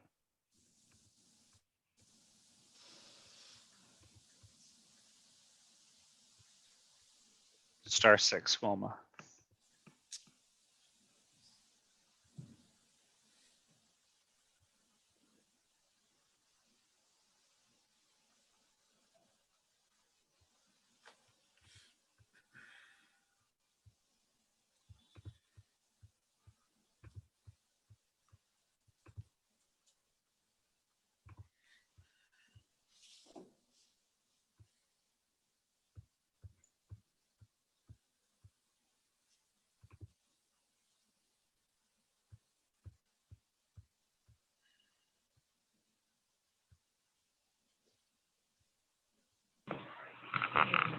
Wilma, we can hear you now.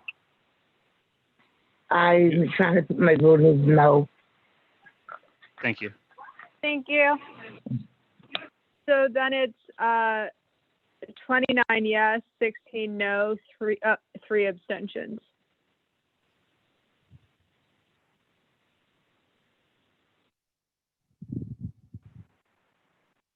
Okay, well, we thank everybody. I think that does it for us, Alita. I know. Thank you, Chuck and Craig. We had. Oh, sorry. Sorry, it was 28 to 17.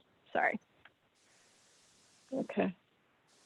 But still, if it had been closer, I would have asked if we know that everyone is still here, but it's far enough. There's enough of a spread. Okay. All right. Let's move on. We had in the agenda, which got switched around a little bit, that Parks is going to come last, but I'm wondering, we usually do, I know it's not really controversial, but it had to do with the Esplanade, which was a lot of discussion. So would Abraham and Barry and Tricia just mind switching, and we could do Parks next and then Street Lights at the end before the new business item I had wanted to raise? It's fine with me. It's fine with us. It's Abraham. We defer to Abraham from this one. I know, Abraham, it puts you at the back. Is that all right with you? Fine with me. Thank you very much. Okay, then let's go to Parks. Tricia, it's all yours. Yeah, we have one agenda item. It was a unanimous, and just to give you guys a very, very quick rundown of the situation. In August, we had yet another collapse of a piece of the Esplanade. This piece was at 76th Street, in between 76th and 74th Street, primarily. I saw the site firsthand. Barry is kept in contact with the Parks Department on this. They are already starting to reconstruct it. We had a very lengthy presentation from the engineers over at the Parks Department to discuss the reconstruction and how this is going to work with the budget. The long and short is that it is going to be done in two pieces. One piece is going to be filled immediately because of a existing contract that they had going out for seawall repairs throughout the city. They added this on, but the longer, more extensive repairs that would put it back to the way it was before is going to happen under phase 2 and phase 3 of Esplanade funding. You can read more about that in our report. And if you have any questions, I'm more than happy to talk to you about it. The difficulty here is that that this is the second collapse that has happened in between inspections for the Esplanade. And we are just incredibly lucky that no one was injured in either this collapse or the one that happened at 89th Street a couple years ago. Since this collapse has happened, we've been sent multiple images of other questionable areas along the Esplanade where it's looking like there could be structural concerns. I've sent my own pictures into the Parks Department, and I'm constantly sent other pictures. It's led us to the resolution that's here tonight, which is calling for a full inspection again of the structural integrity of the Esplanade. We're heading into this kind of stormy, bad weather season, and I have serious concerns about everybody just staying safe out there, and particularly during a pandemic when we have more people using our open space than ever before. It's incredibly important that we maintain public safety above all else. So we've asked for a full inspection to take place. We've also added a second piece to this resolution calling for those reports to all be given given in full to our Parks Committee. In the past, we've had presentations on these reports, but they've been obviously condensed in a way that gives us just some information, but we felt that it was important to increase transparency and communication about what these reports are saying. This area, if you all remember, before the pandemic, I stood in front of you at the Blood Center and I told you that this area was not funded. I told you that it was in poor repair, and I told you that we needed to do all we could to advocate for more funding for this area to be put in the next phase of repairs. It was not, and so this area is now having to be pushed up, bumped up, and the amount of funding for phase 2 and phase 3 is having to be spread out now through one more site because well, there's a lot of reasons of because, but the fact is, it's just that we are in need of a lot more investment, a lot more advocacy for our Esplanade. And this piece of it is really focused on the public safety portion. So without taking up any more of your time, I'm happy to answer any questions, but I'm also happy to talk to you guys offline, or you are more than happy to join us at our next community board meeting, or our next parks meeting, which will happen next month. Barry, did I cover it? Absolutely. Just one other thing. We're talking about the greater Esplanade. It has to be looked at as an entirety, as in its entirety. We just can't look at little pieces here and there. We've got to get a systemic view of the Esplanade, and this is going to result in a dramatic change in the way the city treats the East River Esplanade. I see Marco, and then I see Rita, and then Barbara. Can we call the question? Certainly, I just want to give a moment for Rita, Barbara, or Craig, if you have anything additional to add. I don't want to, I see Rita dropped out, Barbara and Craig, if you still have comments, I want to give you guys an opportunity, but Marco, just as soon as Rita and Barbara, or Barbara and Craig get done, we'll go to there. Barbara? I just would like to say that a full span has been done from about 12, 13 years ago, when you remember when Carol Maloney paid for, I think it was about $1 million to get it. And there have been studies since then. I don't know what else can be done to say, I don't trust the studies. I think the studies come out based on how much money they have rather than the real system. I still go back, I remember the Thursday at 6:30, we were told that they were going to do some work on 89th Street, but it was like, they didn't have that much money. They only needed like middle level. And Sunday at 5:30 in the morning, the whole thing fell in. So it was between Thursday night and Sunday morning. We went from just needing moderate changes to the thing collapsing. So I wonder if we can just add, I don't know what to add and what to say, but just spending money on a study when I'm not sure we could trust the study anymore. What to say that we need the study to be something that we trust at this point.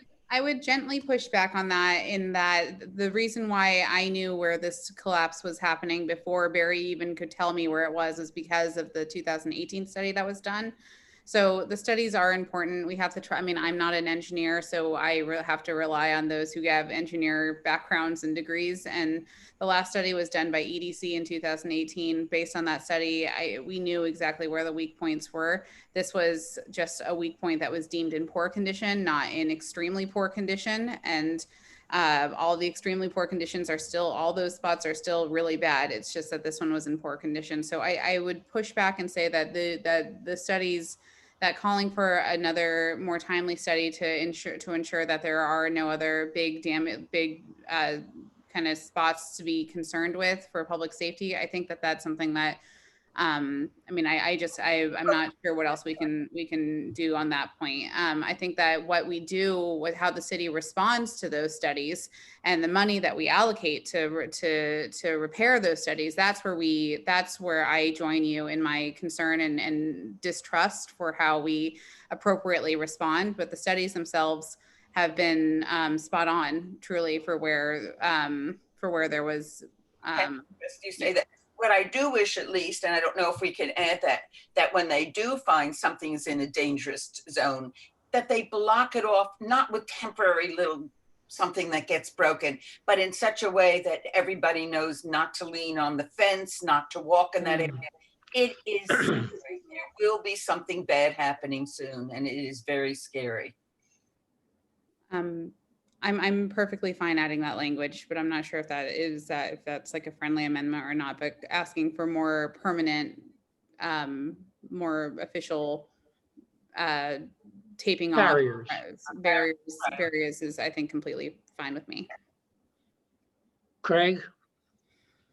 Well, I wanted to just support that notion. I just sent Will a photo. I don't know if he can share it. But I was jogging on the Esplanade just last Friday, I believe, or Saturday, whatever it was.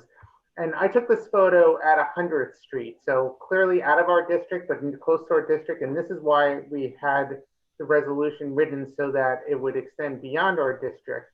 And this is clearly a hole in the Esplanade with some temporary barriers that aren't particularly effective, and it just speaks to the danger that exists and the urgency that exists in the need to get the inspections in place immediately, and to put in something that is a little more permanent in nature to make sure that no one can potentially remove it or vandalize it to the point where someone it's taken away or someone is unaware of the real danger that exists over there. And it's just a visual blight to see this mess over here in a beautiful location. So if there's something we can do to strengthen the language in here to make this to add that element to it, I'd really hope that we could do it. Absolutely. This is not something that's a kind of first time request from us. We've asked before for better, stronger, cleaner barriers to be put up because people oftentimes will break through the tape or push away the barriers that are there. It's also creates somewhat of a tripping hazard just in the barriers themselves after quite some time. So we can certainly add language in there that calls for better structural barriers to be put up, more permanent barriers certainly. And again, all of this is to push the urgency of this before the winter months set in and more bad weather just further exacerbates the problem. Agreed. Yeah. Okay, thank you very much. The question's been called, and anybody else has their hand raised? Rebecca? Yes, yeah. Sorry, Barry, there's Barbara and Kaz still have their hands raised if they need. Yeah, Barbara. I just want to say that I'm happy to see that much fencing. I walked past there, I don't know, 2 weeks ago, 3 weeks ago, and it was only like a little bit around the hole. So it looks like they've extended it, but that's temporary. I mean, somebody must have complained and they must have done more. We need something much more than that. And yes, I agree, we should clean it up and not have it as ugly as that along the way. It's just too bad. It's just such a beautiful walk to walk there. Just can bring you great joy if you do it. So that was my only comment, Craig. As bad as that is, it was better than it was a couple of weeks ago. Additional questions from Kaz and Peggy? Yeah, I mean, I'm not against studies, but we could be studying this for the next 20, 30 years. When are we going to get some action rather than just study? And isn't there a meeting, something about the East Esplanade on Zoom, or somebody's holding a meeting this week or next week? There is some kind of meeting, and I'm sorry to interrupt. I'll find it in my email. And Tricia, I know we talked about it this afternoon. I'm sorry, I got busy and didn't send it to you. They're looking for a program on the Esplanade with breakout rooms where the issues of repairs and use of the Esplanade can be discussed. I'll forward that and we'll send it around to the board. I'm going to do it now. Okay. Yeah, Sorry. Thanks. Just to respond to Kaz, again, this is not just for a study to see what's been done. This is looking at examining the safety of the Esplanade. So it is not I look at it as a very different. The last structural studies that were done that's the information that is based off of how we fund, what we prioritize, what we put on the list of needed repairs immediately, that sort of thing. So it's not just a study that sits kind of stagnant and then we wait for funding. These studies have been used all the time to make decisions on safety, on what's open, what's closed. Primarily our kind of top priority here is public safety. Peggy? Yeah, I just want, the resolution is fine. I will vote for it. I just want to say quickly that what I have noticed about the resolution, the Esplanade around the city, is that private funding seems to be a way that things get done much faster. It is possible to appeal to people such as Bloomberg, who is a huge environmentalist, that funds are needed to provide outdoor space for people. And it just my suggestion that possibly getting private funding would be much faster than waiting for the city that may or may not come through with any, big money for major repairs. Mhm. Right now, of course, we have the Friends of the East River Esplanade, which is the waterfront conservancy group that is charged with raising money and taking care and creating additional programming for the Esplanade. We have a really good relationship with Meredith over there, and of course Jennifer Ratner, who's been the longtime founder and kind of board chair. We generally invite them to come. Meredith wasn't able to come to this last meeting, but generally we do invite them to come, and we've been joining with them on their calls for repairing things along the way. I think that's, we are certainly committed, and Peggy, maybe we can talk offline about having a conversation with Jennifer about ways that we can help them attract more private donations to really push this forward. But I agree with you that a lot of that an influx of money would be fantastic and could really push this further than it's been in the past. So yeah, absolutely. Yeah, there's a move afoot. Just jumping for a moment. There's a move afoot to expand the public-private enterprise to see that the Esplanade is treated as a prime gem and not a throwaway. And that's underway now. And I can't go further than that, but Peggy, we're going in that direction. Just before we have the vote, I just had a request from for the Muslim Volunteers of New York. We had mentioned in our report that there was a volunteer opportunity to clean up Rupert Park. I've done it for the last few times that they've had it. It's a really rewarding experience, and we weren't able to put in the date into when their next cleanup would be, but the next cleanup is scheduled for October 24th. So we'll send out an email for you to sign up. If you can sign up, it's a really great way to give back to your park and your community. With that, do we have a motion to approve the resolution? Rebecca, is that a motion to? Motion to approve. Great. Call the question.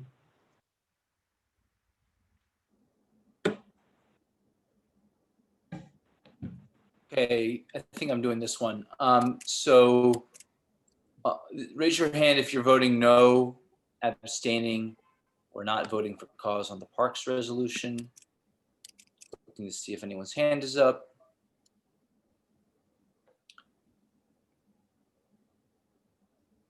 Okay, seeing none, it looks like it's unanimous approval. I'll go tally how many yes votes that was.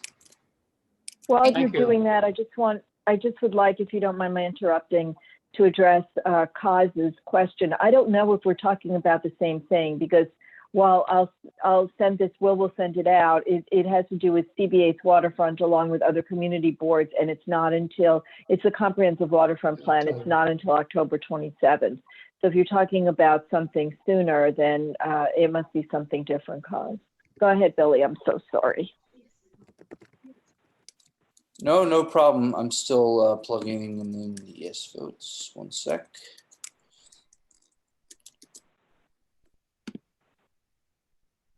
Okay, my tally is 47 yes and 0 opposed on the Parks resolution.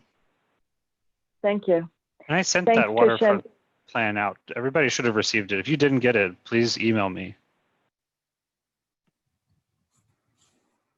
Thanks, Will. Okay. Tricia, Barry, anything else before we go to Abraham and Street Life? Okay, Abraham, you're up. Sorry, Abraham. And thank you, Tricia and Barry.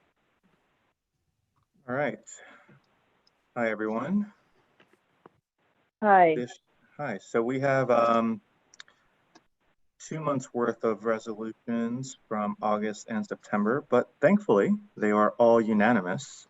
So if someone would like to make a motion to take all of the unanimous for both months, I would be amenable, unless someone feels that we should take them all month by month. So Ed has his hand up. I'm all for that, Abraham. Put me down. Okay. And I'm assuming the thumbs up are seconding that? Yes. Okay, great. So with that being the case, we have all unanimous approvals for September and August. So everyone will go down as a yes unless they raise their hand to vote no, abstain, or not voting for cause. So if that is your vote, please raise your hand now. Otherwise, we are all going down as yes. Seeing no hands, I'll record everyone as a yes vote. Thank you. Awesome. Thanks, everyone. Thank you, Abraham. Okay, is there any old business? Rita. You have your hand raised. Will, would you unmute her? And then Barbara Rita, Rutter. you can speak.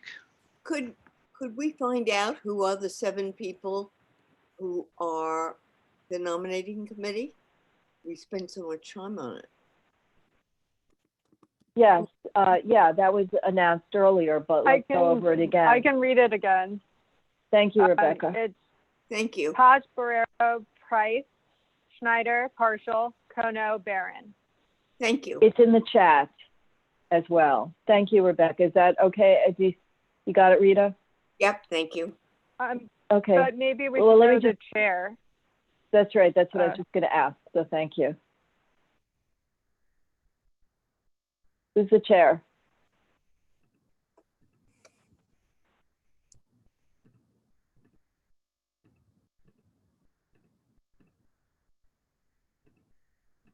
Let's just start with Peter Patch. Peter, who's the chair? Gail, who's the chair? I am. Ah, okay. All right, so now we know. We'll underline your name. Okay. Barbara Rutter. I just wanted to Rutter. say that we should have what I hope is a very interesting meeting on next Tuesday. We took it very seriously when we talked about talking about inequities, social inequities, and so on. And so we're having the first of, I believe, a 3-part health meeting. We're starting off with a health issue. We're having 2 speakers, one from Health and Hospital, believe it or not, the Chief Population Officer. I never heard of it, but it is fascinating when I talk to her, and someone from Will Cornell. So I'll have one from the private and one from the public hospital, and I hope people come. We would like a large turnout. So just wanted to announce. Can you just mention the date of, Barbara, mention the date of the program, please? 22nd, Tuesday. Thank you. I would have liked to have mentioned to the man that said, what are we doing in terms of it? I think this is a little start and bring some awareness. I agree. Thank you. Pause. Yeah, as far as the nominating committee, the bylaws state that they are selected at September. It's got nothing of, and then they report in October. I thought their deliberations were supposed to be non-public. So why do they are non? But why do we have to know who the chair is?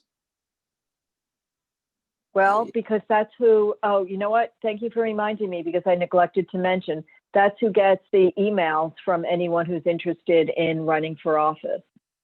So you should send an email to the chair, which would be Gail Barron. I thought they sent it to the office and the office distributes it. Anyway, that's besides the point, but I think this nominating issue has to be settled at one of the meetings. Well, at some point, the bylaws committee will meet and it will be looked at again, along with many other things, I imagine. Yeah. That's Chuck, isn't it? Yes. Thank you. Well, wait a second. Is there anyone else with new business before we get to what I would like to raise pertaining to the House 210 E62nd?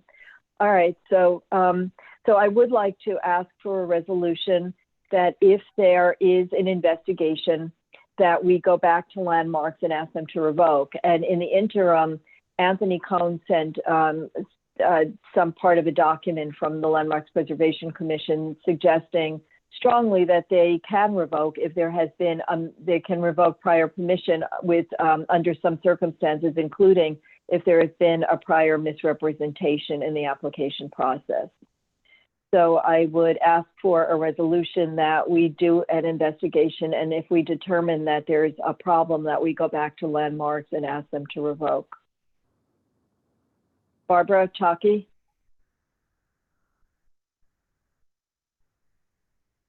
Star 6, please.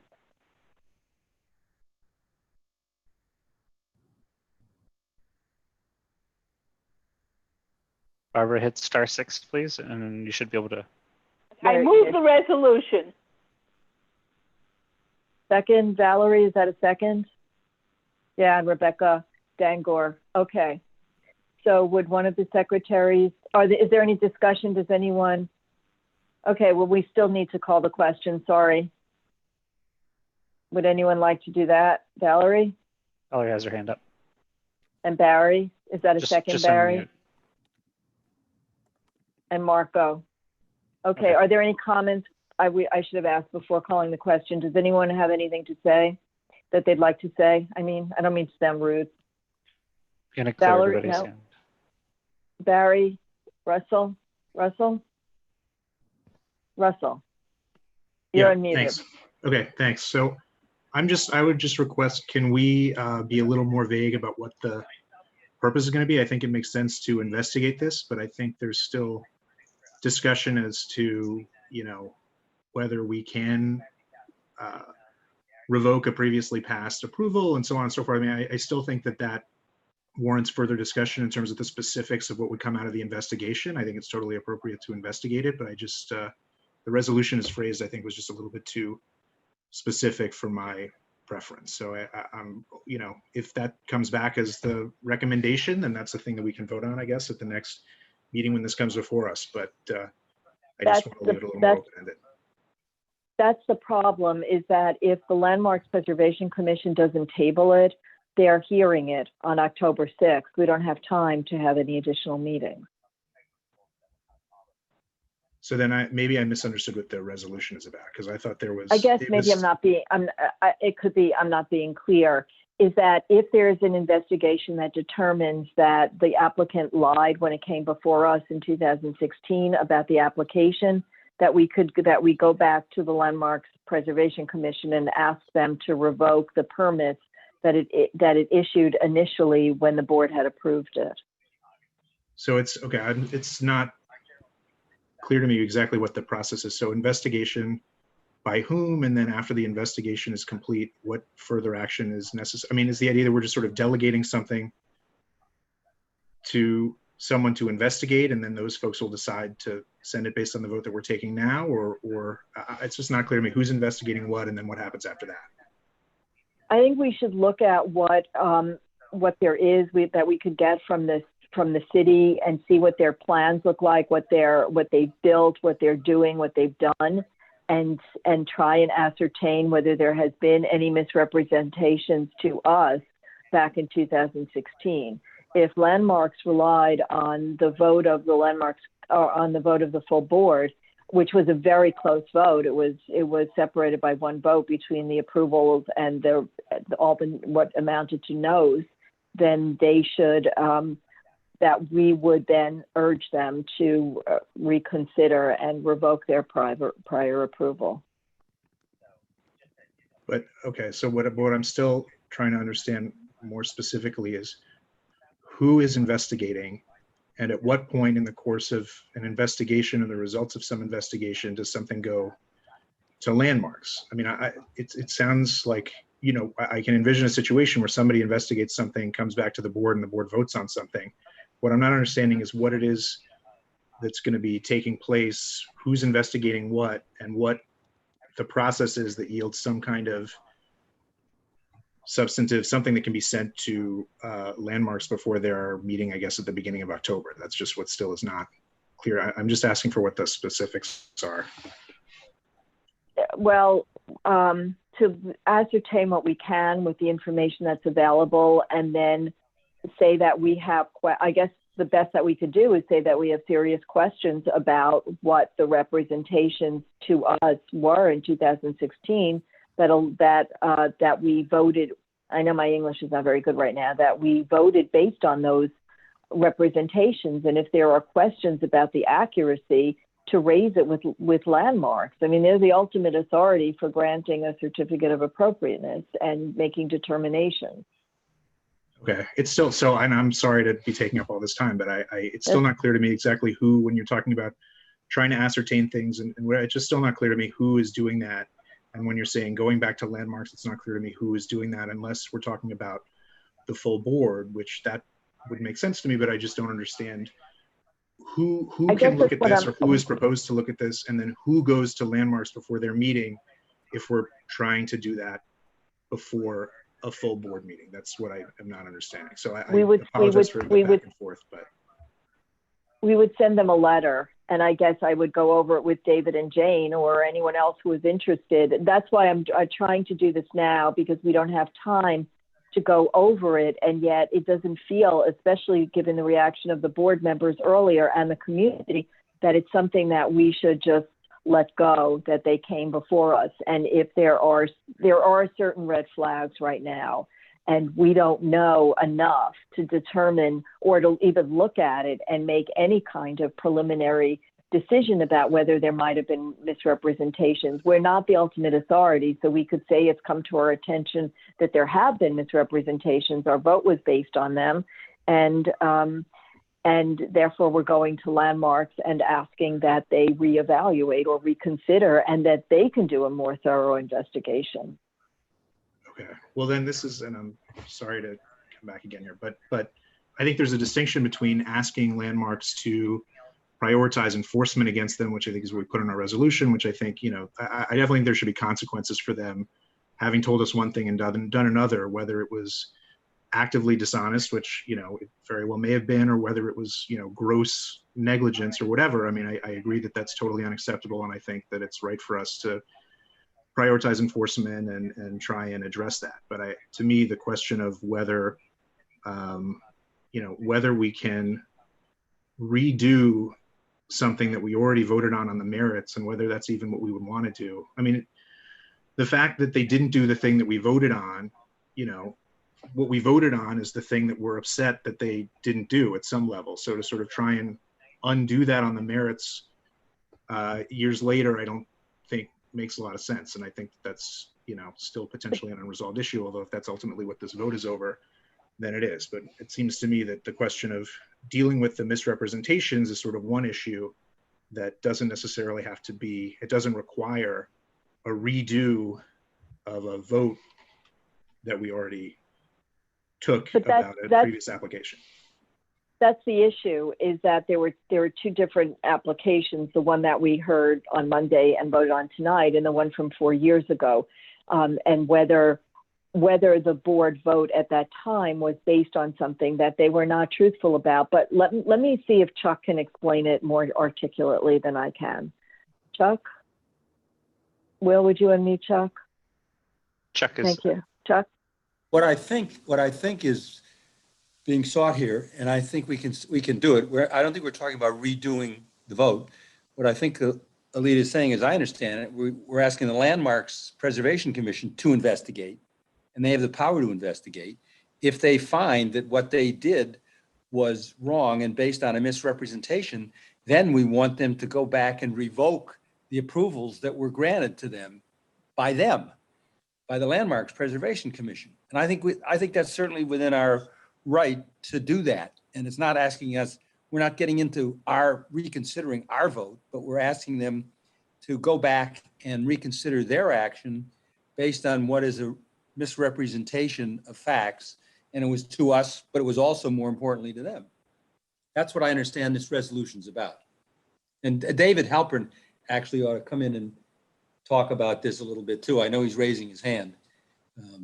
I think he could be. Okay, let's just go to David first, and then we'll go to everyone else whose hands are raised. David, thanks so much, Chuck. Will? Thank you, Chuck. Am I unmuted yes. now? Yes, we can hear you. For future, I don't know how we're going to correct it, but my Zoom hand will not go up. I've been telling you this every month. I don't know if there's any way. I think your hand was up there. I don't know. I could be wrong. It's okay. Well, you can practice, you guys, but David? I think I was only going to, be somewhat similar to what Chuck is saying. The reality is that whatever we voted on 4 years ago, that same set of drawings went to Landmarks. And not only did Landmarks look at them, they actually adjusted those drawings and they reduced the level of the actual extension into the rear yard because they reduced the height of it. I think this whole issue of misrepresentation is very, very difficult to prove. We got a lot of lawyers here. I don't know how you're going to prove misrepresentation in a few weeks' time. But I think the reality is that what they have done in not following their own approved certificate of appropriateness shows a lack of good faith. That's number one. And number two, I think that it does raise the whole issue again of whether we and Landmarks made a mistake in terms of the level of appropriateness that we felt it had. And we're really asking them to go back and look at what they did and to try to revoke it. I know that Anthony sent us something that that may allow that kind of relooking by Landmarks at what they themselves did. I haven't had a chance to read it, but I think that's what we're asking for. I don't see how you're going to prove misrepresentation. All we can do is say they're not building what they represented 4 years ago. And what was done 4 years ago was studied thoroughly by Landmarks, and the commissioners voted on it. So we're asking them to go back and look at what they did. I don't see how you can prove misrepresentation. I think all you can do is find a way to ask them to look again at what they did 4 years ago. And if they have the ability to revoke what they did 4 years ago, I think that's the way we have to approach it. Thank you, David. Sharon? Chuck and David, don't go away yet. Sharon? I'm not going anyplace. Yes, yes, thank you, Alita. Given David's remarks, what is the result of a revocation? David, do you want to answer that? Well, the result of a revocation would be that there would be a lesser extension into the rear yard, no more than what the neighbors might have.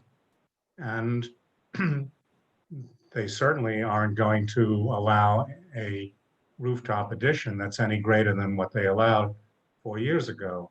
I think what they allowed 4 years ago on the rooftop addition, if they stayed with the taller parapet, which was what they also approved, which was in fact the way the original building was designed, I think that we could probably live with the rooftop addition. I think the worst thing here is going into the rear yard. But in all deference to everything that people have said, when I look at the rear yard of that block, there are a lot of extensions into the rear yard. So it's not like it's a perfectly clean situation. I think that's a misrepresentation if you take a look at what's really happening in that rear yard. So my recommendation, and I appreciate that, David, that clarification. My recommendation is simply to send a letter requesting an investigation period. Well, I think we want to ask them to investigate and also consider a revocation. Yes, yes, I agree. Well, I guess that's what the resolution. I wouldn't call it misrepresentation. We want them to investigate. No, there's a difference. I do apologize, David. There's a difference between what you outlined, Alita, and what David is clarifying. So I would not add the additional language as well. I think we have a right to ask for them to investigate what's happened on the site and what's happened with respect to the history of the drawings that have been presented. And I think we also have the right to ask them to consider a revocation. Yes, I agree. That's what I'd like to vote on. Can we make this a resolution, please? Yeah, well, let's hear what everyone else has to say. There are a lot of people with hands up, and then we can structure it because it's just getting honed as people are talking. Michelle? And I'd ask if everyone, because it is late and we've had a long meeting, if everyone could keep their remarks succinct, please. Michelle? So one of the main things that we are asking Landmarks to do is not to take this under consideration. We're going to ask them to postpone.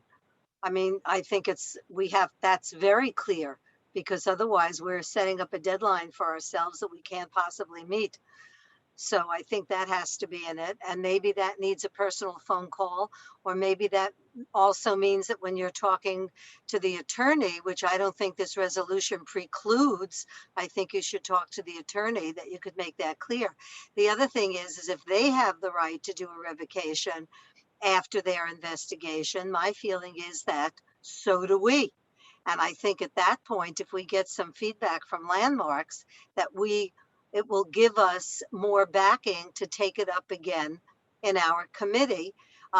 Maybe you don't think it's something for the Landmark Committee, so maybe it's a full board thing, but whatever. I think it'll give us the right to take it up. Also, I think in the letter or the resolution, there should be a way. We can't verify legally the facts, the facts that were presented to us from the community. I do take them at their word. I do believe a surveyor or an architect looked into the infringements and encroachments. I do believe it to be true. If we can find a way to put that in either our letter or the resolution, that these facts were presented to us but not verified by us, I think it would also give an additional direction to the Landmarks Committee, so that they're not starting from scratch with no basis for starting this investigation. In other words, we're asking them for it because we got in point one is information, we got this, we got that, and there was enough eyebrows raised where that's why we're asking for an investigation and a possible revocation, but certainly a postponement of the hearing for sure. Michelle, I've Right, already well, anticipated you, and I've already written the whereas, and to table it as long as necessary to do the investigation. Terrific. Not Thank you. tabling it for a month. Thank you, Terrific. David. Chuck, you have your hand raised again. Did you want to say something else?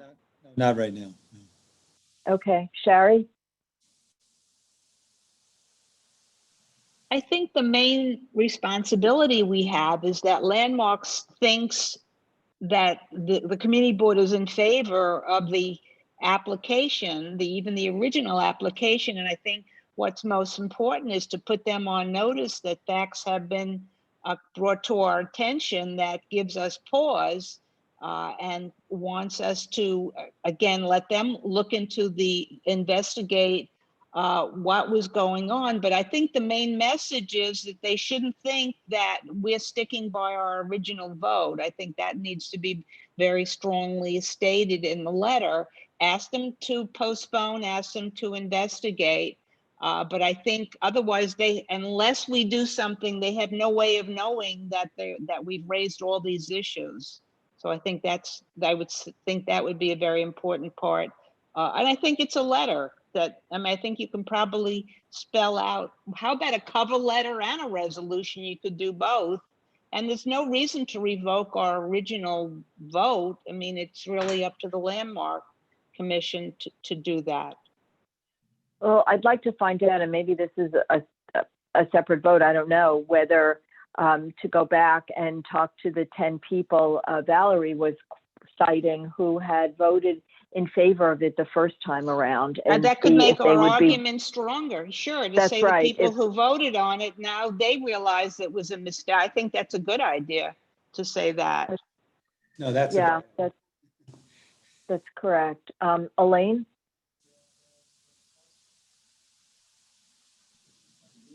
Elaine, you can unmute. Okay. No, I was going to say, I agree with, what's been said. I think basically what we're asking is not only Landmarks to look at this, but there's a buildings issue. They also play a role. And we're asking simply for an audit. Let them we're not doing the investigation. That's up to the city agency to do, and they need to do it. And I think Anthony said that there's already a hold on part of this, I think, if this is right. And as Valerie said, go back to the other 10 who voted for it, see if they changed their mind or they would move to, have an investigation. But I don't think we keep bantering this about. We know what needs to be done. And it's a letter really by the chair, which does not need even board approval. So I'd like to move the agenda. Well, it's the last item, so I do want to hear from everyone because it's novel. The situation has not arisen before. Ed? Anthony or Ed? Oh, I skipped Anthony. Anthony? Okay. Very simply, because it's really late. Two things. There are 3 stated reasons in the regulations that I sent around, or limited way. There are 3 stated reasons.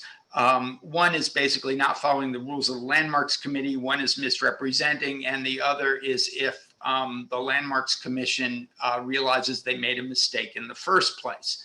Those are the 3 grounds for revocation. Now, the fact of the matter is that one of the things that Landmarks expects you to do when they approve something is build what you said you'd build. And these guys, these people didn't do that. They came back to us asking for permission to do something else, to approve their essentially illegal construction, to bless their illegal construction, and correcting their mistake in effect. And I think, we don't have to decide whether they did that on purpose or whether they did it because they're incompetent. It's really just they already broke the rules. We can just simply, on that basis alone, ask Landmarks to look at it, and our wish, if that's the right word, would be that they revoke. That's it. Thank you. Ed?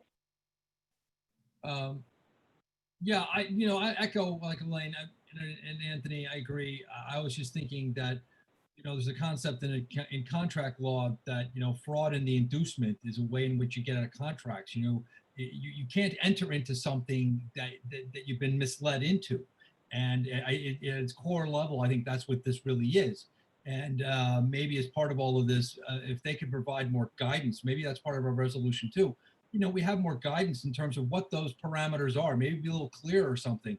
Because again, I like to look at this prescriptively. Yes, let's deal with the issue at hand, 210 East 62nd. But if this is going to continue to come up, maybe a little more clarity, maybe better understanding from all of us, maybe the kind of questions, maybe something a little more stringent in terms of the legal profession and the architectural profession here.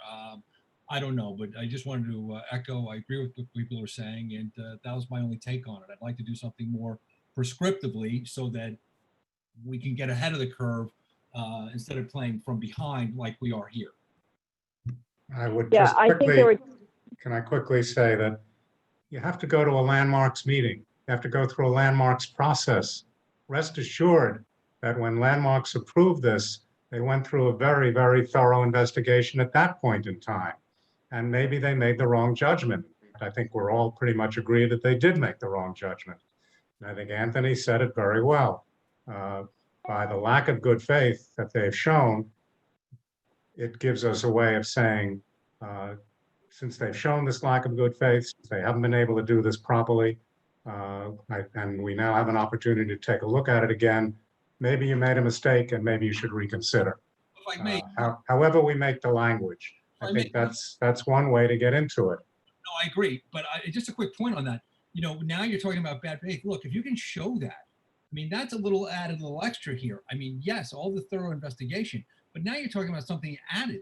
You've added another element, if I may, this bad faith, and I think that there's a way to address that, because that is what really needs to be dealt with.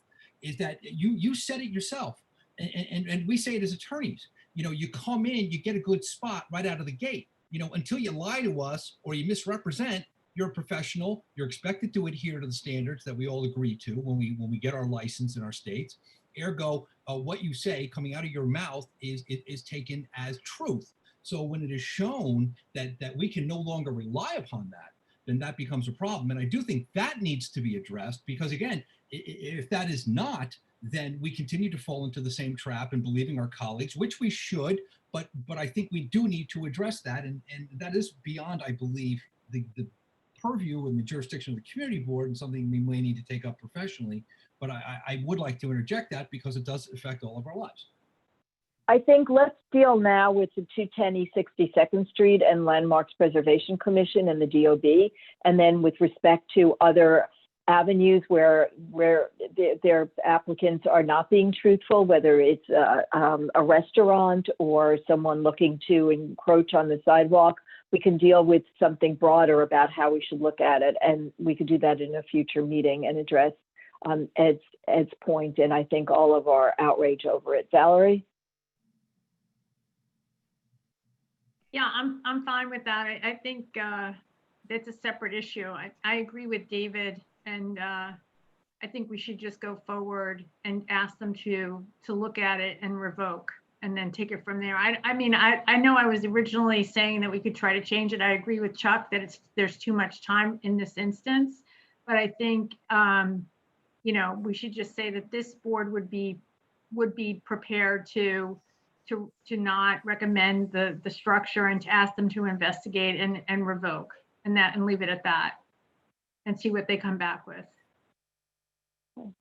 And I think we had a motion on the floor, so I don't know if we're making a new motion, or because I made a motion and Barry seconded it. So if this is changed, well, I don't know if it's changed along with the lines that Chuck raised or David raised, but I just want to make sure, again, that everyone had a chance to hear or express their opinion. So I guess I was going to say call the question, or what are we going to do? I think we just have Chuck, and I'm not sure if he wants to speak, and Cause, and then that's. Yeah. Did you want to say something else? I just want to say that, I mean, as Valerie said before, I won't take time, but that we should draw the line. We can't really reconsider our actions from 4 years ago, but we can, in a letter, say they should investigate. We have concerns about misrepresentation, et cetera, and going beyond, as Anthony said, going beyond what was approved. And they should, if the investigation bears this out, then they ought to revoke their prior approvals. I think we could certainly say that. That's a strong letter, it seems to me. Are we doing a letter or resolution? Cause? Oh, well, I don't, maybe it's a resolution. Cause? Yeah, I don't think we can rewrite history. I mean, I'm not sure if I'm one of those 10 that voted yes or no, but I'm not going to change my mind based on what they came to us 4 years ago and what they told us. We made our decision based on what they told us and what we thought at the time, whether it was right or wrong. So let's forget history. Let's concentrate on what we know now, and all we need is a letter to the Landmarks stating that what has come up recently is not what we were told before. Really, it's ridiculous to try and rewrite history. We've got to basically get them to look at it. We can't ask them to revoke. All we can say is look at this seriously. We have found from the public, from the general people that have come before us, pointing out all the wrongful things that they've done. And I don't think we need a resolution. It's just a strong letter to the commissioner. Well, the resolution's already going to cover some of it. Yeah. And then I think a strong letter on top of it would probably do very well. Yep. So I'd like to call. But I am asking for, I'm sorry, Chuck, go ahead. I was going to say, I'd like to call the question on your resolution. I know you were asking for a resolution.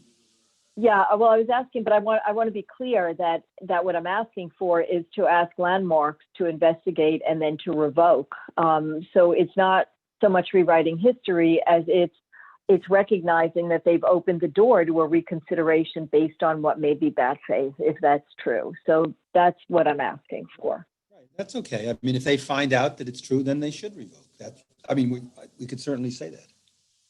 Okay. Okay. So question's been called. I saw someone with a thumb up. Is that Barbara Rudder? Are you seconding? Yeah. Someone, I don't even know who that is, has a thumb up because there's no. Michelle and Ed. Ed. Okay. So then let's call the roll.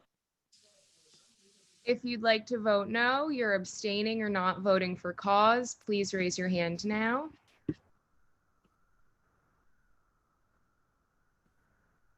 Seeing no hands, everyone will be recorded as a yes vote. Thank you.